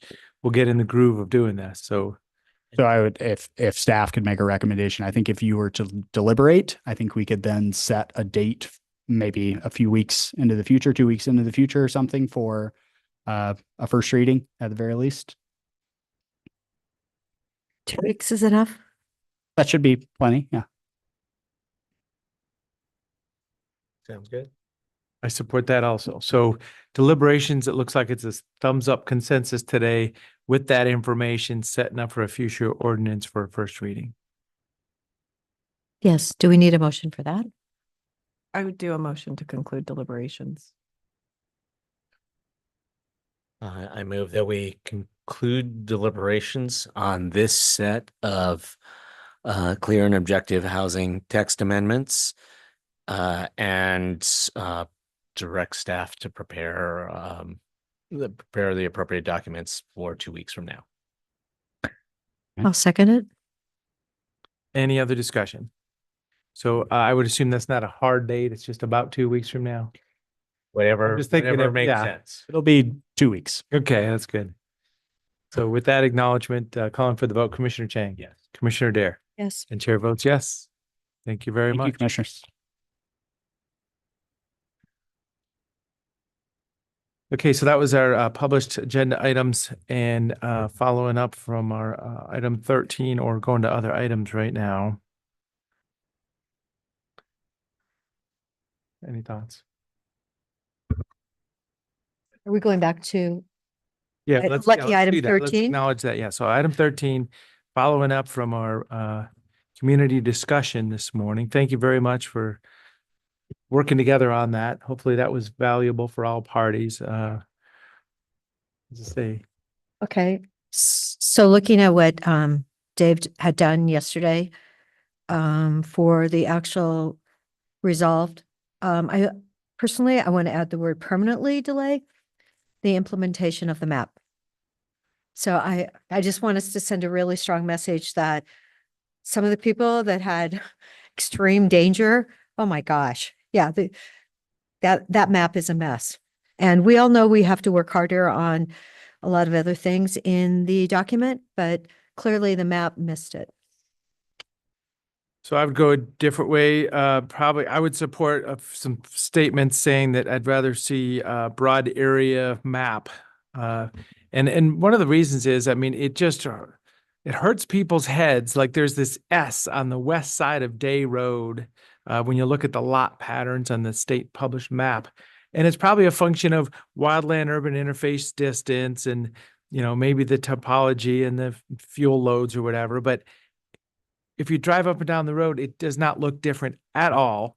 So I would very much support broad area mapping and then also extending the appeal period so people can breathe a little bit and understand what's going on. So those are two tangible items that I would bring to the discussion. No, I might be able to support that. I mean, well, I think we need to proceed forward understanding that we need incentives and we need requirements in order to get more people to do defensible space. Oh, having your insurance canceled and not able to find new insurance, I think is definitely an incentive. And then trying to sell your property and you can't get it sold because of the fire map situation is clearly impacted several people that were in the room. That is your opinion. I know, it sure is, isn't it? Driven those changes. That's not my opinion. Well, I actually noticed that the letter from Jackson County signed by Crook County was dated September 10th of 2024. And I believe their letter really did call it right, that they had a great premonition that this was going to be a nightmare. And it now clearly is a nightmare. Some communities that have fought the entire bill, Senate Bill 762, since before it was passed. I know. Gosh, I wonder where they live. You're welcome to move there if you will. No, I definitely don't want to move there. I just want our community to be able to live here. If property values start going down and tax revenue starts going down to match it, then it will be a bigger problem.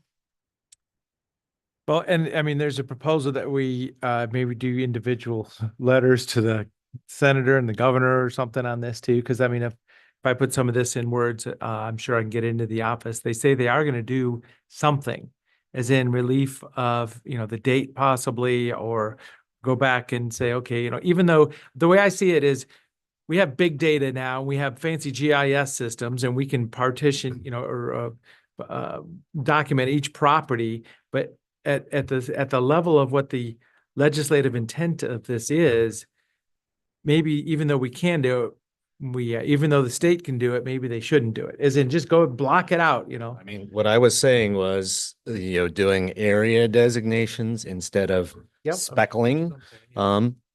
That could be a real improvement, but we need to understand that that area designation means that the people who are in high hazard are going to be required to do defensible space around their homes and build new stuff with wildfire resilient building materials. Oh, please. That is. You guys, there's so many people. We have pictures of them. I drive by Tracy's house. They have done everything they need to do. Yeah, it's like, okay, what do you do next? You've already done it all. As the one man said this morning, let's asphalt my 10 acres. And maybe then that will change my rating. Yeah, I sent a text to the governor on February 4th at 5:54 PM. And I said, we desperately and immediately need to get rid of the state fire map from 762. So that's what my letter will say. People have got to be able to get insurance. They've got to be able to sell their properties. And for many of them in the room, it is their major asset. They've worked their whole life on it. It's overwhelming. Well, and there's, the incentive of if you're in the wildfire hazard zone and the Wildland Urban Interface will come up with some resources for you, money from the state. I always cringe at the fact that there's going to be money coming from somewhere.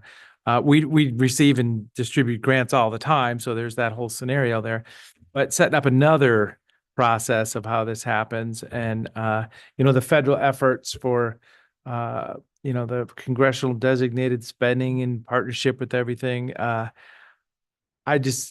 conclude there's not enough money in the world to fix all that, and we really need to switch gears on that. But we don't need to go farther on that. If you want to talk big picture about Let's talk big. Can I please finish? Well, I'm sure you will. If you want to talk big picture about requirements and incentives, I think we need them both. I think we need the requirements, and it is not fair to put requirements on people without offering them some help to get the work done. We have seen these very programs that exist within Senate Bill 762 do tremendous good in our community in the last 4 years. And I'm not talking about any new incentives. I'm talking about actually funding these fuels reduction, home hardening, defensible space programs that were funded in 2021, then weren't really funded the next biennium. And hopefully, again, returning to one of the things that we really should be talking about, the wildfire funding formula for the state. If we don't want to have to come back at the end of the fire season and ask the general fund for $200 million, we need to come up with an appropriate and effective funding formula, including some of these mitigation dollars. Yeah, I don't have a feel for how many hundreds of millions of dollars the people of Oregon are going to need to come up with. And as I say, I could never conclude that that's the right place to be landing for, just every year we're going to have to spend hundreds of millions of dollars to put out fires. I mean, It would be lovely if we could have some of those lumber mills working again and some of the people logging. We actually, Oregon, this just came out this week, ranked number 2 in the nation for fire-wise sites. And believe it or not, Deschutes County, we're up to 78. We had 35 when I got here in 2019. So we're going the right way. But as you can see, we live in a fire zone. We're number 2 in the nation. And yet, what did we do? We burned the most land. 1.9 million acres was burned in the state this last year. So we're going the right way for a lot of things, but it's the map is clearly not helping the people that live here, that actually pay the property taxes. Those are the people. I'll just say once again that my primary interest here is helping our residents do everything they can to reduce the likelihood that they're going to lose their home in a future wildfire. This discussion has been largely a distraction from that work. And I'm ready for it to be done. Oh, thank you. Can I say something again? Yeah, I know. I just would like the last word once. We maybe have a once. 2:30 meeting. Let's we've Oh, yes, let's continue. decided what we're doing about this. Everybody's going to do their own thing. That's fine. Well, I support that. So I'll put out a message, as I say, to the governor and to Senator Golden's office in a follow-up with some of these items in it. And we probably don't have enough common ground to publish a specific letter from the Board of Commissioners at this time. Probably don't, do we? Yes. All right, so that's concluding our item for today, though. That's good. We got there. I mean, we had a room full of people. We had lots of passion and discussion on the subject, and now we've said our piece at this time. At this time, other items. Is there anything specifically? Nick, go ahead. We do. Jen Patterson, do you want to join us? We have a couple of items. We have a couple of congressionally designated spending and a bill that is been scheduled for a hearing tomorrow. So we'd want to touch base with commissioners on those three items. So Jen, if I may turn it over to you, I will do so. Good afternoon, Commissioners. Jen Patterson, Strategic Initiatives Manager, here as a facilitator for three other items, and I'm going to do my best to represent a couple of people who could not be here this late. But first up, we'll have Emily Horton. There's a request from Public Health to provide testimony on Senate Bill 837. Emily's going to talk further on that. Oh, I did print off a copy of her written testimony. It has not been discussed in our weekly meeting. It will come up on Friday's meeting, but the public hearing is tomorrow at 3 p.m. So I'll pass this out while Emily introduces herself and turn it over to her. Perfect. Emily Horton, Deschutes County Public Health Manager for Preparedness, Environmental Health and Engagement. And I am here to request approval for priority 2 support for Senate Bill 837. This is a bill that relates to the Medical Reserve Corps and our Serve Or volunteers here in Deschutes County. The bill primarily would make some edits that would allow expanded membership eligibility to include non-licensed support and administrative healthcare volunteers, enable volunteer services year-round without the requirement of a declared emergency for Serve Or volunteers, correct language to allow Serve Or volunteers to be deployed out of state, and clarify that OHA can conduct health screenings for volunteers. So what you have in front of you is a drafted letter from our MRC coordinator, Alex Drungle. He is expressing support for these changes.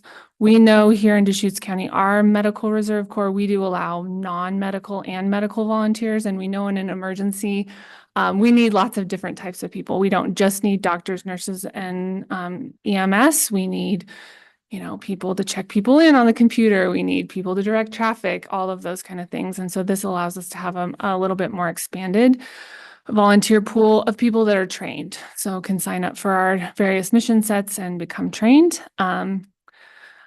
The second one is to allow year-round support without the requirement of a declared emergency. So again, our MRC does a lot of these things locally, but this expands some liability coverages and allows the Serve Or volunteer pool to do these things at a state level.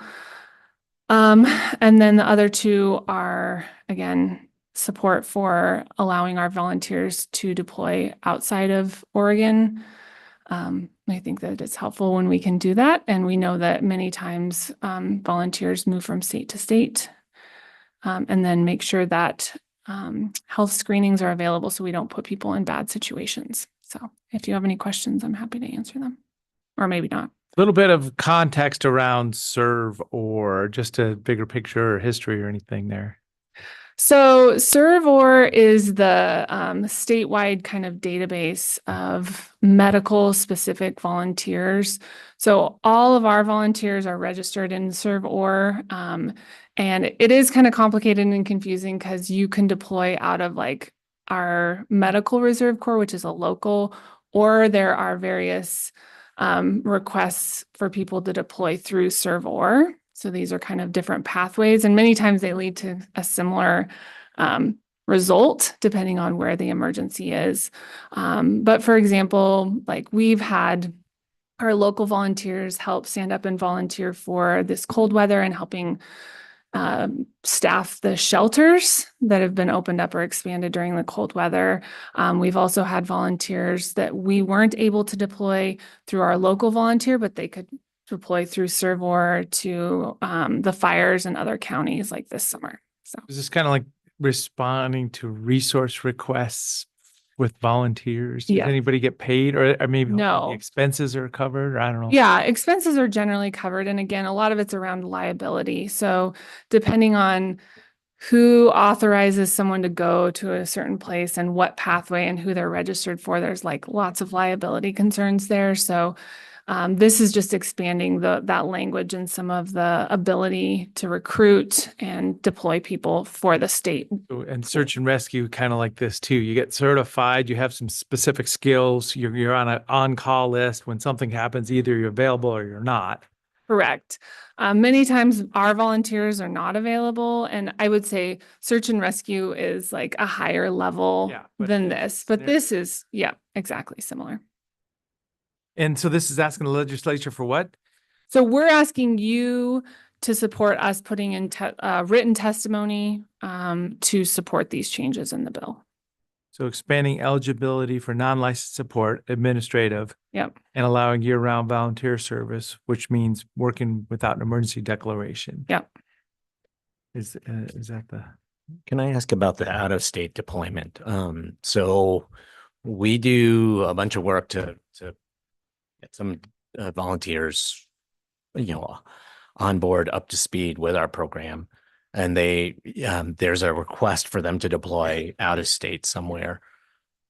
Are we paying for them to for their transportation and everything else, or if they're requested by another place, are they covering the cost? So it wouldn't be Deschutes County. So if someone was deploying through Serve-Or to another state, it wouldn't be our Medical Reserve Corps deploying them. It would be those state managed volunteer pool.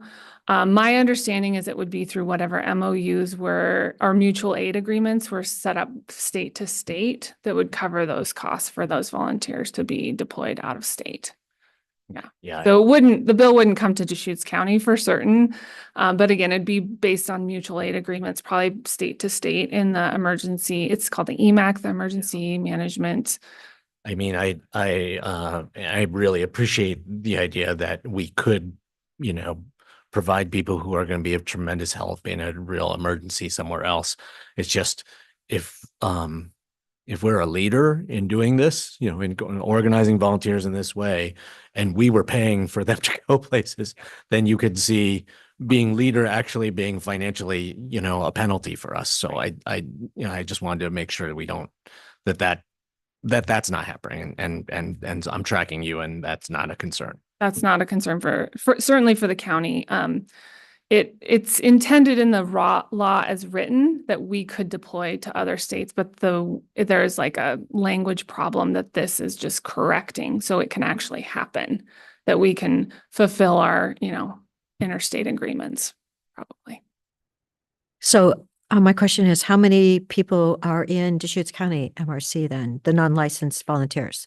So I don't have exact numbers in front of me, but we have approximately 150 volunteers in our MRC, give or take probably 5-ish. Plus or minus? Yeah, Okay. plus or minus. And actually about 100 of our volunteers are non-licensed. So 100 or non? Yeah. So we have more non-licensed volunteers than we do licensed. And we find that that's actually a good kind of balance. But our MRC is new. We've only been in operation for like a year and a half. And so still figuring out a lot of it. Is there a motion of support for Senate Bill 837 and testimony presented? So when is the bill up for? Tomorrow at 3, I think is when it. Yep. Yeah. Okay. So we would just be submitting the written testimony that you guys have there as soon as it's approved that we can do that.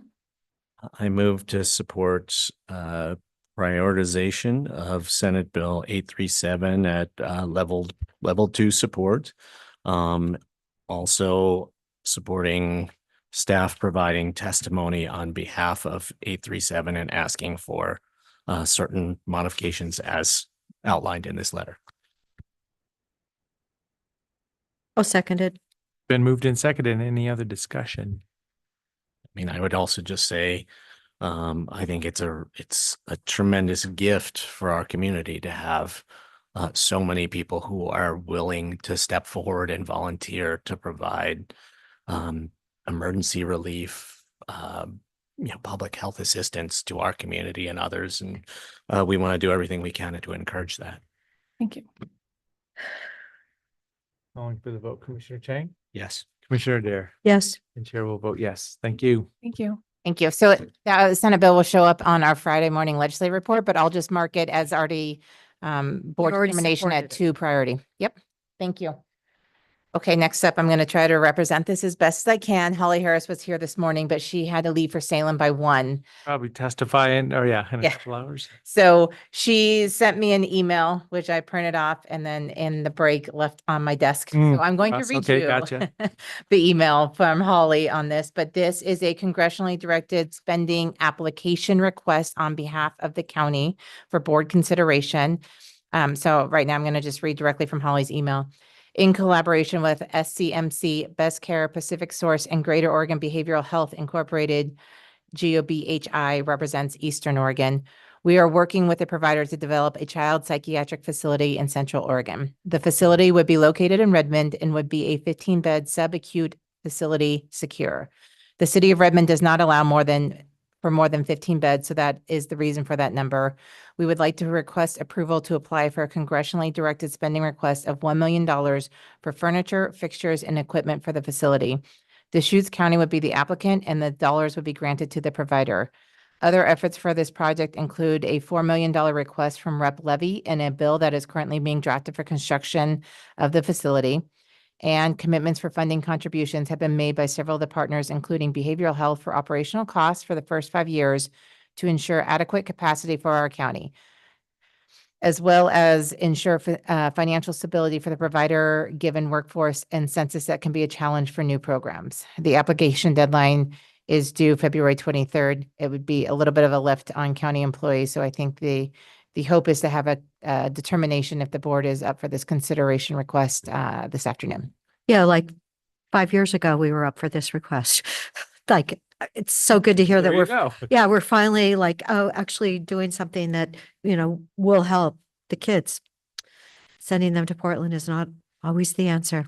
So when you say it'll be a little bit of a lift, you're referring to congressionally directed spending request of $1 million as a project? Yeah, there's just a bit of a grant application process. So Holly and I are both new to that particular grant application. So I will support her as best I can in getting the documents in to the senator's office and the online portal. And a separate path is Representative Levy with a $4 million. Yeah, so the intent is hopefully both of those go forward and then you have $5 million to work with for the facilitation of getting the project built. For the record, it's Emerson Levy, because there are two Levies in. Good job. Yep. So, The 4 million is to build the building. The 1 million is for furniture, equipment, et cetera. Fixtures. great, wonderful, good luck. That's, She likes that idea. Just to clarify, so this would be a congressionally directed spending request that we're sending to at least Senators Merkley, Wyden, and Representative Bynum. My fellow commissioners can choose or not choose to also send this to Representative Benz.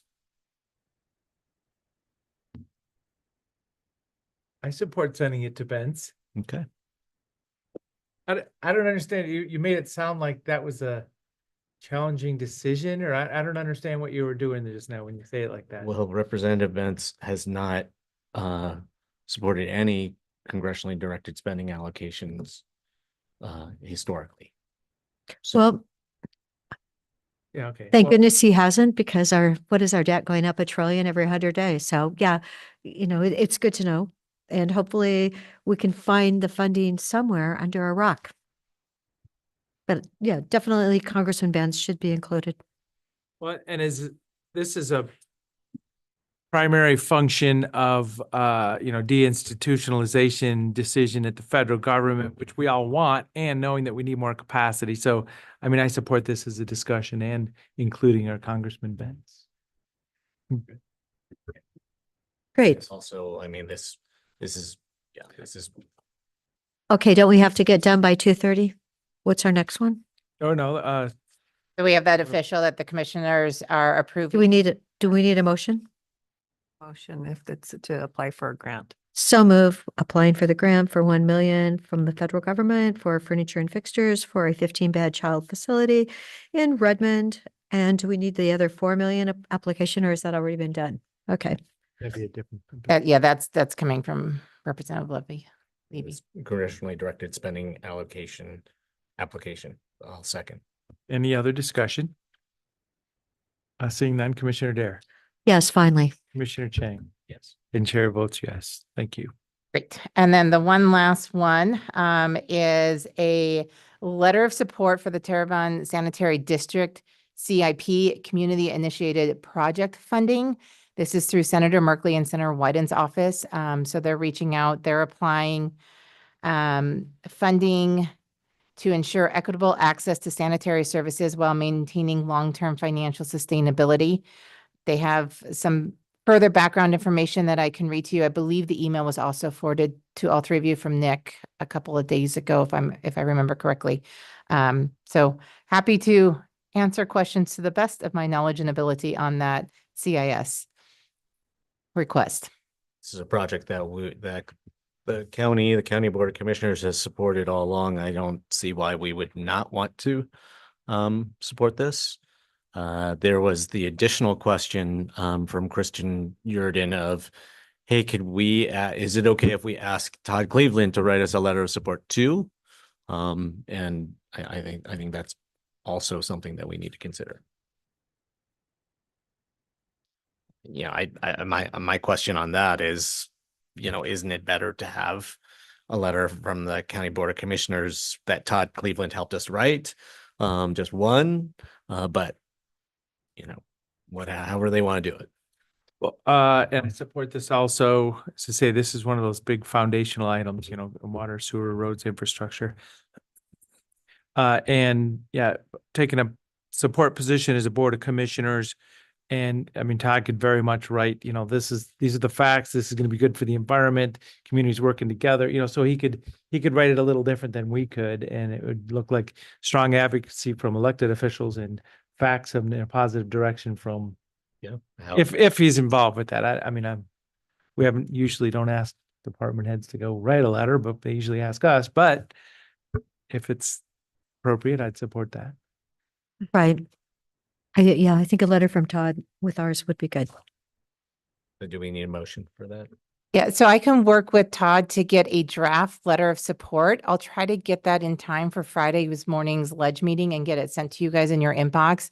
And then if we have time, which it looks like it's kind of shaping up that we might have time on Friday, we could talk about that Friday too during that 8 a.m. ledge meeting. The application is the 19th. So the next opportunity to publicly talk about that would be next Wednesday. So I'll try to get that working with Todd ahead. Valentine's Day on Friday. Oh, it is. Yes. Here we go. All right. So I don't think we need a motion because we don't have a draft letter yet, but I'll try to get a draft letter in your inbox by COB tomorrow. Yep. Okay. Thank you. Nick. February 20th is a legislative opportunity for Core 3. I saw, Nick, you were talking about me going over there, and I was looking at my schedule when we were going to have interviews. Was it HR or the health director? And that got canceled. Yeah, health services. Yeah. But if I do go, it will be the morning we're going to the Sun River for our joint meeting at the new public safety building. So that was the only other item that was on there. So if I do go, and I'd like to, I just won't be at Sun River for the grand opening of the building and the meeting in the new room. and oatmeal or whatever they have too. It's going to be a good one. They'll be sad that you can't be there. Well, and I'll communicate. I've been in the building right before the kind of the time of the final finishes. I was in there when they had like drywall up and they were just texturing and finishing some of the corners and stuff. So, but no doors or windows yet. Anything else? Nope. So that'll be next Thursday. Oh, please. Are you- No, that was it. That was my one item. Yesterday, the Wolf Committee met. There will be 3 applications from livestock producers in East County that they that the committee recommended the Board of Commissioners send on to the state. So look for that soon. There was the total price tag was pretty significant. There was tons of discussion about that. And ultimately the committee decided send forward what the producers asked for. And we'll see what money actually comes back, because for these prevention projects, usually there's not more than a fraction that's actually granted. So these were confirmed depredations by wolf activity? No, these are prevention. These are 3 producers in East County whose properties, whose ranches straddle the Deschutes and Crook County lines. They have confirmed depredations on their Crook County side of their holdings, but not on the Deschutes County side. But they want to do prevention on both sides, so they're applying through both committees. And they'll, Jen will present more. And that'll be obvious as it goes up. Okay. Yeah. So there's confirmed depredation, not Deschutes County, but okay. And it's also a weird situation because there's wolves established in the South Maori Mountains, and then this particular area is like a super highway for wolves dispersing from Eastern Oregon into Northern California and all kinds of other places. They just pass through there. Okay, so there's that. I attended the SLED meeting yesterday as an alternate, and the committee thanked the county for their annual contribution to EDCO, which partially goes to SLED, to support SLED. They flagged that the SLED annual luncheon is April 4th. And one of the other items that people expressed great concern about was the uncertainty of federal funding for La Pine Community Health Clinic and the layoffs that are happening there as a result of that uncertainty. So there's those 2 items. I also, while we're talking about legislation, I did want to just ask a question about the relationship between our legislative meetings and the decisions we make there and what happens at AOC. Few weeks ago, during our Friday legislative meeting, we flagged House Bill 2024, Behavioral Health Workforce Bill, Priority 1 support. And then at the legislative meeting the other day, Commissioner Dare, representing the county, voted for AOC to oppose the bill. So I would like us to, talk about, what do we do about that? Does that mean we want to go back and reconsider the way that bill was, is classified for us? Does that mean that we want to ask the representative of the county to follow the county's decision in AOC decision making? What number was that? House Bill 2024. So is that Look at my notes and see. yeah, as I say, so it's happening fast right now, and I don't, let's make sure if we see the same bill in both, that I would support that that's the will of Deschutes County, and hopefully it's a, thoughtful position. Things will get more acute as they go on, because some things will drop off, some things will proceed, and then all of a sudden we'll be in a point where, the position really matters, especially if it's 2-1.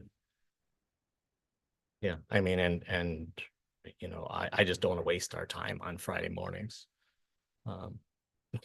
Making decisions about, priority and support for us that then we, reverse later on. Well, and AOC is firing all cylinders right now. And they're going to be able to, you know, be a strong, clear advocate. As I say, I mean, I've been at that legislative meeting also over the years, and you know, a lot of the bills when they come up, all this, you know, they just kind of get a direction, but sometimes it's a split vote and it's a count and make sure there's a quorum and the whole deal. So we can go all over the place. So Commissioner Dare, yeah, you're saying you want to do your homework on that one? Yeah, I'll look it up. I have all my upstairs, all my documents, so I'll see what, I made notes, see what happened Well, at that you- meeting. You support the concept that, yeah, the position of Deschutes County, if it's something we Right. talked about. Yeah, I know. I'm just wondering what I heard in that meeting. So, most of there were some votes were really close, and then there was others that were really not. So I'll have to see what that one said. One I think was 16-10. So let's run down that one on, Jen's not here, but Well- Friday morning. Yeah, I'll call them up and tell them to change my vote. Okay, See, but I don't think, okay. Very good. Anything else? 16-10. So This was it the was bill- killed? this was the What's bill. the, I don't, The Health and Human Services Steering Committee recommended support for the bill, came to the Legislative Committee, and there was a commissioner who was mad at AFSCME. And so because, you know, members of AFSCME are part of the workforce that would benefit from this bill, the commissioner wanted to take her anger out on AFSCME on this bill. You know, in the process, in my opinion, depriving the state of Oregon of sorely needed behavioral health workforce at the county level. And got a bunch of other people excited. That's my take on what happened there. Okay. well, Well, it just sounds like my confirm our- vote wasn't We'll confirm our- 10. Had it gone the other way and I still wouldn't have helped, right? We'll confirm our position on Friday morning. Yeah. Quick discussion. Thank you. And I support the fact that, yeah, position of the county would be the position at ledge as it comes up. Okay, anything else? Seeing none, meeting adjourned.